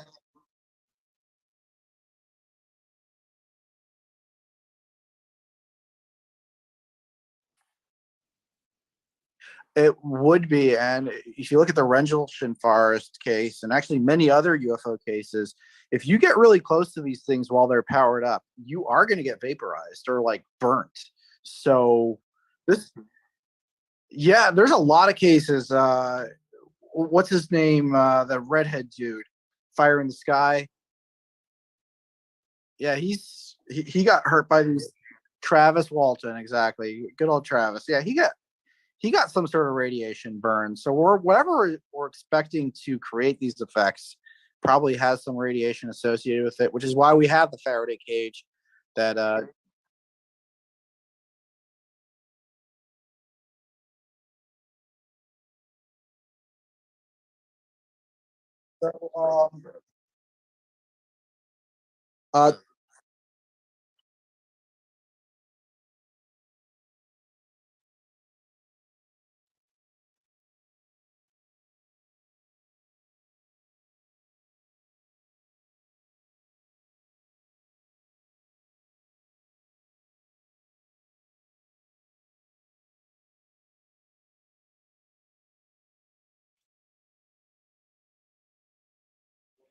oh yes, I love that idea. Tim, can you spotlight my camera on the phone right now? This is actually the sample holder.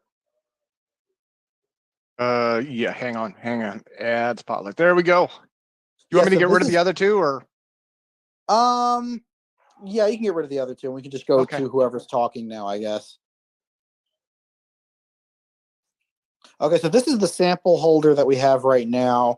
You can see it's roughly like, here, I'll give you a metric. That's about 2 inches tall, 2 inches wide. That's the largest sample we can fit inside the chamber and still have room to move it up and down. As you can see, this is the last sample holder that got melted from the heat. This one hopefully can take the heat. Here is that's the little probe that's going to look at the camera at the sample. Sorry about that, guys. Can you hear me now? And you could see actually, yeah, there you can see the sample in there. And it also moves left and right. So yeah, if anyone has any variations to this experiment, or thoughts of how to make it better, hit us up. If you have the metamaterials that you want to test, you have a piece that you think is from a crashed UFO, yeah, we'll stick it in here and we'll see what happens. We'll document it. Let's get Lou to bring that arts parts piece so we can shoot it with some terahertz. Yeah. Where's Lou Elizondo? Dude, we'll give you all expenses paid. Come down here, Lou. We'll get this going. Here's the cover for it. So in between sample swaps, we can just slap Mark, that on there. I posted a couple links for you on the chat for information on dynamic relaxation times, and it looks like most of the information is related to polymers or plastics, so or amorphous solids. Just the FYI. Okay, let me check that out. From Michael Boyd.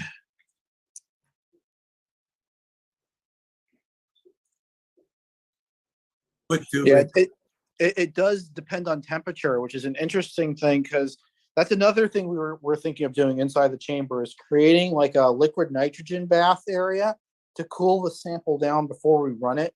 to change the relaxation time. Possibly give us longer periods of time to be out of tune before the sample starts destroying the apparatus from heat. So yeah, that's one of our main concerns, is the heat damaging everything else. But I believe if you are in resonance, there shouldn't be any waste heat.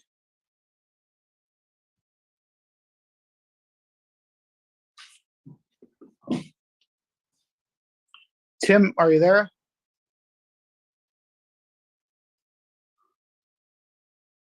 Okay. Anyone else? A quick comeback regarding relaxation times. I googled, and there are lots of articles about relaxation times of various materials. For example, niobium, various alloys, salts, quasi-crystals, nickel, copper. So one would have to start looking into these articles to see what materials were used and take the relaxation time from there. Sure. If you can figure out, a salient theory why to try a certain material and what what parameters we should use on it, what gyromagnetic ratio, and yeah, if we can get it in the sample chamber, we'll run it and we'll see what's up. We'll see what happens. Yeah, so I would compare with what Alzophon did. So aluminum had some relaxation time, say 6 milliseconds, and they used some pulses of 8 milliseconds or 6 milliseconds, and then do something similar to the other materials depending on their relaxation times. I mean, use the relaxation time as a pulsing parameter. Okay, that is one parameter. It's actually pretty easy to change it. You can, over here on the signal generator, this is the relaxation time controller. I think I'm doing this right. We actually have to hook this up to an oscilloscope to see exactly what's going out. But right now it's outputting, 9.25 gigahertz. This is the control you have over the frequency.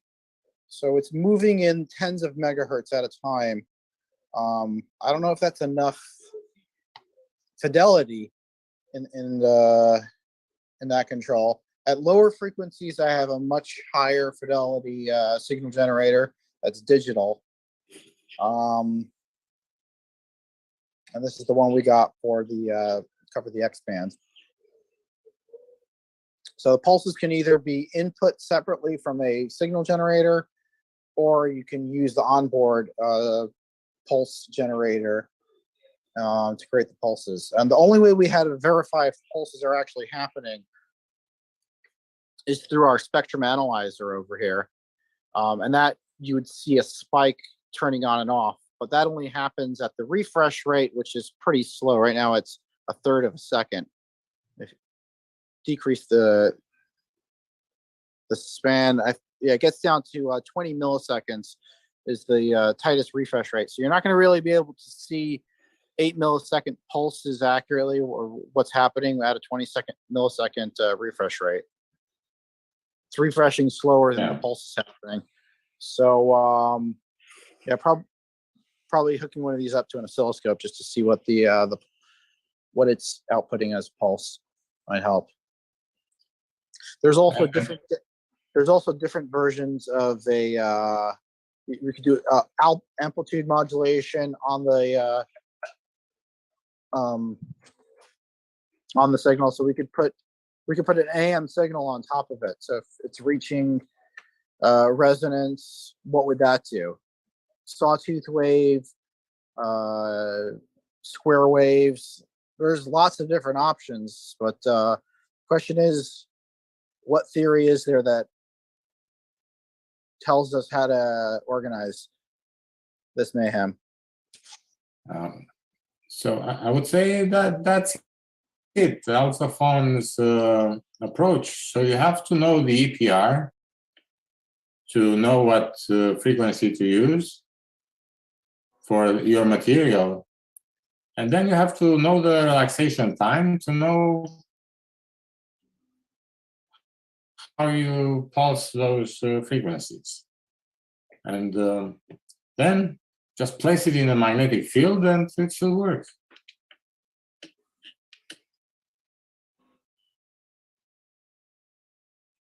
Okay. Jeremy, how's it going online? Well, let me see. We have, I figured out the audio issue too, guys, because my audio wasn't working on my end. We have 81 people watching, and 2 just dropped. See you later. Yes, they can hear me now. Everything's going good. I just had that screen up. There's my screen. Sorry about that. I'm using a virtual cam through OBS so that I can have different scenes. And I use this for my scene selection, a stream deck. So I'm trying to get a hang of all this technology over here. Get it all working. It's not always easy. You are watching live, yes. So I had some guys on Twitter that wanted to maybe jump on here, and this Generation Z podcast wanted to jump on with a bunch of our APEC guys and ask us some questions to do like kind of an impromptu interview. I don't know if they're here. I sent them a link. I think we're in open discussion right now. So Yeah, so we're in open discussion. I told them that if they joined during open discussion, they could host or start recording their own interview and come here and ask anyone who's on here any questions they want. So we'll see.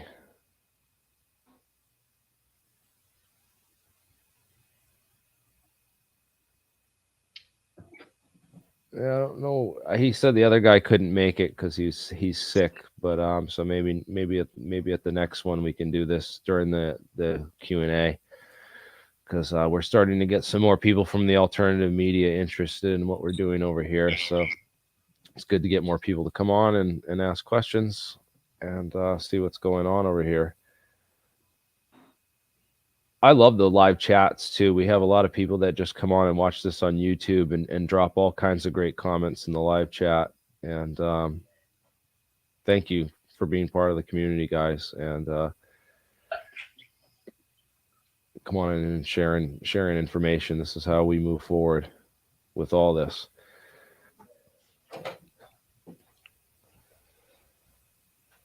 Yeah, sorry I couldn't make it down. How was the Tesla conference too, by the way, Mark? Any footage or anything? Yeah. Actually, I showed up there at around 10 or 11 in the morning. Just see what was going on. Was a couple dozen people there, and there was some pictures that were shared on the APEC 24/7 chat. That was live from the conference. We got a little bit of video as well. It was a smaller event. They were requiring masks, even though the Supreme Court just ruled that was unconstitutional. But I guess the hotels can do whatever they want. So they were requiring that you have the vaccination card. So you wouldn't have gotten in. I have another buddy that was there, Tom McDevitt, who did most of the work on the CAD. Guys, give a round of applause to Tom McDevitt. He came in today. Tesla conference. Oh, this is also Samuel Mason. Everyone, these are the local people who are also here for APEC's anniversary, right? And he just came down today to check out the lab and see what's up. And Tom helped out making the CAD, but he wasn't able to get in to the Tesla Tech place. So you were vaccinated, but you don't have your card, right? Yeah, I showed them the text messages on my phone too with appointments and everything. And they're like, no, can't take it. Yeah. It's like Nazi Germany. I enjoyed a 4-hour walk around New York in 15-degree weather. Like, what's next? Are they like, put us on the plantation, pick cotton? Well, we're happy to spend the test up in stage snakes. Woo! Thank you. Oh, and this guy came in just in time to help us get. Yeah, we need Q-tips to clean some stuff up. Oh, thank you, Samuel, Oh. and thank you, Todd. And what's the new guy's name? Justice. Justice. I'm a volunteer some time here, so I'm gonna come in a better work attire, and then he'll be able to see my real skills. He thinks I'm like some novice Poindexter. I can't do anything. I'm dressed up. Suit wearing jeans, dude. Yeah. So now I gotta come scrub and really show him how to work the machine. Yeah. All right. He plans on getting a laser table, so we'll be able to get some laser shit. Yeah, I'm in the process of getting the Epilogue Fusion Pro. Ooh. Yeah. How much does that run for? It's like 32. 48 inch. It's like 32. It does the CO2 and the dual. It's got the CO2 in it. Yeah. Oh, nice. Yeah, I'm getting a dual. Sweet. We're talking about CO2 lasers. How many watts is that? What can it cut?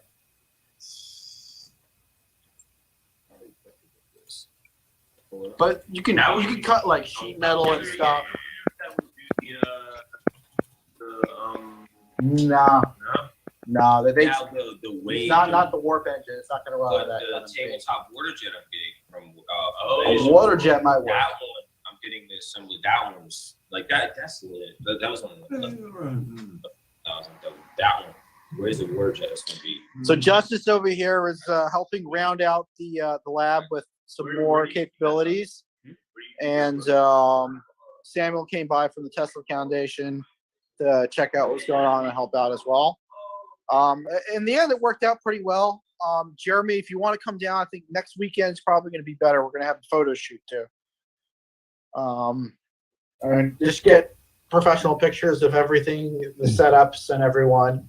And I want to bring my camera too, because I have a good camera and that I need to put to better use and stuff. So the still photo camera, you should bring that as well. I also want to write some stuff because we need to, these 6-hour streams aren't for everyone, and a lot of people just want rapid fire bullet point, information. And I think we're going to benefit greatly if we put together some real short stuff, some real short content, like 5-10 minute video content, really well produced stuff. So I want to get working on that. Sorry I couldn't make it down this weekend, and as it turns out, it probably would have been a stupid idea anyway if I came down there. There's a storm coming into this nor'easter. You would have to drive back through it. Oh, it's so cold. It's so cold here right now. Like, I don't know, my heat's working in my apartment, and I'm still like, I have to wear a winter hat in here. It's warm in the bedrooms, but it's just cold here in my living room, where my setup is. So the crazy low temperatures. I feel like there's going to be some big snowstorms coming. I just feel like we're due for it. We haven't had like a real serious storm since like 78 up here in the Northeast. So I think we're due for it real soon. But that would be I got the snow tube ready. I got my skis. Did you ever use that GoPro camera to go skiing with? Not yet. I definitely want to get some skiing in. Bring it back here. I actually need it now. Because with these fiber scopes that I got, we got to hook a camera up to them. You can't just, there needs a camera there needs to be a camera at the end of it. A fiber scope. What are you filming? Because the GoPros are good. They're great for like live action. Like outdoors. No, you can't stick you can't stick a GoPro inside of a microwave oven and have it give you live data, but through a fiber scope, which is this, you can. You see that image in the center? That's being fed from inside of the Faraday cage, that little black. Is that a camera and that black wrapped in? It's not a camera. It's a bunch of fiber optic cables organized in a fashion so that you can see it digitally analog. Oh, so it's taking the actual optical Digital data. analog. Yeah, it's a digital analog device. There's a bundle of fiber optic cables, all grouped together, that go down this thing. I'm not sure that we might have to get a specialized camera for it. I don't know if a GoPro would work, but yeah, there's a bundle of cables that go down to the end, and it gives you like a pixelated analog image. How thin are the fibers in that bundle? They're thinner than a human hair. Oh, they must be, yeah, to get that kind of resolution, because each one is like Not a lot of resolution, but it's enough resolution to see things moving around and get an idea what's going on. What's the bend It's not- radius Does it on that give you cable? colors? It is in color. Yes, it is. What's that You cable got- called? What What can I look that cable up? It's called a fiber scope. A fiber scope. Fiber scope? It's the same stuff that they use in laparoscopic surgeries, like that scope that they, Yes, that is they can have correct. better okay, all right. Oh, there's a better image of it now. Look inside. Just look at my camera right now, and you'll be able to see inside of the fiber scope. So, got it. Look at this line for a second. And what are we looking at? You're looking inside of the Faraday cage. Oh. Well, it's okay. pointing. At where the camera is pointing. Is that the copper thing? Yeah. You see things moving around? How much did that go for? And what's the brand on that fiber scope? To be honest, it's a very small market for this kind of stuff. This is from Shot Fiber Optics. It was actually broken when it arrived, but Professor Tom was able to fix it. There's actually not a very big market for these kind of things, and brand new, they're about $10,000, not for like 100, but I had to fix it. And there's another one coming in the mail that doesn't have the turning capability. Like this one can actually move at the end. Yeah. Also, it has a light. So this system over here,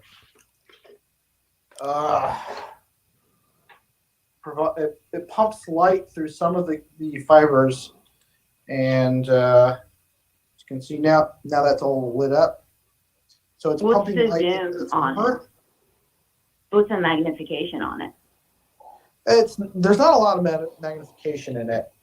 It's let me see, I'm gonna put this little plastic jar in there just so we can see it with the cover on. Now it's pumping light in from that light source,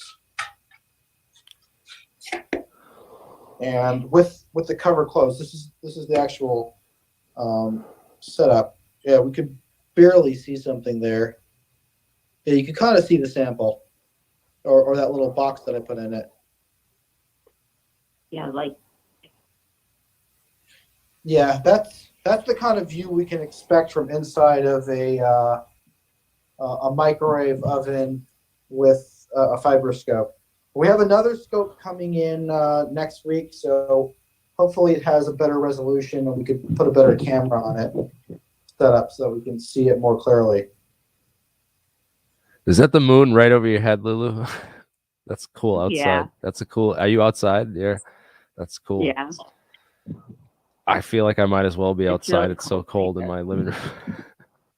I know, but this air is so fresh and crisp that I don't want to sit inside.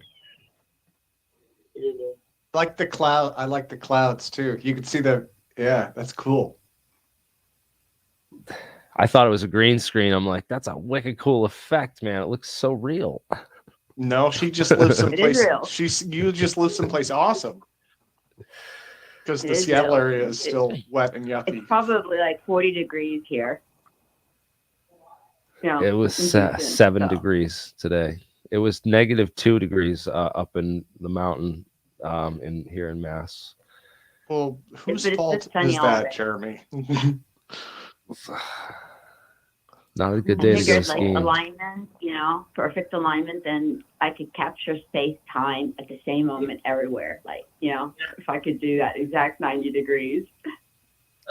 This whole thing, pretty much, this is what. What do you guys think about the new Webb that telescope, the Webb telescope that launched? Don't you think that's really cool?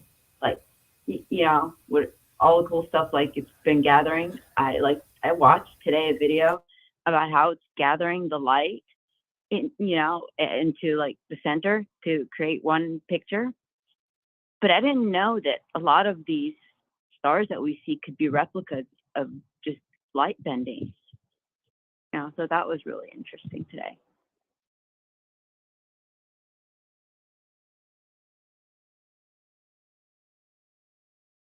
Anybody have any input on that? I haven't been following the James Webb Telescope, but my understanding is, I mean, they have that multi-mirror array. They just finished unfolding that, if I remember right. And I find it fascinating how that mirror array is in a honeycomb shape. It's like a half a buckyball for its geometry. It's like little. They're lifting like the light. They're bouncing the light from like one platform to like one mirror to the other to the other to the other, like into the center to create one picture. You know, it's really cool. And I mean, the orbit on that thing is wacky, but it's really cool. Like at one point, it becomes before Earth, so it picks up data that is incoming, and then at one point, it goes, you know, behind Earth, so it picks up the, you know, how much data transferred through Earth. It has the coolest orbital if you like look how it's going. You know, it circles the Earth, but at the same time does like a loop.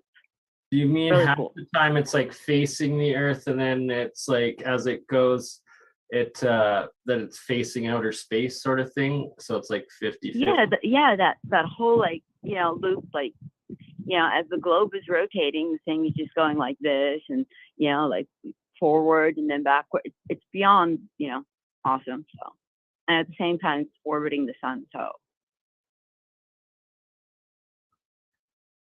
I mean, it created like a new moon, but with an opposite orbit, like literally. You know, still, you know, the physics behind it is, I think, is really awesome. Like, just wow.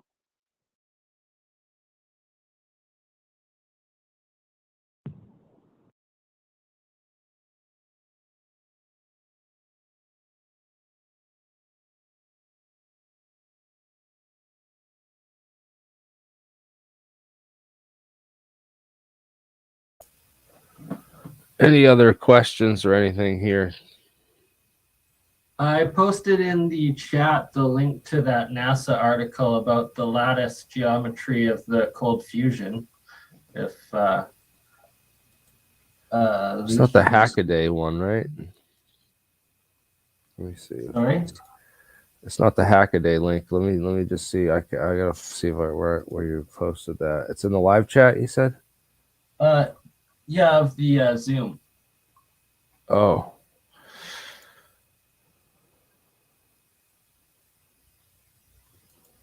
Okay. Let's check this out. Lattice confinement fusion. They're very careful not to use cold fusion, the words.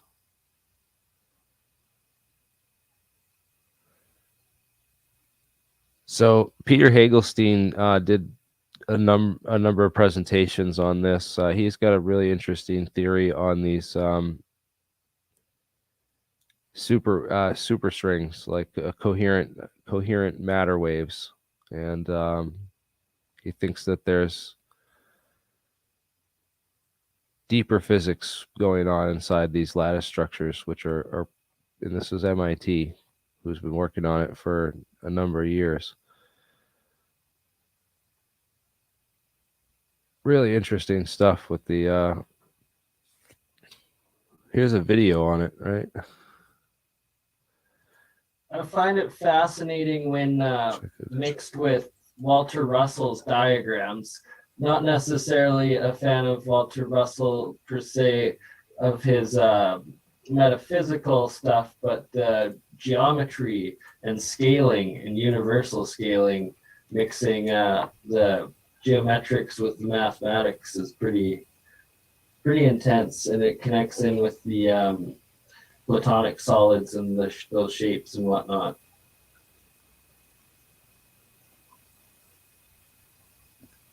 But basically, it's the lattices of the covalent bonds form into different platonic solid geometries depending on where in the octave scale it is, and then the crystals of those lattices form in those same platonic geometries.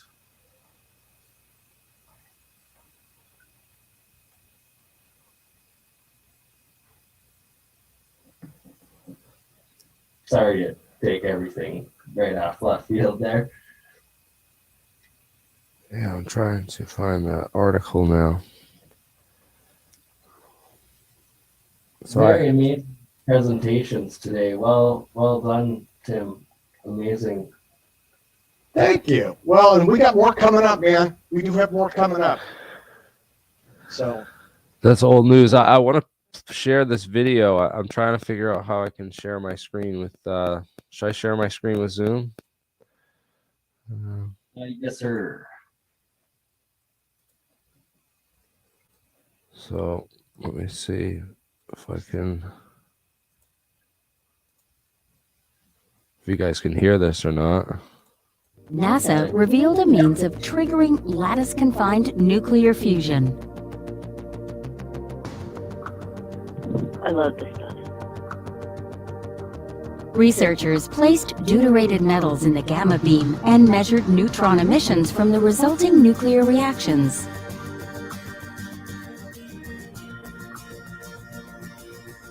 Nuclear reactions are initiated between deuterium nuclei, or more specifically, deuterons, that are confined in an electron-screened metal lattice as fuel. Nuclear reactions are triggered by gamma-ray irradiation of titanium and erbium metal lattices loaded with the hydrogen isotope deuterium. A deuteron is photodissociated into a proton and neutron. A neutron collides with a stationary deuteron, making an energetic deuteron. The energetic deuteron induces either screened lattice-confined fusion reactions or screened Oppenheimer-Phillips reactions. We will focus on DD fusion reactions in the metal lattice, deemed lattice confinement fusion, first. An energetic deuteron collides with a stationary deuteron in the lattice, and they fuse together. This fusion reaction results in either a neutron and a helium-3 atom, or a proton and a triton, producing useful energy.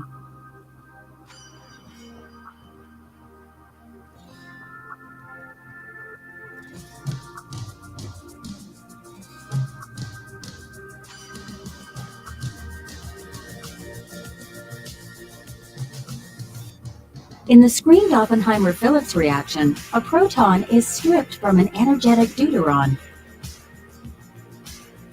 and is captured by an erbium atom, which is then converted to a different element, thulium.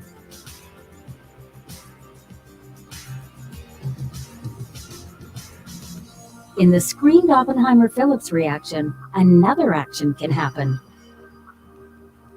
If the neutron instead is captured by erbium, a new isotope of erbium is formed and an energetic proton is ejected, heating the metal lattice. Each of these nuclear fusion reactions produce useful energy, such as for ion propulsion. Further development of the process is required to increase the efficiency of these lattice-confined nuclear reactions. Their applications range from terrestrial or long-duration space power, replacing solar panel arrays, to space propulsion,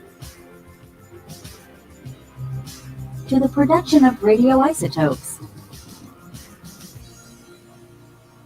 thus paving the way for NASA to further enhance their space missions.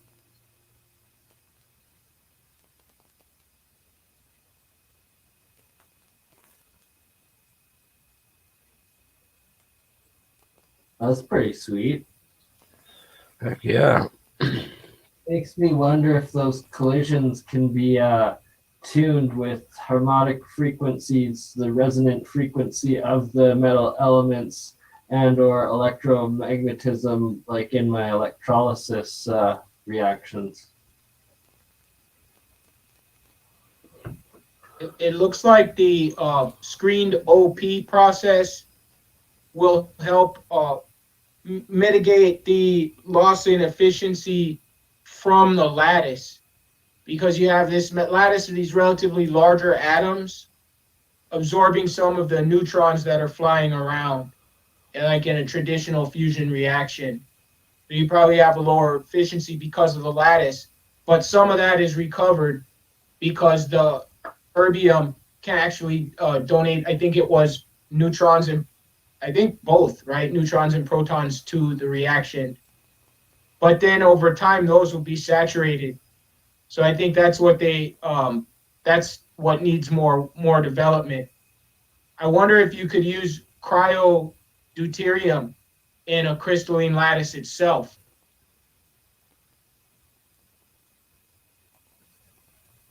In other words, like just heavy hydrogen ice. It has to be very, very cold, but we're trying to do this in the vacuum of space for space propulsion.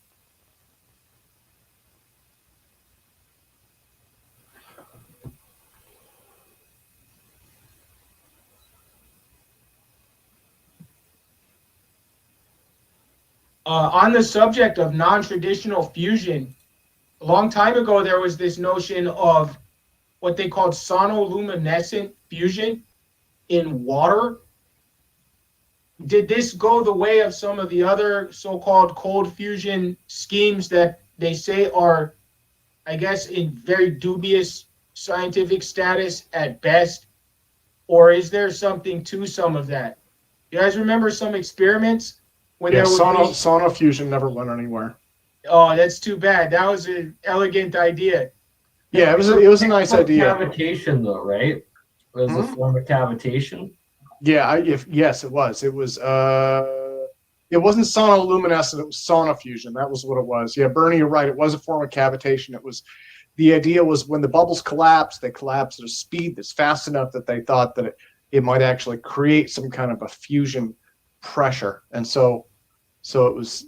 Yeah, it was one of these oddballs. I think they did some tests on it, and it just didn't go anywhere, and then it fell out of favor. You know, More of a plasma reaction than a fusion reaction. Was there even any fusion at all? So it was just maybe plasma, like you're saying. Just there I don't was know. never- I mean, the entire idea was premised on this. You know, the shrimp, right?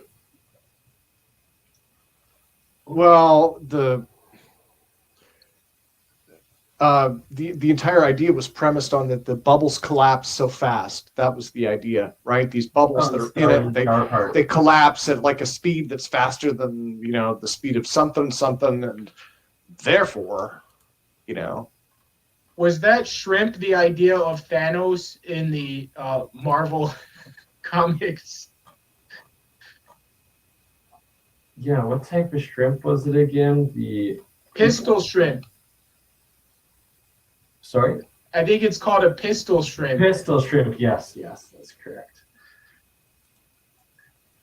That's a cool video. We should watch the pistol shrimp. Let's watch this one with Sabina and see what. Quick question before we change the subject, though. Is the pistol shrimp's cavitation the same as the star in the jar experiment that they did in the lab? Because I don't know if the pistol shrimp puts off light from its cavitational reaction or if it was just extreme heat.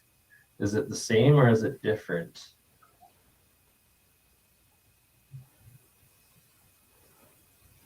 Good question. More research must be done. In this I do not have the answer to that. creature. Who's got a pet pistol shrimp that we can? Oh, there you go. This looks cool. Hiding under the rock is a pistol shrimp, and it's packing a lethal weapon. This crab is heading into trouble.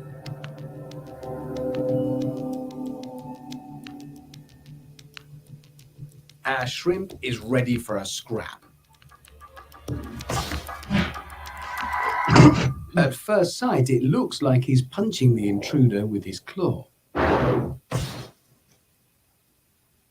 in fact, something much stranger is going on.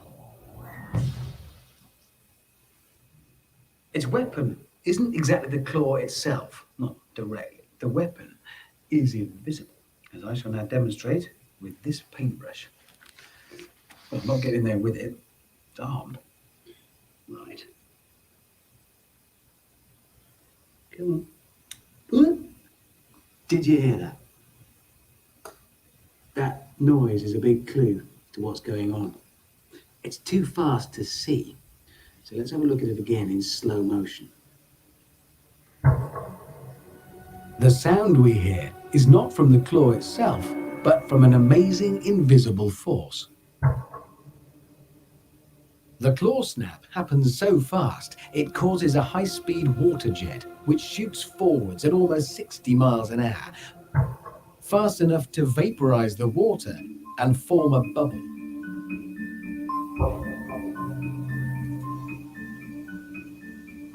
And that's a lot more dangerous than it sounds. The temperature inside the bubble reaches over 4,000 degrees, and as it collapses, this massive energy is released like a superheated shockwave, stunning or even killing its prey. The knockout punch comes not from the claw, but from the super hot power of the bubble.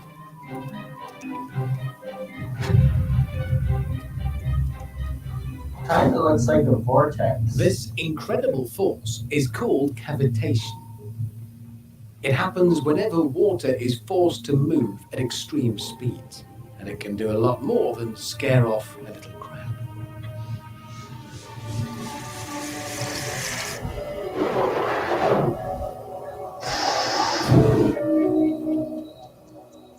Up to now, it's been completely invisible. Using ultra-high-speed cameras, we can finally see it in action.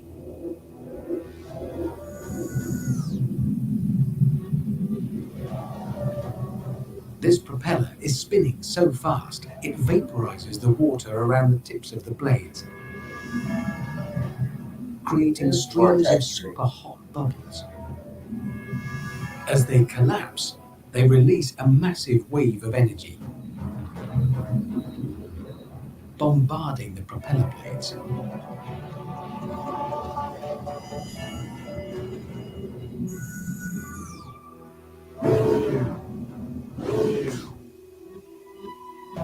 It's so powerful, it can destroy the metal itself.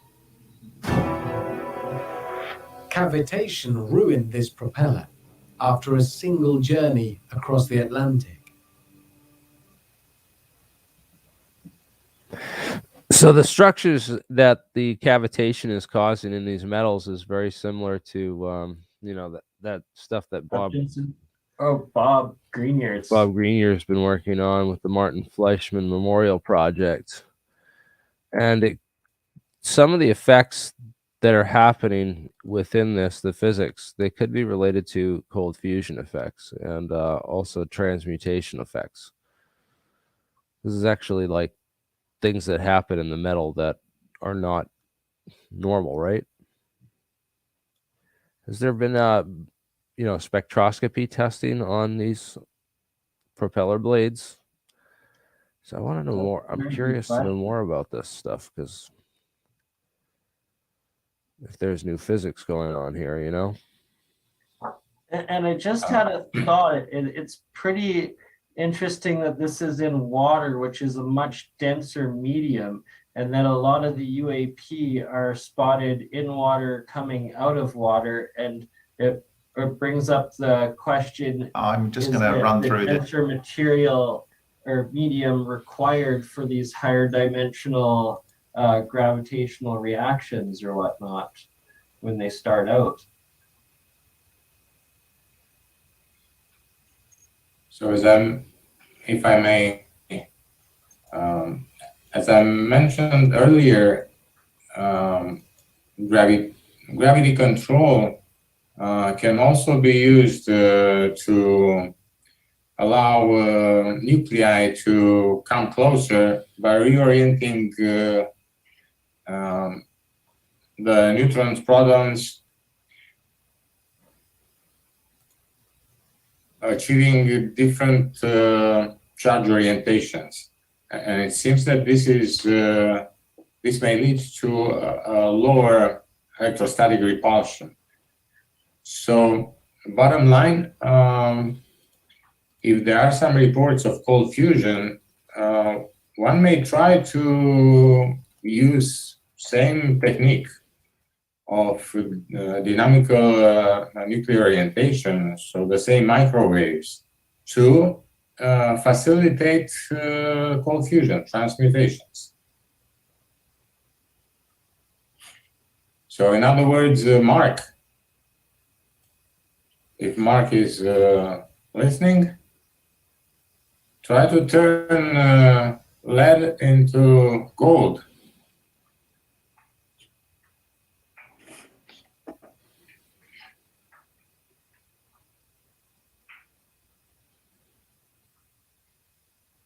I actually have a thesis on how to do that involving Sir Isaac Newton's newly released alchemy writings combined with the Iranian nuclear physicist Mehran Keshi's work, and then my own electrolysis experiments, and that it has to do with it is basically a cold fusion through electrolysis and plasma voltage, and then the right harmonic frequencies of the metals going in through the anode and cathode being controlled. And if you match them once the metal is in the what Isaac Newton calls the 7th state of transmutation, the pink crystalline state, and I've been able to replicate this state on several different pure metal elements, including copper, gold, silver, zinc, iron, and aluminum, all through the 7-colored process or states of transmutation. And then once they get to the crystalline pink state, they literally sparkle and have crystals on the outside. And then the inside is in the 6th red state that the ancient alchemists and Isaac Newton calls the red mercurial or mercury state. I'm not sure if my red particles are mercury oxidized transmutations or not. I still need to get them tested. But basically, Isaac Newton's statement and my corresponding theory is that when you have the the anode in this crystalline transmutational state, if you put in its specific harmonic frequency or resonant frequency of that metal element that you want it to transmutate into, say gold from tungsten, if you have that tungsten in that state, then the atomic hydrogen that is being produced on the cathode side bonds with the anode side pink crystalline metal and will perform or transmutate back into that solid metal that is of the frequency going in.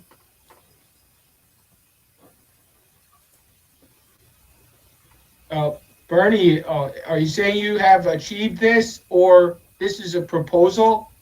Because I asked because there's a standard calculation on how to do this. I don't know if physicists say they've done it, not exactly the way you say, but through what they call, I guess, the table of nuclides, right?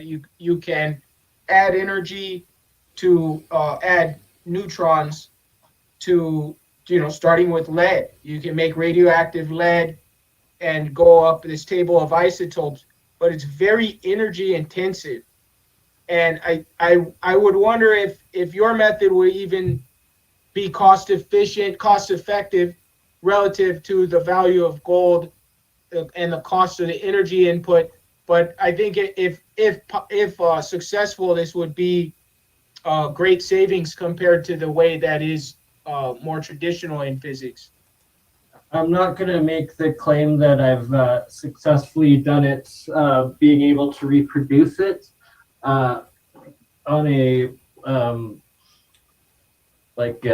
easy scale, but it's because I've only been doing the experiments in my former workshop that was my garage and now my outside lab and basement, and it is cold fusion, so I don't want to be putting off large amounts of radiation, so I haven't done a very high voltage into it yet, and I've only used just like a 5-volt cell phone charger so far, but it appears that I've achieved some sorts of transmutations in lots of the different reactions, but I haven't had any of the material tested and I haven't done it in controlled environments.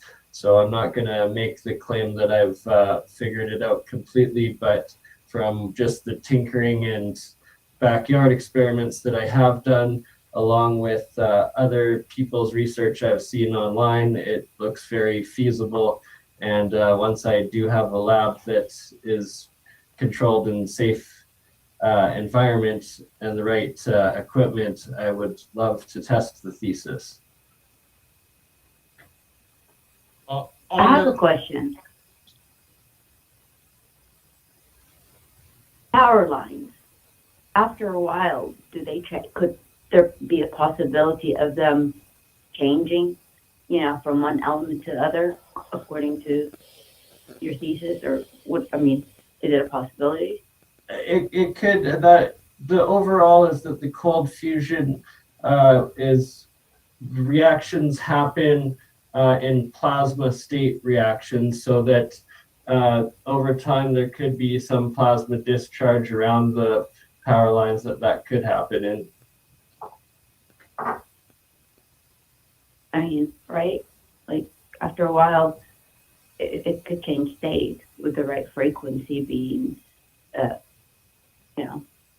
going through it. If it changes the protons to neutrons to, and whatever frequency it oscillates at, it could change the element from one to another. Maybe that's why they always go and change the power lines, because now they've got gold lines, I don't know.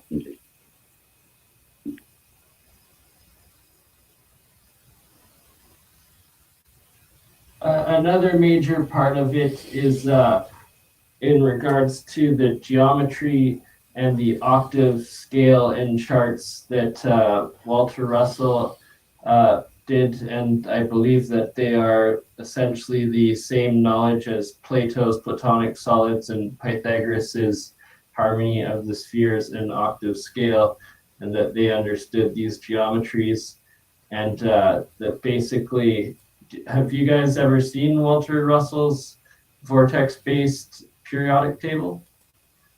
I just saw that on a Google image search. I haven't been able to investigate it in any detail, but amazingly, it resembles a mathematical construct called the sieve of Eratosthenes that gives us the prime numbers and has a mathematical structure of the Riemann zeta function, a powerful mathematical tool that is the center of a Millennium Prize investigation.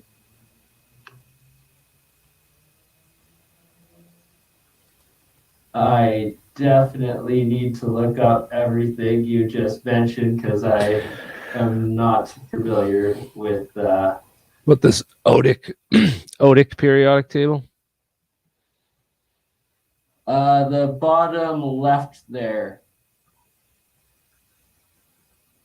Right below the ODIC periodic.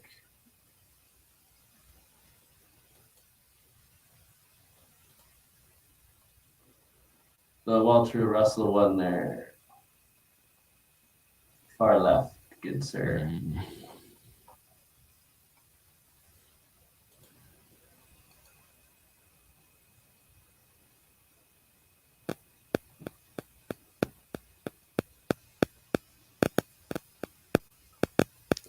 Interesting arrangement, you know. Just going up in the electron shells. The main part is that each half circle is an octave of going back and forth, and along that octave are the platonic solids, and that each element will then crystallize in that shape of the corresponding platonic solid that it is in, and that by knowing those geometries and crystal formations, you're able to calculate the resonant frequency or the harmonics of it a lot easier, and then use the same corresponding metals on higher or lower in the chain of the same geometry to be able to transmute it much easier. Another major part or thesis of this cold fusion or natural electrolysis cold fusion, plasma cold fusion, is that it's a very, very minute amount of energy required, and it's more of just like a single bump vibration of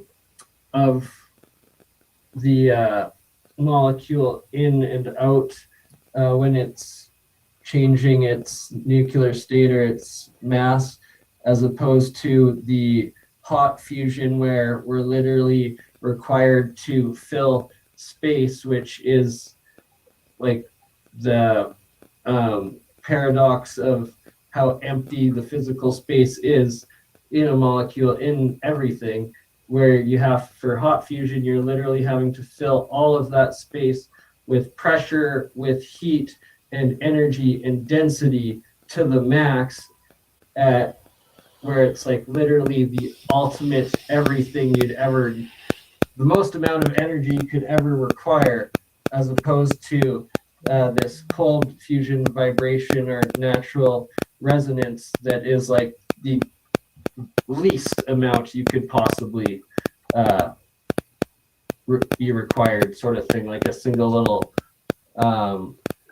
photon, or yeah. Does that make sense? That's a lot like action principles. When we talk about deriving a physical law from first principles, we go to an action principle like Hamilton's principle of least action, or before that, there were earlier versions, or I think now it would be due to any other slightly more advanced form. But what it basically says is that natural processes do the extremum of action, of work, or sometimes I forget what it is. Essentially the inverted opposite of they're time. either the most work, the most action, or the least, right? And this seems to have tremendous just philosophical implications. So many times the people that contribute the most in the arts or the sciences oftentimes get the least reward for it. You know, Mozart dying in poverty, you know, things like this. Edgar Allan Poe never getting his due in his lifetime. It's interesting.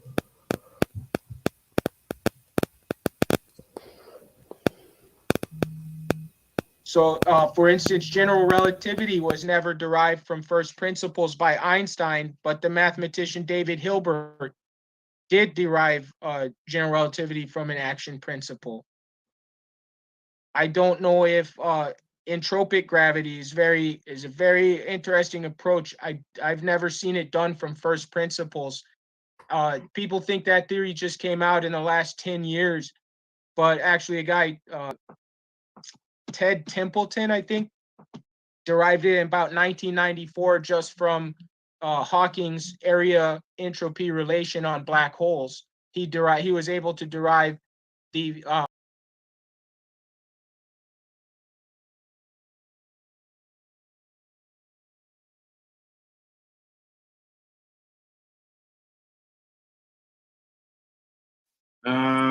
So I already did some work on a gravito-electromagnetic acceleration, and we found out there's an offset with the theory and the experiment. So I'm just a heads up that the theory is just done by analogy. It's not derived, or it's not by observation. So that's why it's completely, there's a huge offset with the theory and the experiment. So we did some work on that already, and we're not the only ones. And also, I'm just theorizing that time is energy, is a form of energy. It's not a dimension. So just a heads up here. But basically, I just want to say that the theory of gravito-electromagnetism is completely wrong. So just a heads up. Do you believe that gravity is entirely solenoidal then? So there's no curl, what do you call it? There's no curl to any gravitational field. There's not a B field, or that it's extremely tiny if there is a gravitational magnetic analog. So right in electromagnetism, we have the two fields, electricity and magnetism. And in typical alignment, you'll have the kind of Coulomb type solenoidal field that's attractive, right? Opposite charges attracting. Yeah. Then you have the structure of the magnetic field, and this is stable. And this would seem to kind of counteract gravity. But in the case of gravity, of gravito-electromagnetism, and gravito-electromagnetism, it's deemed to be extremely small. And you're right there. I don't think it's derived from first principles, and like you say, I don't think there's a universally agreed upon magnitude of this force because it lacks a clear derivation. Yeah. But and experimental results are all over the place. Yeah. So I think there was a satellite finding that was published maybe about 2 years ago that suggested that the magnitude that was theoretically calculated was 10,000 times too small. Now, this is still very small. People are still searching for an engineering application if it were 10,000 times larger than it even was deemed to probably be. But what I'm hearing, in your opinion, you think that there is no gravitational B field, or it's extraordinarily small. Well, there is one, but it's much more stronger than what the theory says, because the theory is not derived. It's just done by analogy with the Maxwell equations. So they just compare G with K, which K is the inverse of 4 pi and epsilon 0. So there's a huge lack of amplitude there. You can't just copy and paste these variables. So I'm trying to figure it out. You think it is? I think I heard though that you think that the magnitude of this B field is actually larger than originally predicted. I'm in agreement there. There's a good publication out last year, and this is from the flawed theory. It has no experimental basis, but the mathematics is sound. And these guys say that dark matter, as we've known it, is in trouble. It's a Springer publication. They're very well respected. They say that if gravitomagnetism, I leave out the electro because we're talking about the B field. If that B field does have a larger magnitude, we won't need as much dark matter to explain cosmic motions that are observed. Yeah, I think I saw part of that article that was wanted to explain, replace the dark matter. I have another explanation for dark matter, but I'm not gonna get into that. Yeah, it's just a heads up here. Just don't don't rely on what's written in wiki pages on the gravitomagnetism. The jury's still out on that one. Thank you. Yeah. I'm doing some. I'm trying to learn quantum physics now to to derive it correctly this time. That's what I'm doing.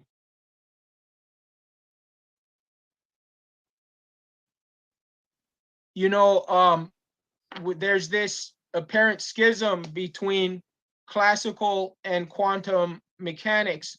However, there's a approach to quantum mechanics that deems classical mechanics to be the limit of quantum mechanics as we take perturbations of the Planck constant and take it to a vanishing quantity. And then we recover classical mechanics. Yeah. And this is kind of a justification of ideas like the Bohr atom before we understood that the electron did not have a precise location. And on an earlier theme that Bernard was talking about, where alchemy and these early theories have some validity, I believe that the old geocentric hypothesis actually has some value in this light of the connection, the inherent connection between both types of mechanics. Because what happens is, in the geocentric theory, we had the notion of deferent and epicycle. These amount to the first two terms of a Fourier series expansion of the position of the planets from a Cartesian coordinate perspective that is centered on the Earth. But then everyone would say, oh, but the Earth is not the center. And I would say, no, the ancients were sophisticated to choose the Earth as the center, because we know in relativity that there is no center, there is no preferred location. So what the best thing to do is to use your location as your coordinate center. Those are called FLRW coordinates, Friedman, Lemaitre, Robertson, Walker coordinates. And so the ancients were actually using a central tenet of applied relativity when they calculated upon the geocentric hypothesis, and the Arabs came later and formalized this with a early form of Fourier series. Now here's the kicker. You're putting a solar system in terms of a Fourier series expansion, and Fourier series, you say you're learning quantum mechanics. Fourier series and Fourier transforms are the quintessential tool for quantum mechanics.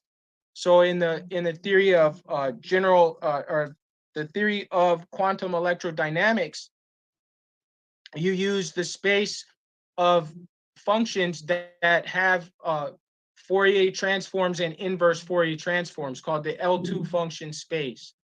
So the geocentric hypothesis with solar systems as Fourier series actually deforms to a quantum theory in a different way than just taking a limit of the Planck, taking an inverse limit of the Planck scale going away from zero.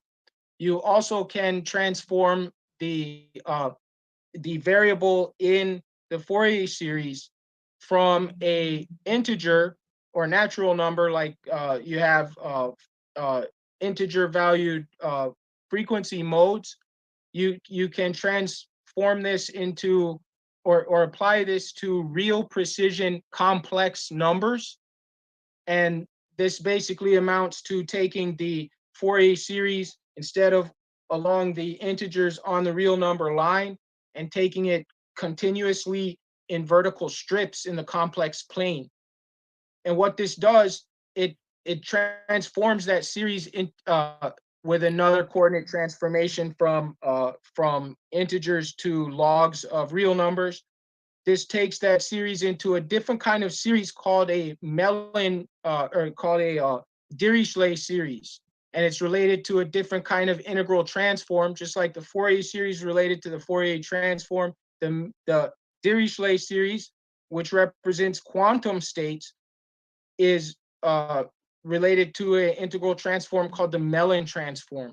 The beauty here is that this takes information processing algorithms and makes them into algebraic equations, much like the Fourier transform takes differential equations and makes them into algebraic equations. So we have a union in, and you can express this, all of these models on one smooth manifold using information geometry. And it's basically that the rational points or the integer points on that manifold are the classical theories, and in between are the quantum theories. And these Dirichlet series combine like quantum states. When you multiply them, they form an algebra, and when you multiply them, there's a very simple isomorphism to the tensor product. When you have a basis, it would be called the Kronecker product. It preserves all of the structures of quantum states of complex systems, which that state space is called a Fock space. And there's a lot of beautiful stuff with Fock space, and its ultimate limit, say its metric closure, is a beautiful space called the Bergman-Siegel space, an analytic space of functions of incredible complexity that's been used to prove stuff like all kinds of new results in quantum and complex analysis, which apply back to conformal field theory.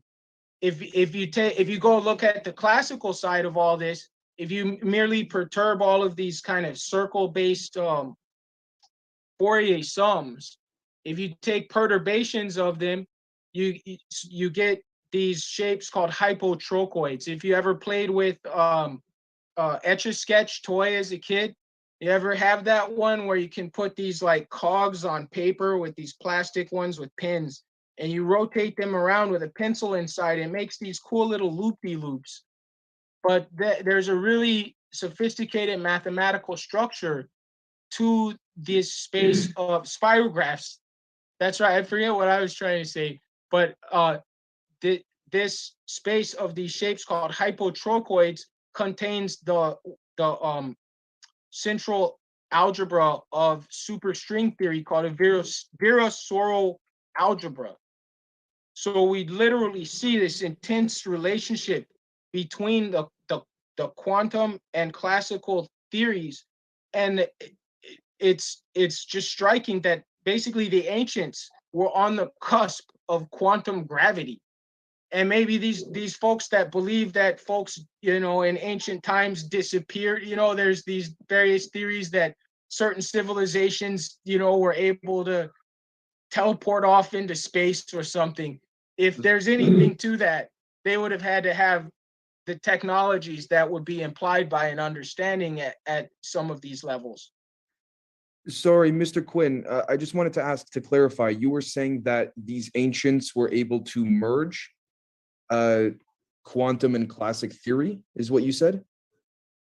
I will back up and just say that they were perhaps at that cusp, because at the very least, their mathematical tool of the geocentric hypothesis, the mathematical tool brought by the Arabs, and they may have got it from before, was the theory of epicycles, right? So when we look at the theory of the geocentric hypothesis, and it's a textbook bad theory, your teacher probably told you in school, see, the ancients were wrong because they drew one circle for the orbit of every planet, and they said, oh, that doesn't work. So then they drew another little circle to make it work.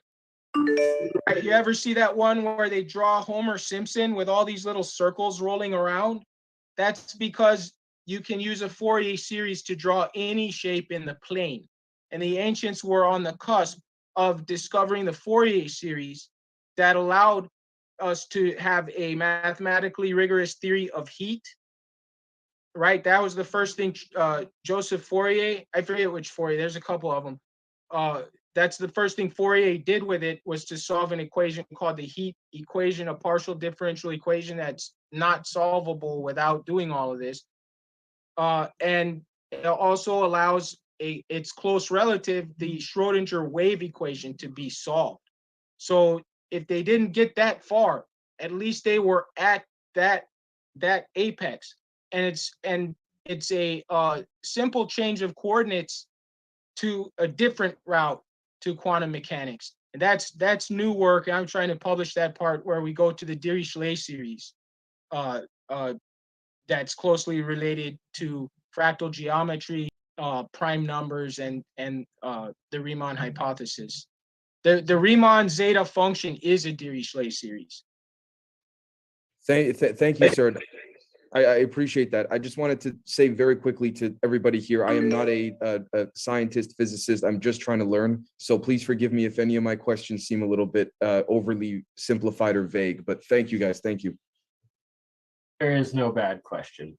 Yes, thanks for asking that question. I'm sorry for all of these any mistake. I'm sure I made many of them. They're all due to me, but everything that I've said correct is due to people that taught me or people that I've studied. Well, along that line of thinking, if I'm not taking up any other people wanting to ask questions, I was quite amazed when you guys were looking. I just hopped in when you guys were looking at Walter Russell, if I'm not mistaken, his depictions from, I believe it was the Universal one. And although I don't understand the science behind it, although I'm trying to self-teach in a way, you had mentioned, sir, Mr. Quinn, about the implications philosophically relative to the wave picture that we were looking at about maybe 20 minutes ago. You were saying it's either one extreme or the other. You know what? Let me just try to share an image that reflects the similarities between the Riemann zeta function and the periodic table.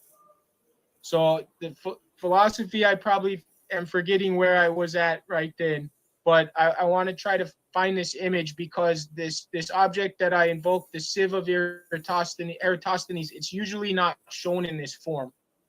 And it's very hard to pin down this kind of imagery. There's a few different representations of this mathematical object. It's basically as simple as writing out all the numbers, and then you skip every other number and cross them out. Why? Because they're all multiples of 2, so you know they're not prime. Then you skip every third number and you cross them out, except for the first one of each of these classes. You cross out every third number after 3, because they're all multiples of 3. Got to get them out of here. They're not going to be prime. And you just keep doing that. You can, if you're smart about it, you don't have to do stuff like 4 because you already did 2 and stuff like that. But it's a no-brainer. If you don't want to be smart about it, you don't have to. But that just makes kind of a blocky image. Usually folks do it. They go 1 through 10, 11 through 20, and so on. And so it kind of destroys the part where it looks just like Russell's periodic table in some of his images. So I wanna upload that one.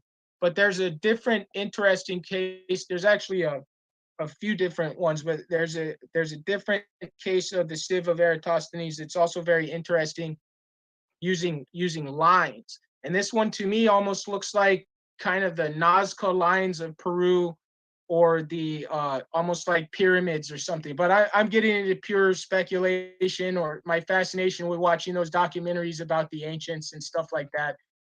There might probably be nothing to some of that stuff. Are you aware of prime quadruplets and that mathematical series and the energy with them in relation to Coral Castle and Ed Leeds-Gallen's work on electromagnetism and magnetic current? Sounds like twin primes, but just even rarer. Prime quadruplets, 4 prime numbers together, or sets of prime numbers. It's very advanced mathematics that I haven't refreshed myself on in several years, so I'll have to share that next time. what you were talking about, did it have to do with magic squares at all, or the vortex-based mathematics too? Or it sounded more like it was along the lines of Nassim Haramein's holographic universe and Schwarzschild proton theory, I think it's called. I know that Nassim Haramein is a string theorist, and some of these ideas are adjacent to parts of string theory. String theory, in my view, is a mixed success. I don't want to call it a failed research program, but it's a mixed success. But it gave birth to what I believe is its more successful progenitor, entropic gravity or emergent gravity. And that theory has its problems. Someone mentioned the philosophy of it, and some people say emergent gravity has a fatal flaw at that kind of ontological level, that it puts entropy as a fundamental concern, when entropy is a kind of side effect of the arrangement of things. Yeah, I'm not really a fan of the string theory either, and it wasn't along that aspect. It more had to do with that all complex information is contained in the shell of the orbital or of the circumference of the atom, or the just geometry of whatever it is, the energy that has that is carrying through the time, I guess. It's how holographs are able, just through one little slit of a 1D, to be able to recreate all the information, the complexity in the full 3D when you put the light through it or whatnot.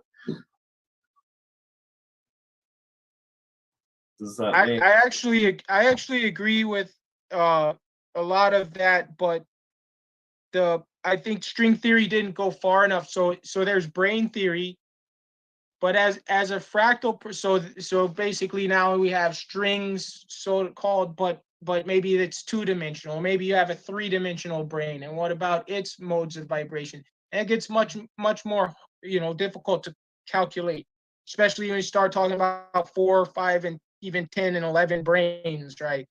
However, there's also dimensional surfaces, let's call them, of real valued dimensions. As a fractal person, we can't forget that maybe you have the dimensionality of the Cantor set, and this object can also vibrate at frequencies and give rise to soliton formations, basically.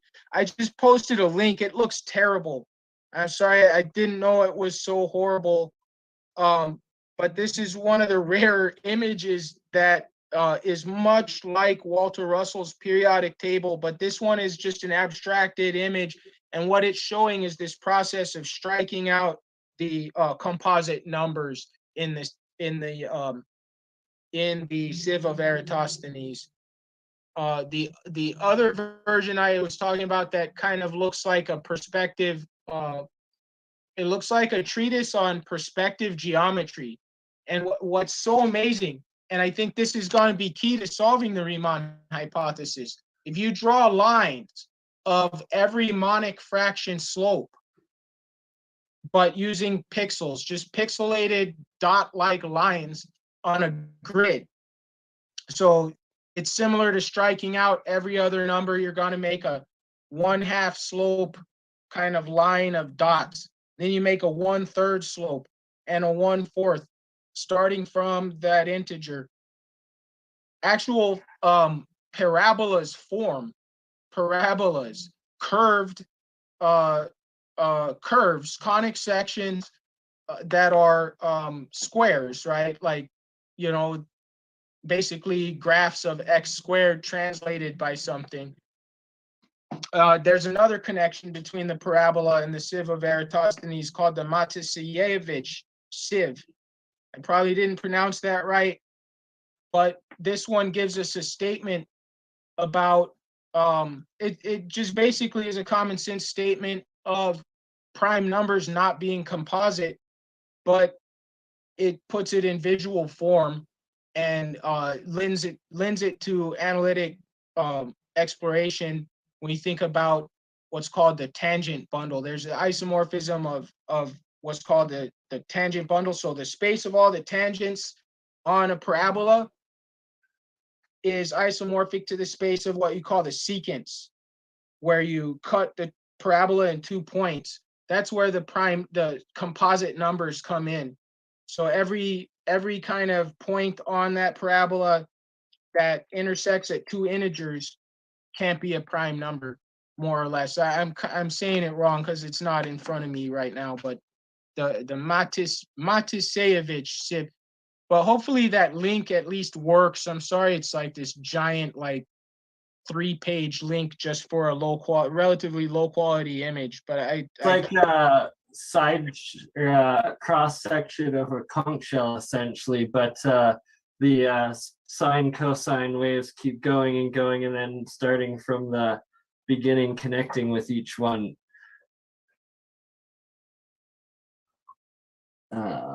I think so. Yes. They're sine and cosine waves, or they're let's just call them trigonometric functions, or right. But they're kind of like on logarithmic coordinates because they're stretching out. Sorry, I just had a quick question with respects to entropy. The only way that I was even able to think of the concept of it, or for it to come to my mind, was watching the film Tenet by Christopher Nolan. Is there anything in theoretical science? Is there anything that would be able to substantiate that, even theoretically per se, that with respects to the entropy of an object? I haven't seen Tenet. Can you explain a little bit? Yeah, so very briefly, essentially what happened is that the protagonist, the main character, is briefed on what's happening, and there's basically humans from the future sending objects back in time. And what happens is that a scientist is showing the protagonist the way in which the object is able to be picked up by feeling it. So essentially, she puts a bullet on the table and says to the protagonist, catch the bullet. And he goes, what do you mean catch it? She goes, you have to, this is when it gets a little bit like, I guess you could say rabbit hole-ish, but she goes, you have to have dropped it in order to catch it. So she said, it's not so much about trying to understand it as much as it is about feeling it. But then he did that, and the bullet went into his hand. But when she played it back on the camera, he was dropping the bullet. With respect, do you see does that make sense? It's all about perception, depending how you look at it. Was he dropping the bullet, or was he catching the bullet, so to speak, if that makes sense? No matter which way you play the tape, back or forward, it's still the same concept, but it's a matter of, I'm sorry if I'm not explaining this correctly, but it has to do with essentially entropy inversion, if I'm not mistaken. That's very deep. So we're all familiar with this second law of thermodynamics, and we're kind of beaten over the head by it and given a wrong impression. So there's this idea that, because first of all, one thing I want to say is I feel a great deal of acceptance here. I'm really grateful to come here and meet everyone and share ideas. And I think that this kind of thing needs to spread out through society. We need to, whatever our views are, a gentleman, an invited speaker, was expressing some views about our current pandemic situation that I might not agree with, but I respect him and I want to hear more, right? So I just want to say that let's use these ideas to help everyone that we can. And in that regard, we have this concept of entropy, that the world is running down. This is false.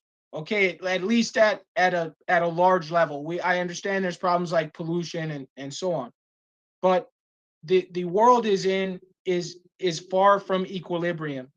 So keep that in the back of your head, because we're going to talk about just regular old entropy where,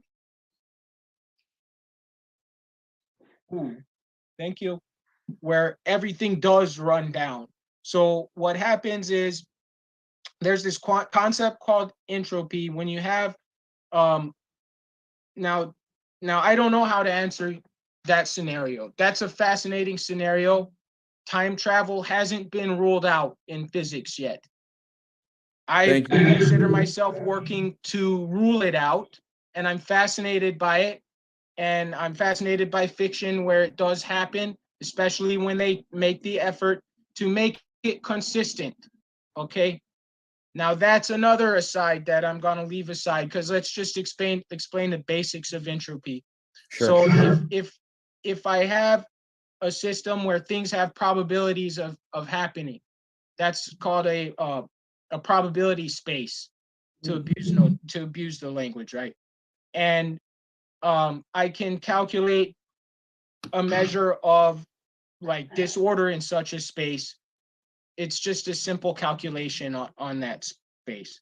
And as I evolve such a space, this quantity called entropy does not decrease in a full probability space. So probability space, there's 100% probability that all the different things that can happen, one of those things will happen, right? So that's 100% of the probability. If you leave any of that out, if you leave any of that probability out, now in the part of the probability space you're looking at, this whole thing of entropy must always at least not decrease. Basically, it must always increase. That goes out the window, because all that entropy could be shoved in that extra space. Okay, and this is what people are missing when we have this idea that there is no free lunch in this world. Okay, if there was no free lunch in this world, how is it everyone lives longer, better lives? I'm able to talk to, I don't even know what state you're in, and we're talking about entropy and we could see each other and stuff. There is improvement to be had in the world, and it's demonstrable. Okay, this is because we're in a far from equilibrium situation. We haven't closed the system. We don't even know if the universe is a closed system. And this gets back to the idea of trying to disprove something like time travel that appears to conflict with the second law of thermodynamics. But it's even conceivable that there could be reverse time travel, because obviously forward time travel happens all the time. We're time traveling into the future at 1 second per second. And relativity theory tells us, just plain old relativity theory tells us, we can kind of speed that up. The closer that you go to the speed of light, moving clocks run slow. So you're basically time traveling into the future. The big question on time travel is, can you time travel into the past? And it might even be possible to do that in a closed system in full agreement with the second law of thermodynamics. And I defer to anyone that knows better. That might be a false statement. I'm sorry if I'm making a mistake. But there is a project to show that no, you can only go forward in time, because that's what seems more sensible. However, at the quantum level, we know that all of that goes out the window. The arrow of time is more of a probabilistic thing where most stuff is going into the future, but there's a small proportion of particles that are antiparticles. And it can be demonstrated that antiparticles are equivalent to regular particles traveling backwards in time. This was actually a statement of Richard Feynman, if I'm not mistaken. So if you look at Feynman diagrams of an electron, of what's called electron-positron annihilation. So you have an electron and a positron, and they're cruising through space, and they meet and they release energy.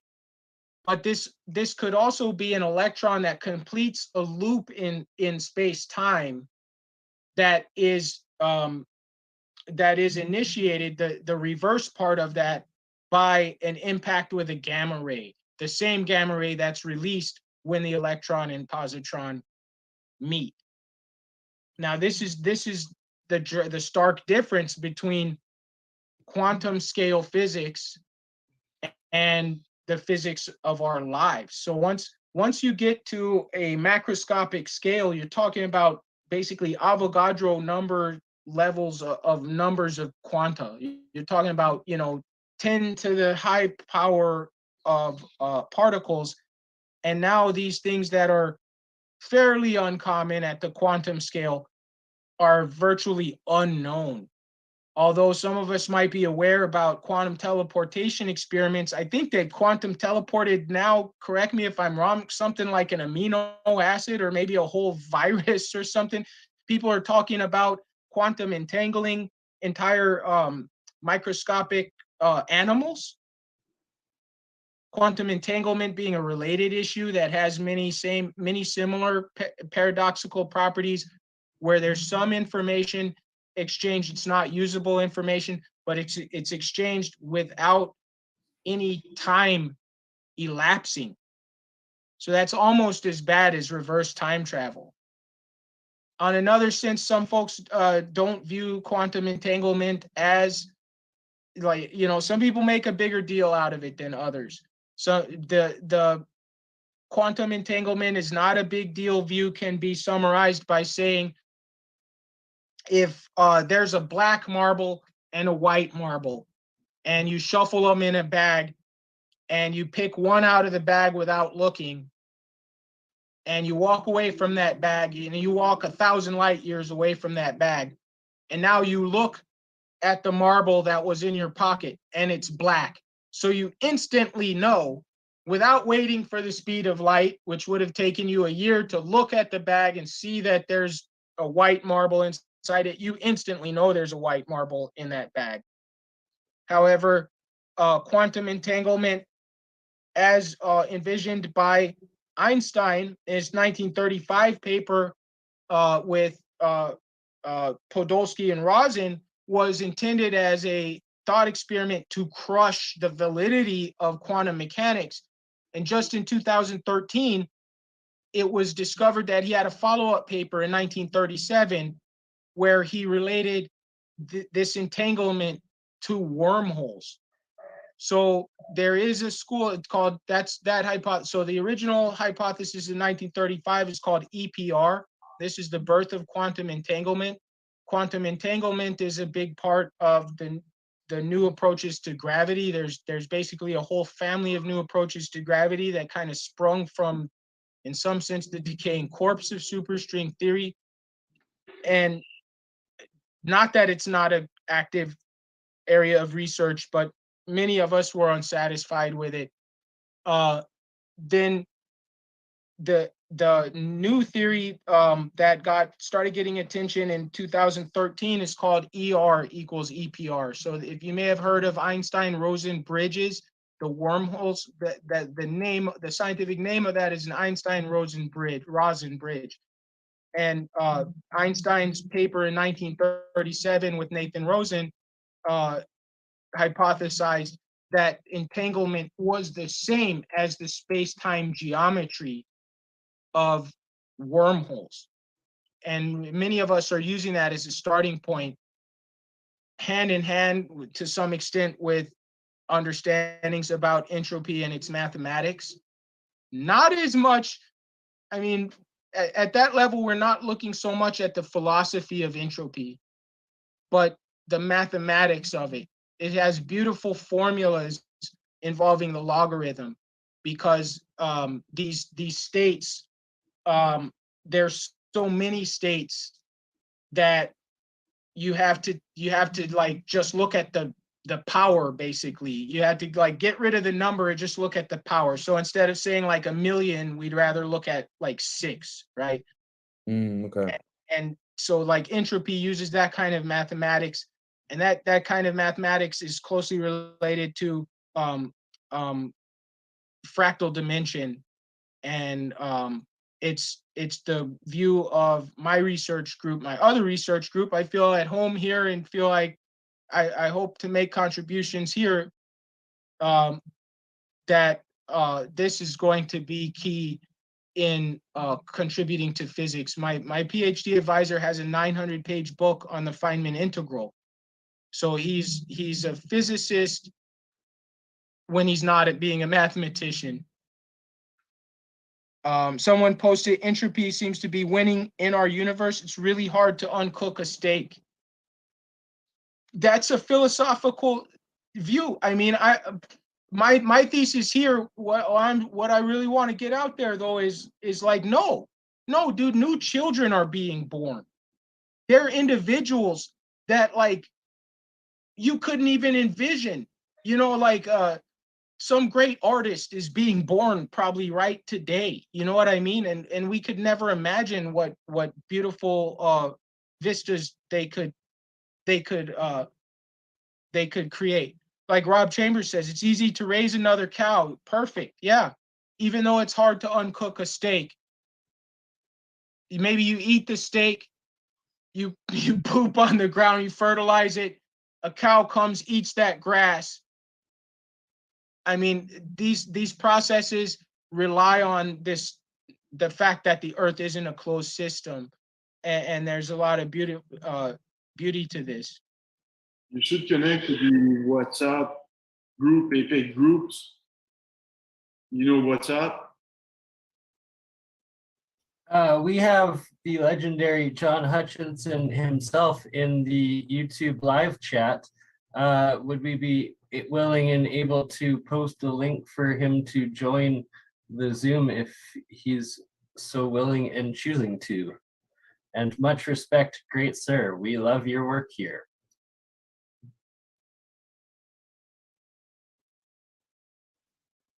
Well, anyway, thanks, John. It's very interesting, but keep in mind that time can be an energy, not in dimensions, which you could dilate it, contract it, but you wouldn't be allowed to go back in time.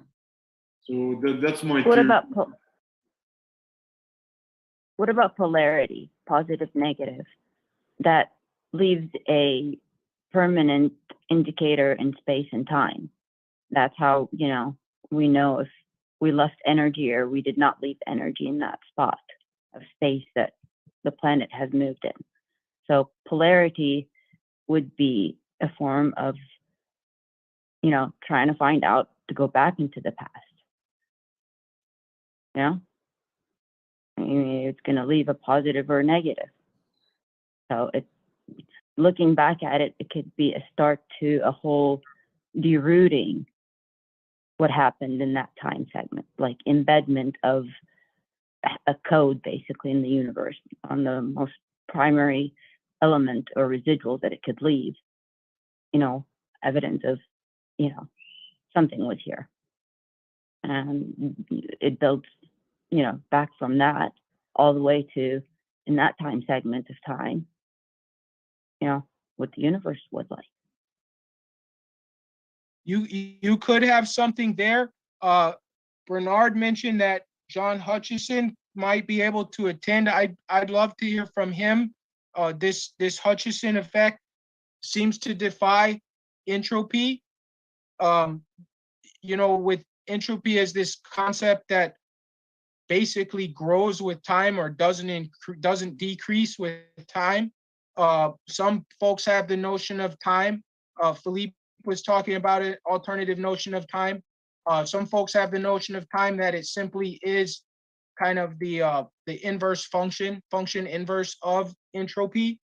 And I'd love to hear from John. He's such an enigmatic person from what I've seen on. I've only learned about him through this community. I'm not up on the Hutchison effect, but if I could call you Lulu, this is very interesting. Yeah. If there could be bidirectional time is what I glean from the notion of time as having a polarity.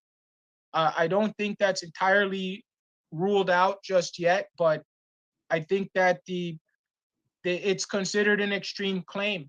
And a burden, when we make an extreme claim, the burden of proof is on us. So at the everyday level of reality.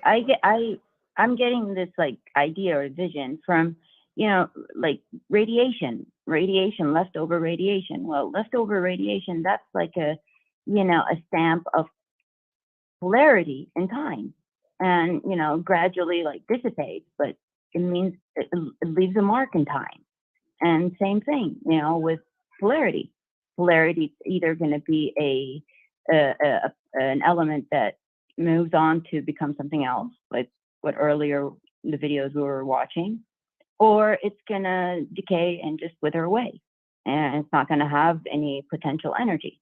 And so that's how we know, whether it was a positive effect or a negative effect in time.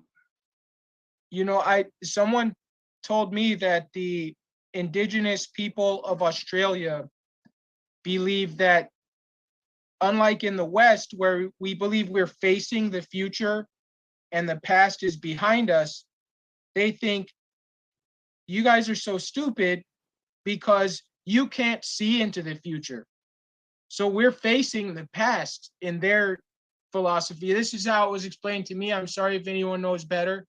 This Well, stuff. wouldn't it depend on the solar system spiral arm and the direction it's going? Then we know if we're going to the past or the future. Like I'm just the speaking rotation? in just crude terms about like birthdays and life and memories, right? Like I can remember the past, so I have that kind of vision, and I can't remember the future. So I can't, metaphorically, I can't see the future. So for them, the way it was told to me, they view us as facing, and viewing backwards. So for them, this notion of time travel, I guess, would be congruent with memory.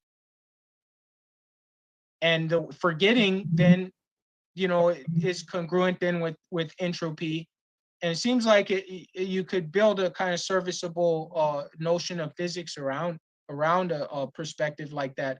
I don't know if ultimately it would lead to any novel interpretations or new physics, but philosophically, it is a big difference. I am committed to this view of I'm looking forward into the future, but ironically, I can't see it. I mean, I can attempt to predict it.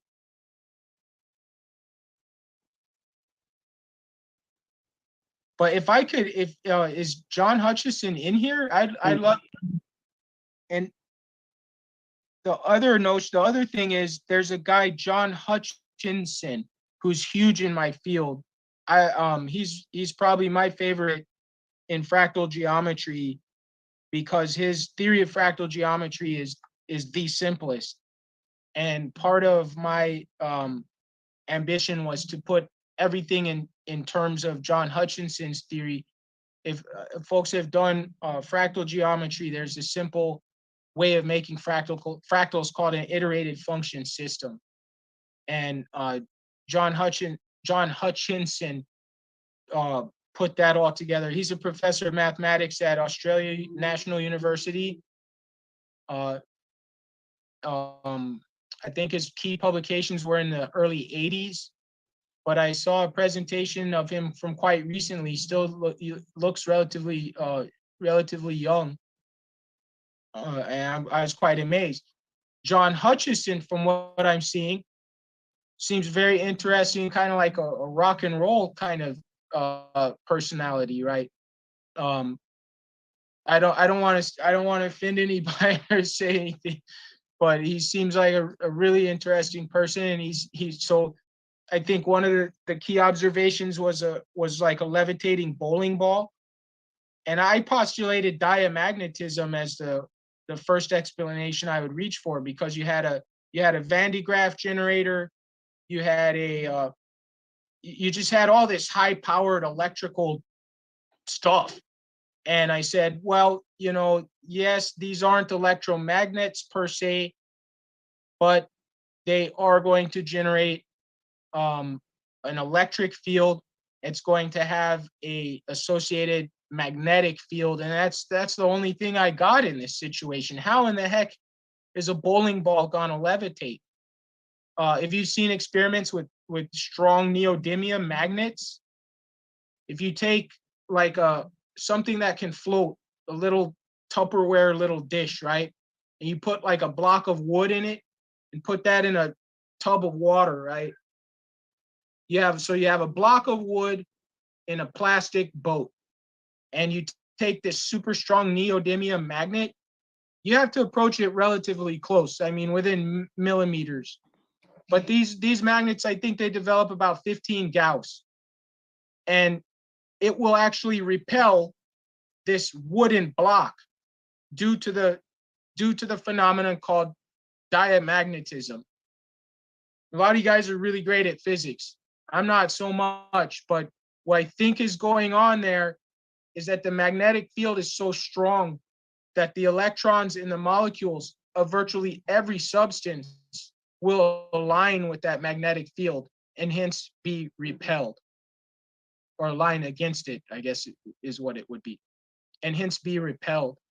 Diamagnetism is a way that magnetic fields can repel virtually all non-ferro or paramagnetic substances, depending, of course, on their density, for the magnitude of the repulsion.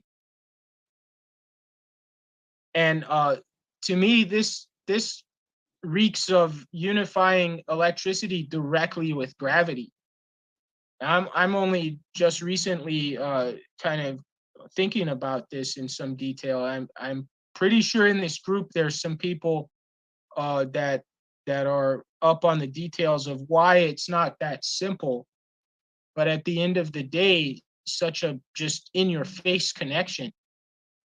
I just can't imagine it not panning out.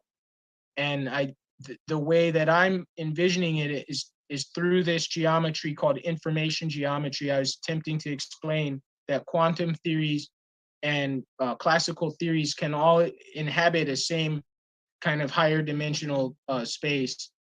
The interesting part about information geometry, so classical information geometry is more restricted to the space of statistical models. The key ones being those that model normal distributions. So it's stuff that's connected with a normal distribution. Data sets that are well described, well fit to normal distributions, all fit on a two-dimensional flat manifold. And this manifold has a lot of geometric character. It has a metric tensor, and it has something called a divergence, which is even more detailed than a metric tensor. Divergence is like distance. If any of you guys skateboard or snowboard or ski, and it's like longer to go one direction than the other in terms of physical effort. It's the same distance by a measuring tape, but for some reason it always takes longer to go up the hill than to come back down. And that kind of way of measuring distance is, strictly speaking, that's a mathematically sound object called a divergence. And if you want to ever recover a distance from a divergence, you just add the difference. You just add the distance in both ways and divide by 2. The space of Sorry, isn't that the gradient is the slope, and the divergence would be like the how much the curvature of the hill, like how much it spreads out. I was confused by that word divergence. It's a different use of the word. You're right. Divergence is kind of the spread, yeah. Right. So in this gets back to electrical theory. So typically in an E&M setup, the roles can switch, but typically the electric field is the solenoidal field that has the divergence. That's the one that's spreading, and the magnetic field is the one that has curl, and it's the one that's conserving its volume. You see that toroidal field around the Earth, but then the charged particles that are shooting out of the poles, they shoot out into space. That's the electric field shooting out there, and the toroidal field is the one, I forget what you call it when you have curl. It's not solid. Solenoidal is the one that has divergence. Another word is divergence free. And then when you have divergence free, that's the word I'm looking for, but there's a better word for it. So vorticity, vorticity, vorticial, something like that. That's a field that has curl, but that's a different word, divergence. In computer science, there's this word overloading. So we have these like terms in computer programming or computer science that mean multiple different things. Divergence is an overloaded term. It has this other meaning. So let me just call it, instead of divergence, I'll call it Bregman divergence. That's one example of a distance metric you can put on what's called a statistical manifold, and that will reduce confusion with analytic divergence, which is so you have that del operator, the nabla, right? The triangle guy, the upside down triangle. Yeah. And so del dot a vector field is the divergence, whereas del applied to a function of however many variables, whatever dimension you're in, gives you the gradient. So there, right? Yeah. Partial yeah, differentials. So you take a partial differential for each dimension, and then you add them together, and that will give you the divergence. Yep. Yes, because it's dot. Yeah, that's funny. But del applied to that function of three variables takes it from one variable, so to speak, f of x, y, and z, to the three components, the three partials. But then del dot the three partials takes you back to the real number line, just one value. Yep. The trace of the Jacobian matrix, right? Of an n-dimensional vector field of n-dimensional spaces invariant under invertible linear transformations. I would probably be a little rusty on that, but I will say then the curl is del cross the vector field, so the cross product. And then there's a better way. There's a few different improvements on this, because the cross product only works in 3 dimensions, and so you need either an exterior algebra or a Clifford algebra to apply this. If you want to find vorticity in, say, Einstein space-time, which is 4-dimensional, you're SOL. You can either leave out time, but then you're not working in space-time, or do some other nonsense. And that other nonsense, you'll probably end up stumbling on the exterior algebra, the exterior product in the exterior algebra. But probably a more consistent way is a Clifford algebra. So I was talking, but what I wanted to say about information manifolds was that that whole side with trying to study Dirichlet series. There's one form of Dirichlet series I'm always obsessed with. It's called the Moran equation. So there were 2 gentlemen in here named Moran. I kept trying to ask one of them if he's related to PAP Moran, that found this equation that's kind of like this, what I would call a scaling equation for fractal geometry. And these equations, even though they have many coefficients and exponents, they're asymptotics. The way they behave, kind of when you boil them down, when you do crank all the machines and get the answer out at the end, basically, this fits on a 2-dimensional information manifold.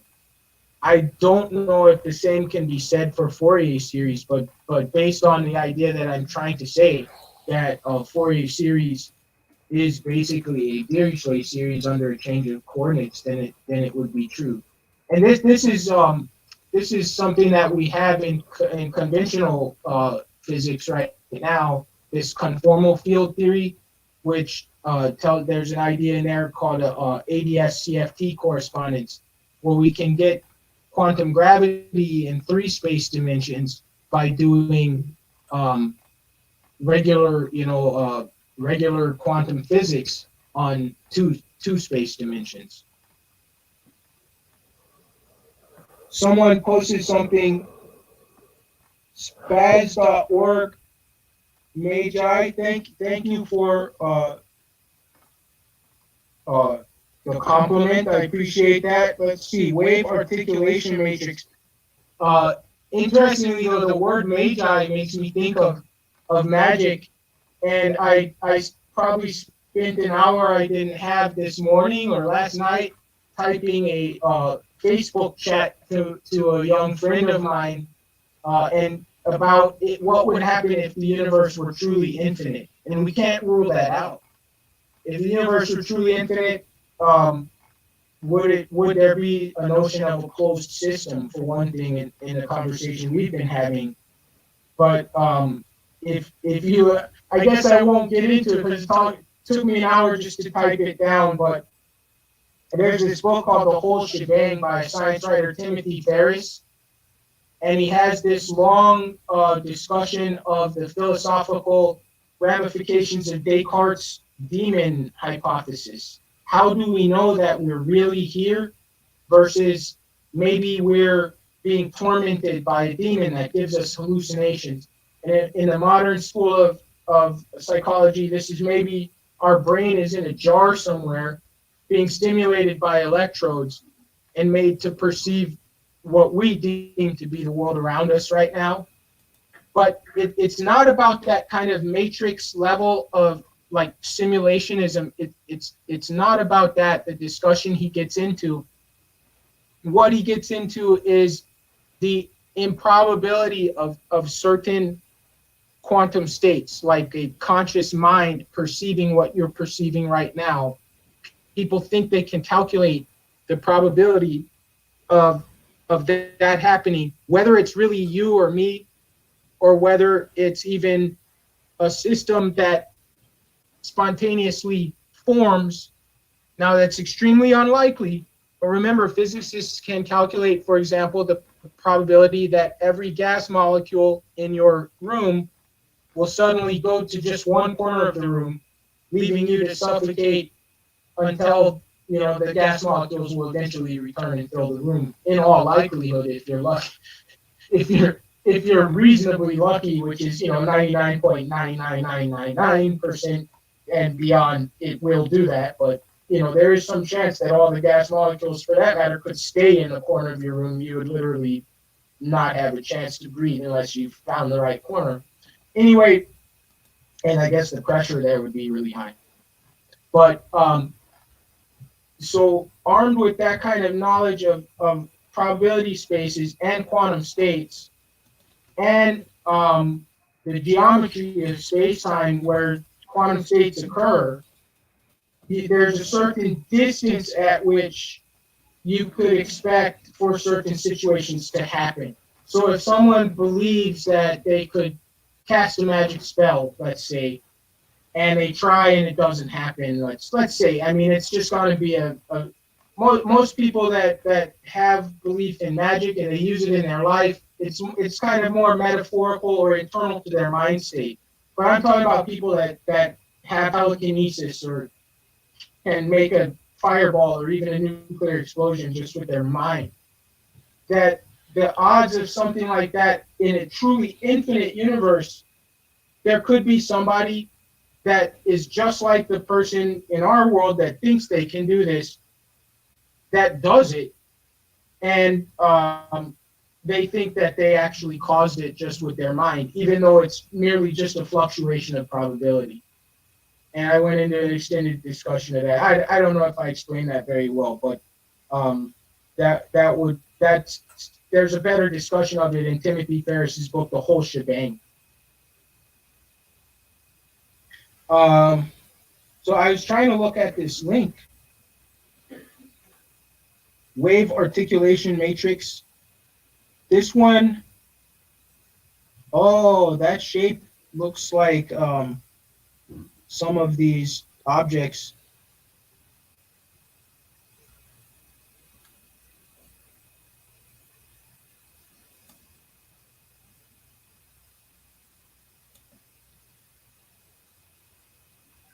This is very interesting.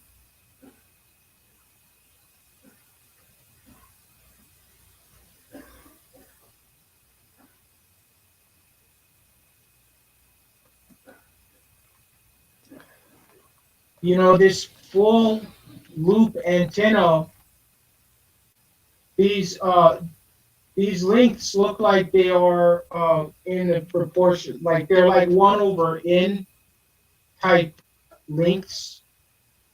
They're distributed like what you call the Gabriel's horn, the 1/r, the graph of 1/x, right? But then just taking the integer values, so 1, 1/2, 1/3, out to infinity. And an antenna of this shape might have the desirable characteristics of a fractal antenna. So a lot of us are aware that antennas have disappeared from cell phones. Some of us might be too young to remember antennas on our cell phones, but I actually worked on cell phones back in that era, and they came out with this little metal tab that they put usually near the battery of the cell phone to get rid of needing an antenna. And you say, wait, but that little tab isn't even an integer multiple of the wavelength.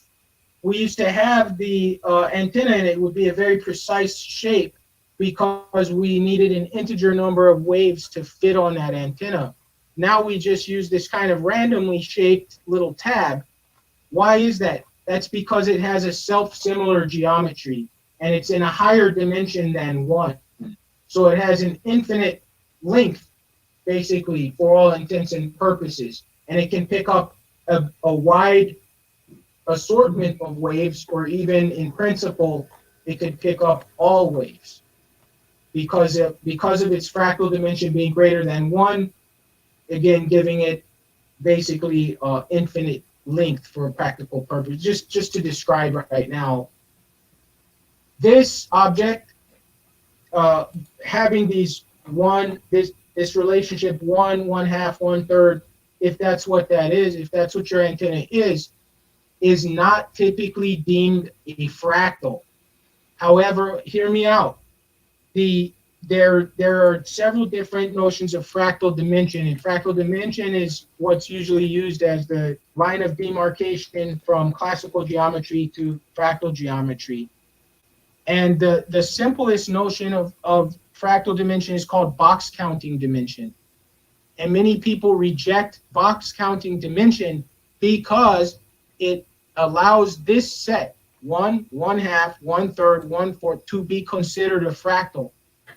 I consider that's actually a strength of that fractal dimension, but that's a whole other issue. It gets back into the Riemann hypothesis. I don't want to talk about that anymore, but interestingly, I will conjecture that this object should be able to pick up a broad band of frequencies, even those that are too long to fit on in any kind of sensible way on that antenna. Has that been your experience with that? And I hope it is, because this would lend credence to this notion that the box counting dimension has nothing wrong with it. Yes, Gabriel's horn, awesome, and you found the golden ratio in it. I wasn't even aware about that one. Bernard, thank you so much for pointing out the work of Walter Russell, is it? Of Russell? Yes, That's amazing stuff. And thank you for everything you have just shared too. I'm gonna have to rewatch this like 5 times just to digest it all. But that is the beauty of this APEC and the intellectual discussions that are now here and possible. It is a very beautiful thing. I have to defer to APEC. I'm learning more than I'm saying. That's for sure. I'm so grateful to everybody here. It's like I said, the biggest thing is, dude, we got a welcoming space. We're all here in good faith, trying to freaking serve our fellow humans, and in fact, whoever else, right? All sentient life. I feel like that's our goal. It's like in Star Trek, like a Federation of Planets type stuff. And exactly. Yeah. I often ponder the idea, are we not allowed off of this plane until we stop harming ourselves first. And once we make peace with our own species or planet and life forms, that then we will be able to join the galactic community. Yeah, right now we are rejected from the galactic community. Maybe there are aliens within us, who knows? Absolutely. John, there's a lot of requests in the YouTube chat that you be booked on for a future full-length presentation yourself, because you are putting forward just a tremendous amount of higher dimensional mathematics and information and thought process in general, and it's amazing. You're well loved in the community so far. Thank you so much. I will be honored.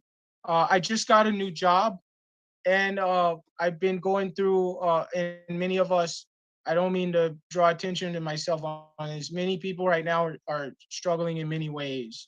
There's a global pandemic afoot. There's a associated financial hardship. And so my schedule up until now has been fairly unpredictable. I tend to have Saturdays free though, thank goodness. My other research groups are during the week, and I'm sadly not able to attend them as much as I would like. So moving forward, I would say I probably cannot accept the honor of a full presentation, because my work right now is in education. It takes a great deal of my time to prepare lessons.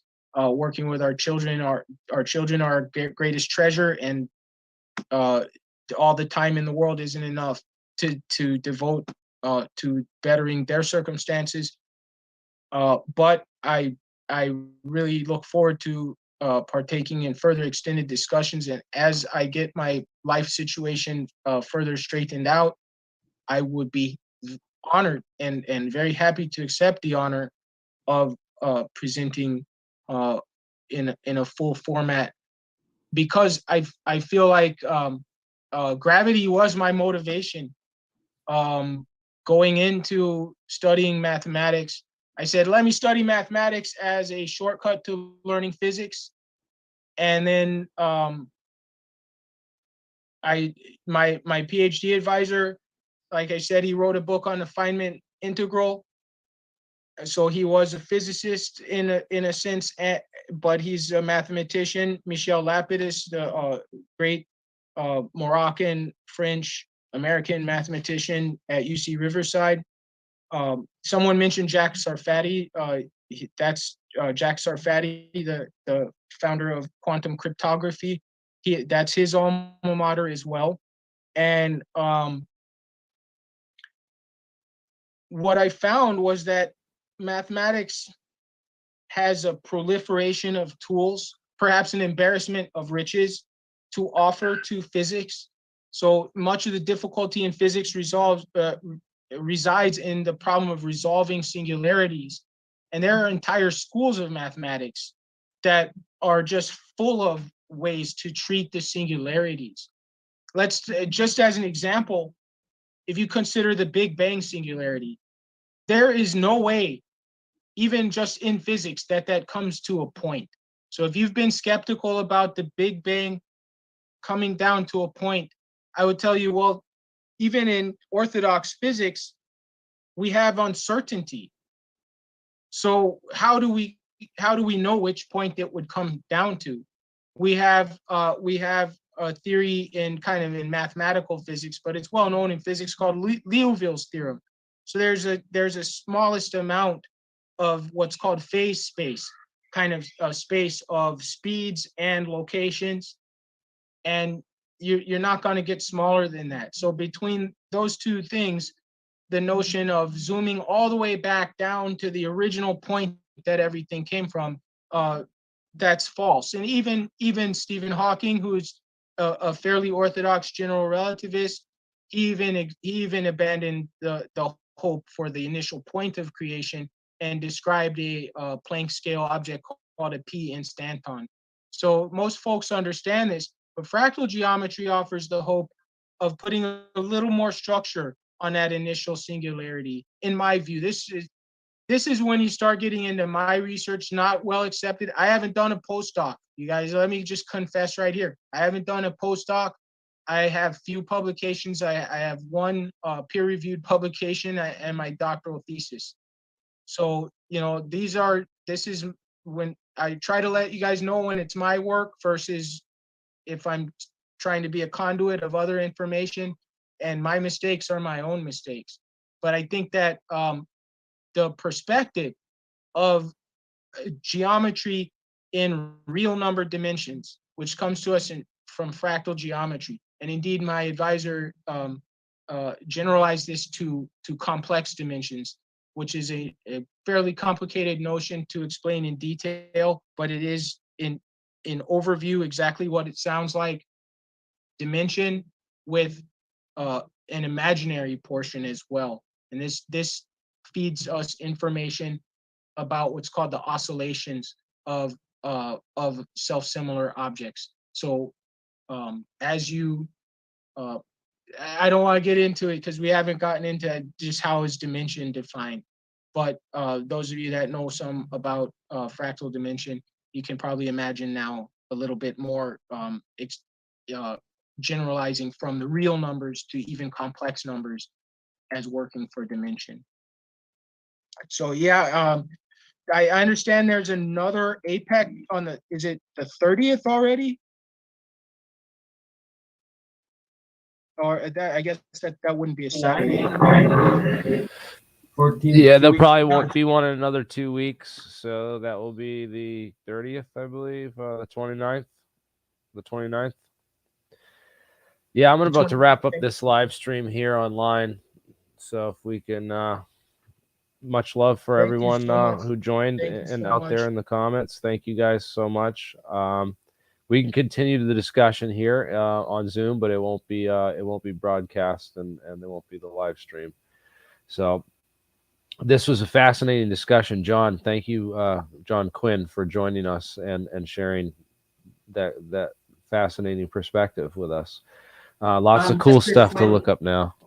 Sorry, before you end it, Jeremy, John, if you could post your email in the private chats or send me a direct message, it would be appreciated. And even if not a presentation, that maybe just get you on a talk with me and Jeremy sometime of just a random discussion when you do have time, good sir. It's wonderful meeting everyone. Thank you so much. Stay safe. Thank you, John. Thank you. Peace. Thank you, everyone watching, and have a good night. And we'll see you guys again soon.